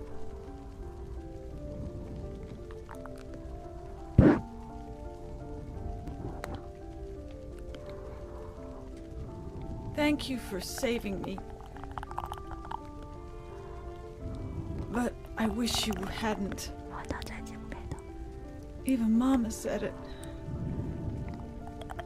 I deserved what happened. No, Angela, that's wrong.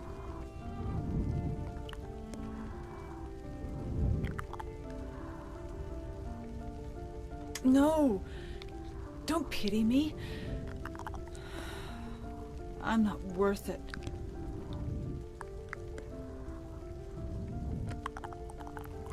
Or maybe you think you can save me. Will you love me? Take care of me?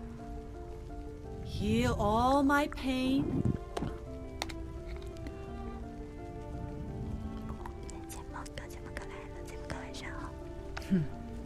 That's what I thought.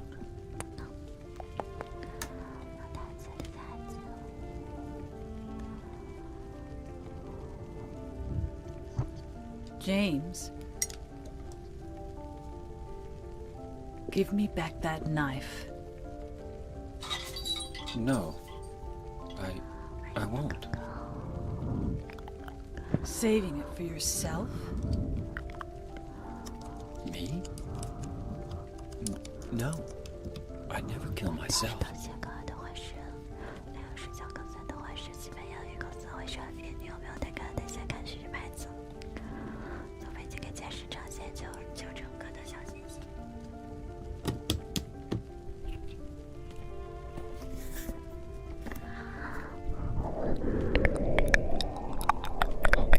It's hot as hell in here. You see it too. For me, it's always like this.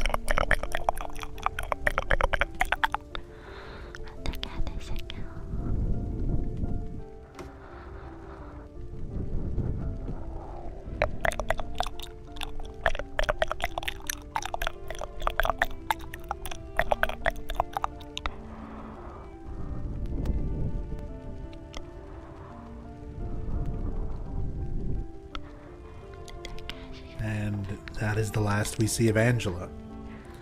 One of the most tragic characters in all of Silent Hill, in all of the series. One of the best scenes in this game. I think one of the best performances.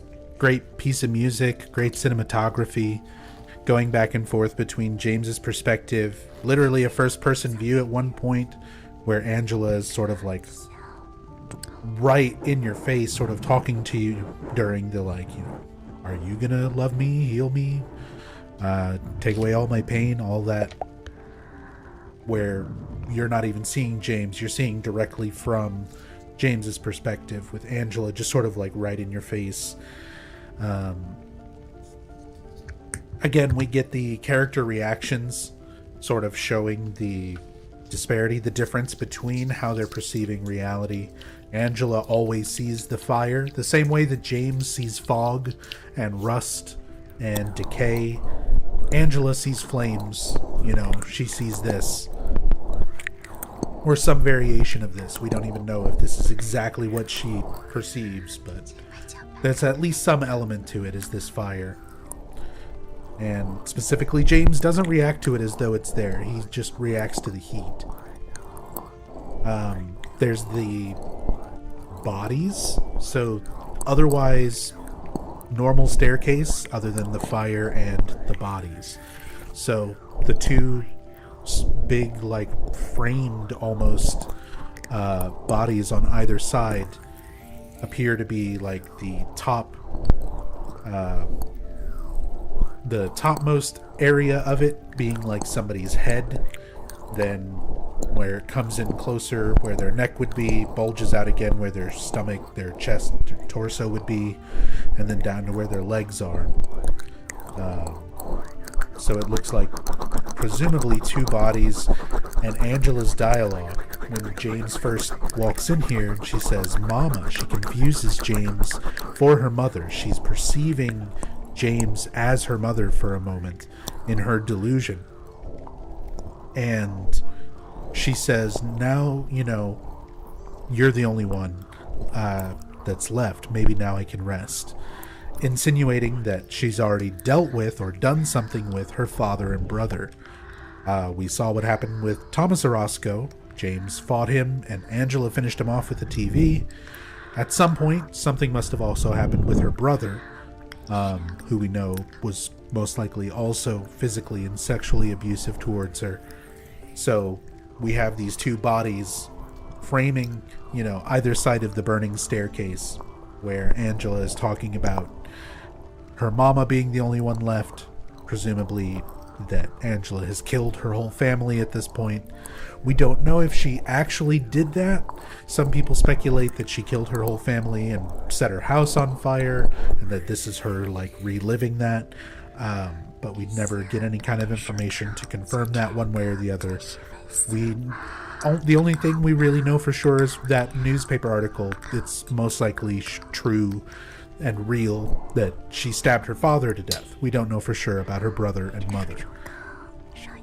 But she's looking for her mama. She killed possibly manifestations of her father and brother here and her real father. But yeah, just really excellent scene altogether. So much to convey, like so much information conveyed from the dialogue and from the scene, the visuals itself. Also, just as another quick note, and then we'll move on from this, the performances in this game, it is almost always the actors in person acting together. Like, whenever you see Eddie and James interacting in a cutscene together, it usually meant that Guy Seehey and Dave Shoffley, both of the voice actors, were there in mocap suits on a set, acting with each other, not just by themselves. This scene on the stairway is one of the only scenes in the entire game where the actors were not there in person when they did the mocap and recording for it. So Donna Burke did her part on her own, and then Guy Seehey did his part on his own, and this came out as one of the better scenes in the entire game, even though it's like one of only 2 scenes, I think, where the actors weren't there in person. So interesting how good a lot of things can come together even when they don't have their like preferred method of recording.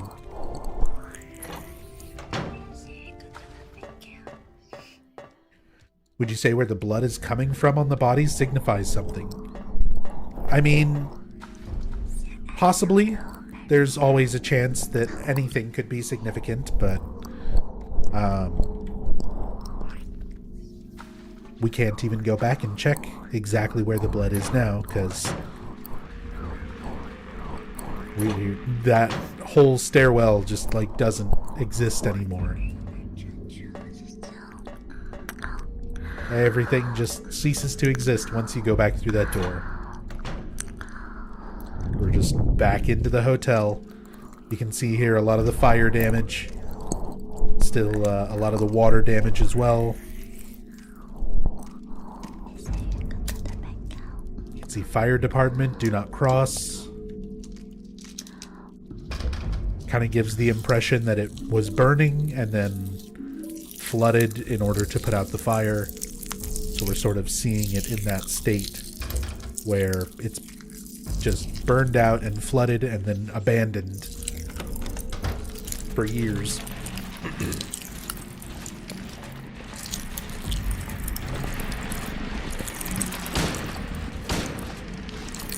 More mandarins.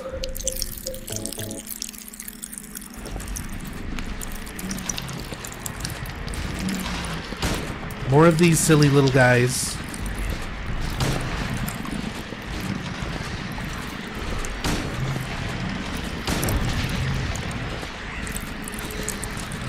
See if we can get a good shot of their dropping animation.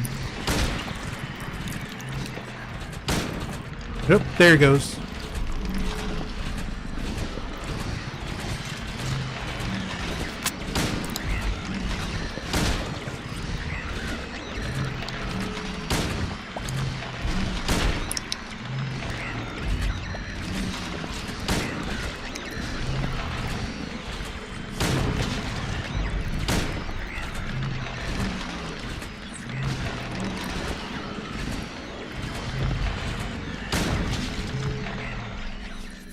Hey.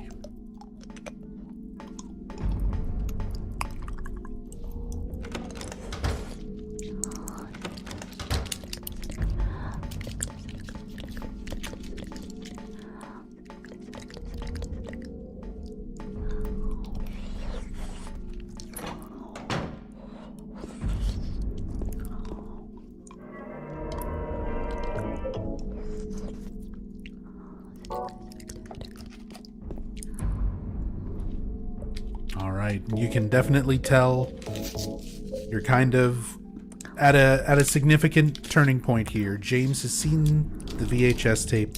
He's remembered that he's responsible for Mary's death. He's come this far. He's seeing the hotel the way that, it should be. His whole idea of, reality has changed, and he's breaking out of this delusion. We see the save point, the 9 red squares, which Ito on Twitter said each of these 9 red squares represents a different manifestation. So all of the creatures and everything that James has been encountering, everything manifested is represented by, each one of these 9 squares. So now he's at the end of it, where he's almost done dealing with these manifestations. He's done dealing with delusion and essentially just facing the truth.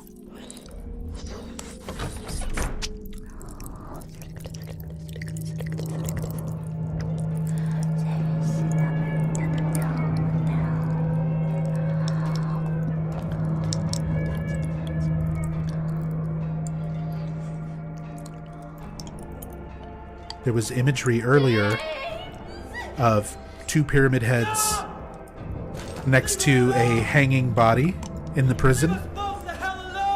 mention of prisoners being skewered as part of their death penalty.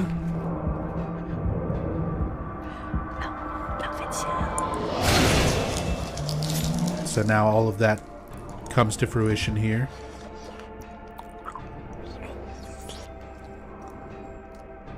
James once again being forced to remember Mary's death violently right in front of him. I was weak. That's why I needed you. Needed someone to punish me for my sins. But that's all over now. I know the truth. Now it's time to end this.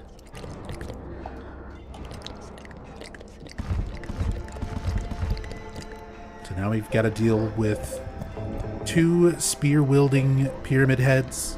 There's now another pyramid head, another executioner, another representation of punishment. And a lot of people theorize that this is because James has killed someone else. Initially, there has only been this one pyramid head, this one sort of representation of guilt because he'd only killed one person, Mary. Now he's also killed Eddie.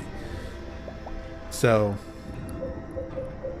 that's what some people theorize is why we're seeing this second executioner, even though it is kind of hinted at and foreshadowed as far back as the prison, where we see the 2 pyramid heads holding spears next to the body hung in the noose on where we put the 3 tablets.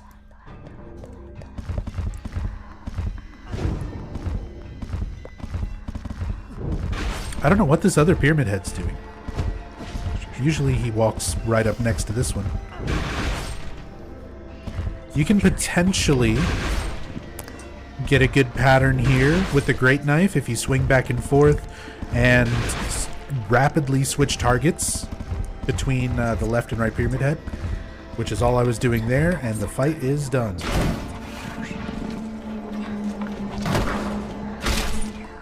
It only really works on normal difficulty, but good consistent strategy for dealing with this otherwise pretty difficult fight. Interesting note about this room, little piece of trivia. So if you look at the floor, this rug has some very faint circular symbols on either side. That is the Seal of Metatron from Silent Hill 1. It's the only time we see the Seal of Metatron in Silent Hill 2. And people actually brought this up to Ito on Twitter a couple of years ago. And Ito mentioned that this particular texture was not... It was like a placeholder. Like, this was not supposed to be in the final game. They didn't want to include any symbols or anything that were directly from the first game in the second one. They wanted this to kind of be its own separate experience and, you know, not have any ties to the... Not super strong ties to the first game. So, it was actually a mistake that the Seal of Metatron is visible here. This was just a texture that never got updated. Now it's part of the game forever. Pyramid Head won't move anymore. Looks like he's holding something. So each Pyramid Head gives us a different egg. Because of course we would get something strange like an egg. A scarlet egg and a rust-colored egg. Following that same theory of each of these Pyramid Heads representing a different guilt for a different murder. The murder of Mary and the murder of Eddie. A lot of people believe that the rust-colored egg represents Mary with her illness, her decay, and the entire Rust theme sort of being based behind that. And the scarlet egg being that Eddie was a much more recent victim who was not ill, at least as far as we can tell, not physically.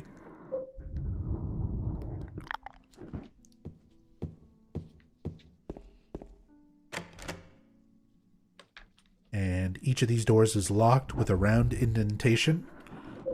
exactly where we're meant to use the eggs. It does not matter and does not affect anything which egg you use in which door. Just that you use them both.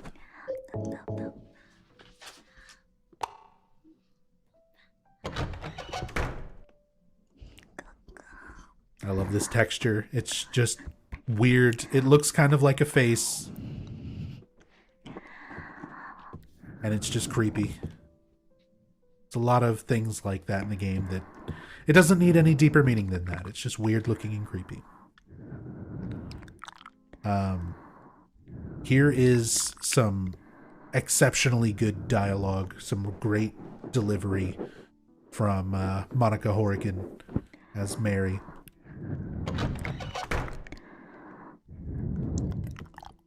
Mary? What do you want, James? I brought you some flowers. Flowers? I don't want any damn flowers. Just go home already. Mary, what are you saying? Look, I'm disgusting. I don't deserve flowers. Between the disease and the drugs, I look like a monster. Well, what are you looking at? Get the hell out of here! Leave me alone already! No use to anyone. I'll be dead soon anyway. Maybe today, maybe tomorrow. It'd be easier if they'd just kill me. But I guess the hospital is making a nice profit off me. They want to keep me alive. Are you still here? I told you to go! Are you deaf? Don't come back! James! Wait! Please don't go! Stay with me! Don't leave me alone! I didn't mean what I said! Please, James! Tell me I'll be okay! Tell me I'm not going to die! Help me!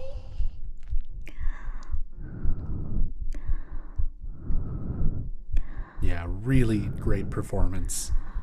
Going back and forth between, like, being angry and just resentful. And I mean, you imagine as an actress, you're trying to portray this character that is having to come to terms with their own mortalities. You're going to die from this illness. You're stuck in a bed.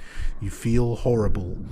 And, like, you're trying to go back and forth. You're trying to blame it on somebody, blame it on something, take your anger out, but still not want to be alone, when you die. The same that most people would probably struggle with, all of these kind of feelings when you're faced with your own mortality being so close like that. And I think it's just wonderfully, very, very tragically, but wonderfully portrayed.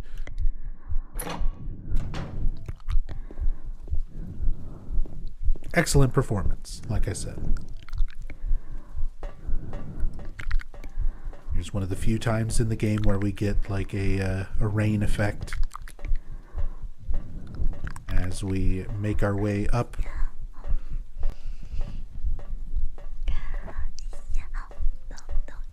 to the final boss, final area, the conclusion of Silent Hill 2. Because there's only one thing that's left to confront. We know what James did, we know everything else, but now he's gotten past his guilt. Killing the two pyramid heads, or rather them killing themselves, represents James moving past that guilt. Now it's just, how does he come to terms with it? How does he go on knowing the truth?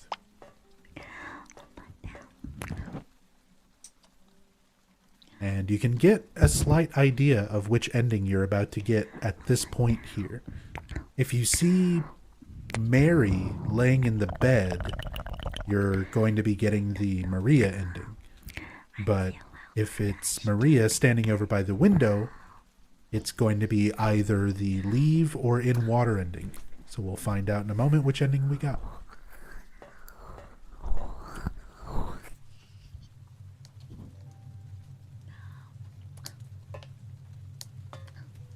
Mary?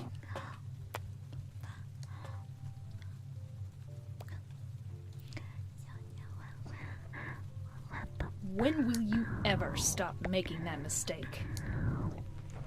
Mary is dead. You killed her. Maria? It's you. But I don't need you anymore. What? You must be joking. But I can be yours. I'll be here for you forever. And I'll never yell at you or make you feel bad. That's what you wanted. I'm different than Mary. How can you throw me away?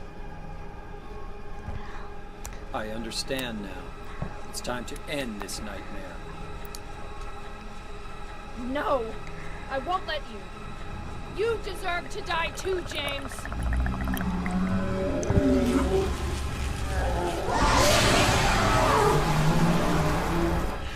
And now we see her true form. Again, just like earlier with the flesh lips and the pyramid head victims where we picked up the great knife, she's depicted in a cage representing Mary's bed frame that she felt that she was a prisoner of.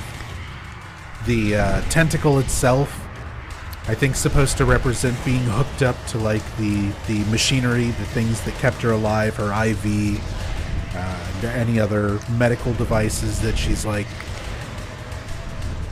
a part of, you know, that keeps her alive. The way that she put it, you know, the hospital making profit off of her by kind of keeping her alive. You'll notice that she's having a hard time hitting me. If you manage to stand in this spot right here, directly in front of the bed, she's most of the time not able to reach you. So you can just kind of sit and attack from here.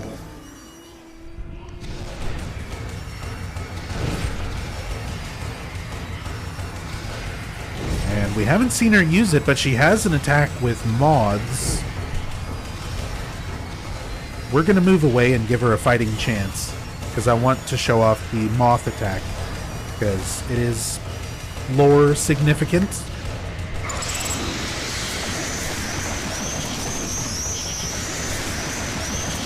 The same way that we saw them earlier, and they sort of represent the idea of reincarnation or rebirth.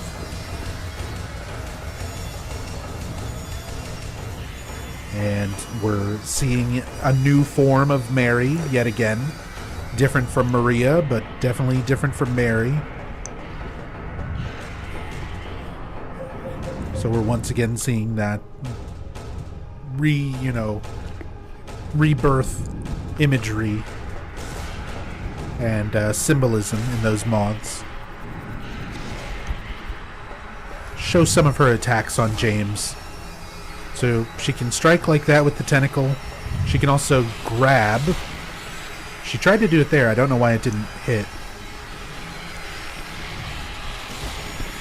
I don't know why she can't grab.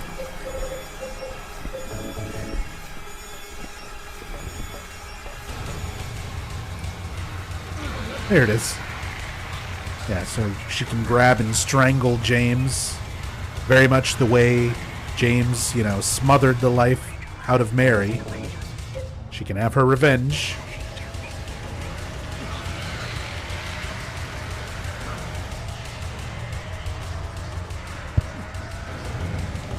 Now it's time to end this, Mary.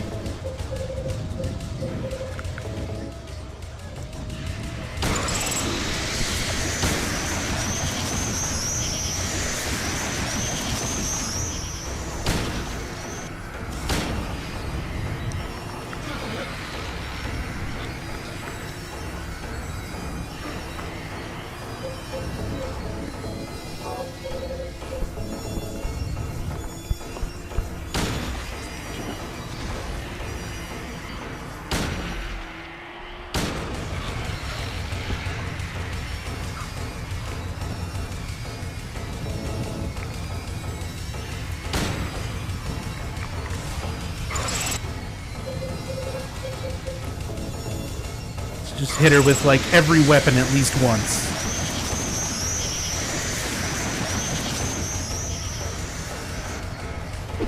Oh, other attack.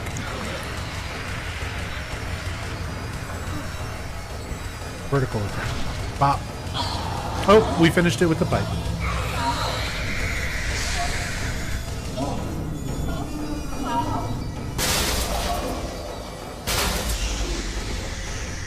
Gave her the bonk. James. And you do have to sit here and sort of watch her creepily writhe and open her mouth and just keep saying James over and over until we bonk her with a piece of wood with some nails in it. James. Goodbye forever. Enjoy the ending. That's Silent Hill 2. I'll be back after the credits to say goodnight. Mary?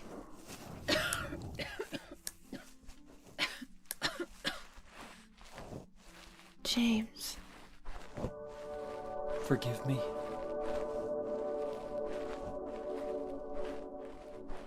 I told you that I wanted to die, James.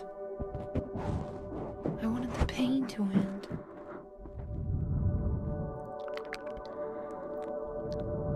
That's why I did it, honey. I just couldn't watch you suffer. No. That's not true. You also said you didn't want to die. The truth is, I hated you. I wanted you out of the way. I wanted my life back. James, if that were true, then why do you look so sad?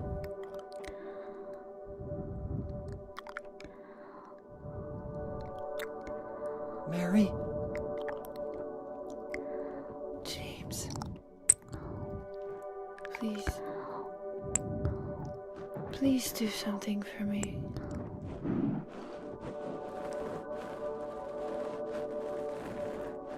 Go on with your life.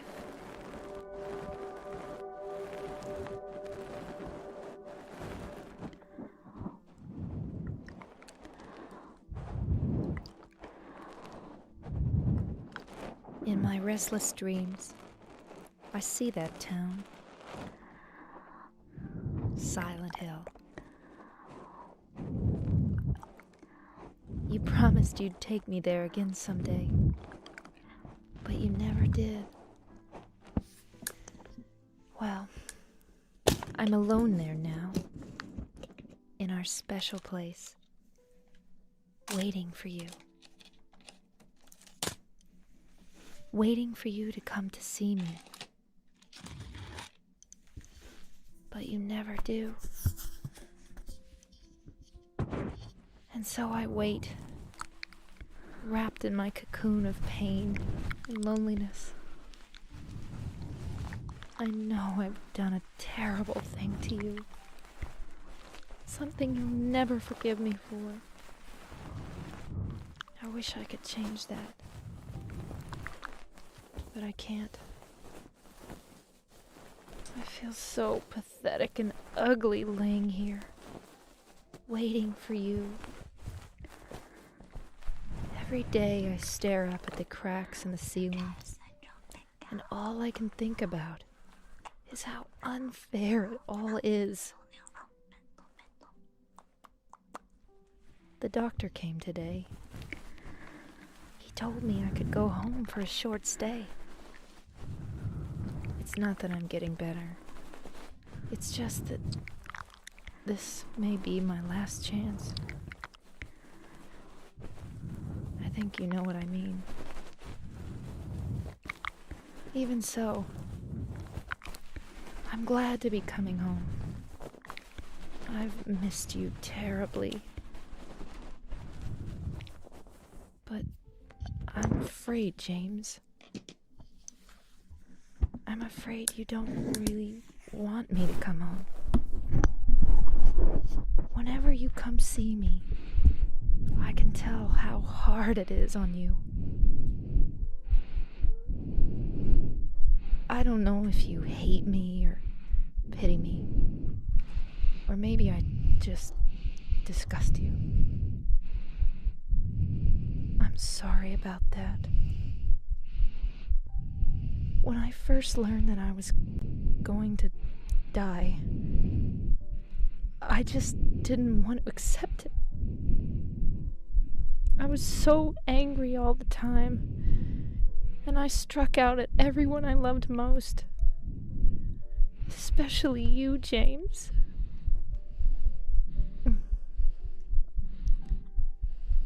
That's why I understand if you do hate me. But I want you to know this, James. I'll always love you. Even though our life together had to end like this, I still wouldn't trade it for the world. We had some wonderful years together. Well, this letter has gone on too long, so I'll say goodbye. I told the nurse to give this to you after I'm gone. That means that as you read this, I'm already dead. I can't tell you to remember me, but I can't bear for you to forget me. These last few years since I became ill, I am so sorry for what I did to you, did to us. You've given me so much, and I haven't been able to return a single thing. That's why I want you to live for yourself now. Do what's best for you, James. James, you made me happy.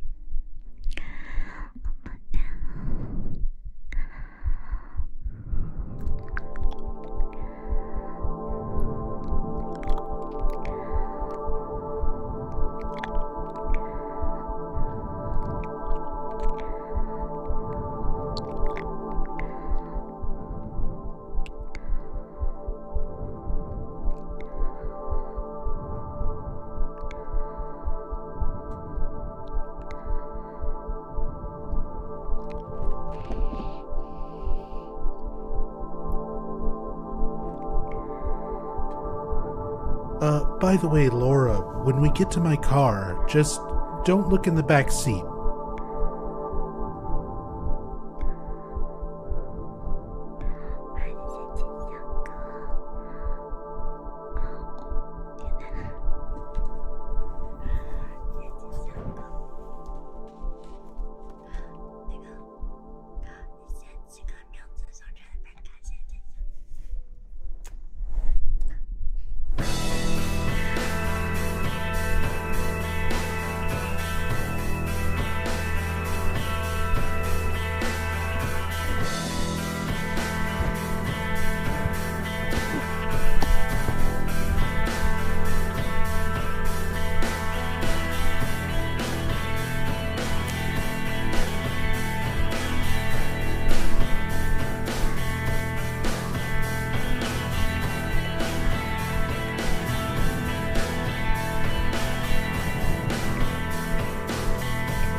And that is Silent Hill 2.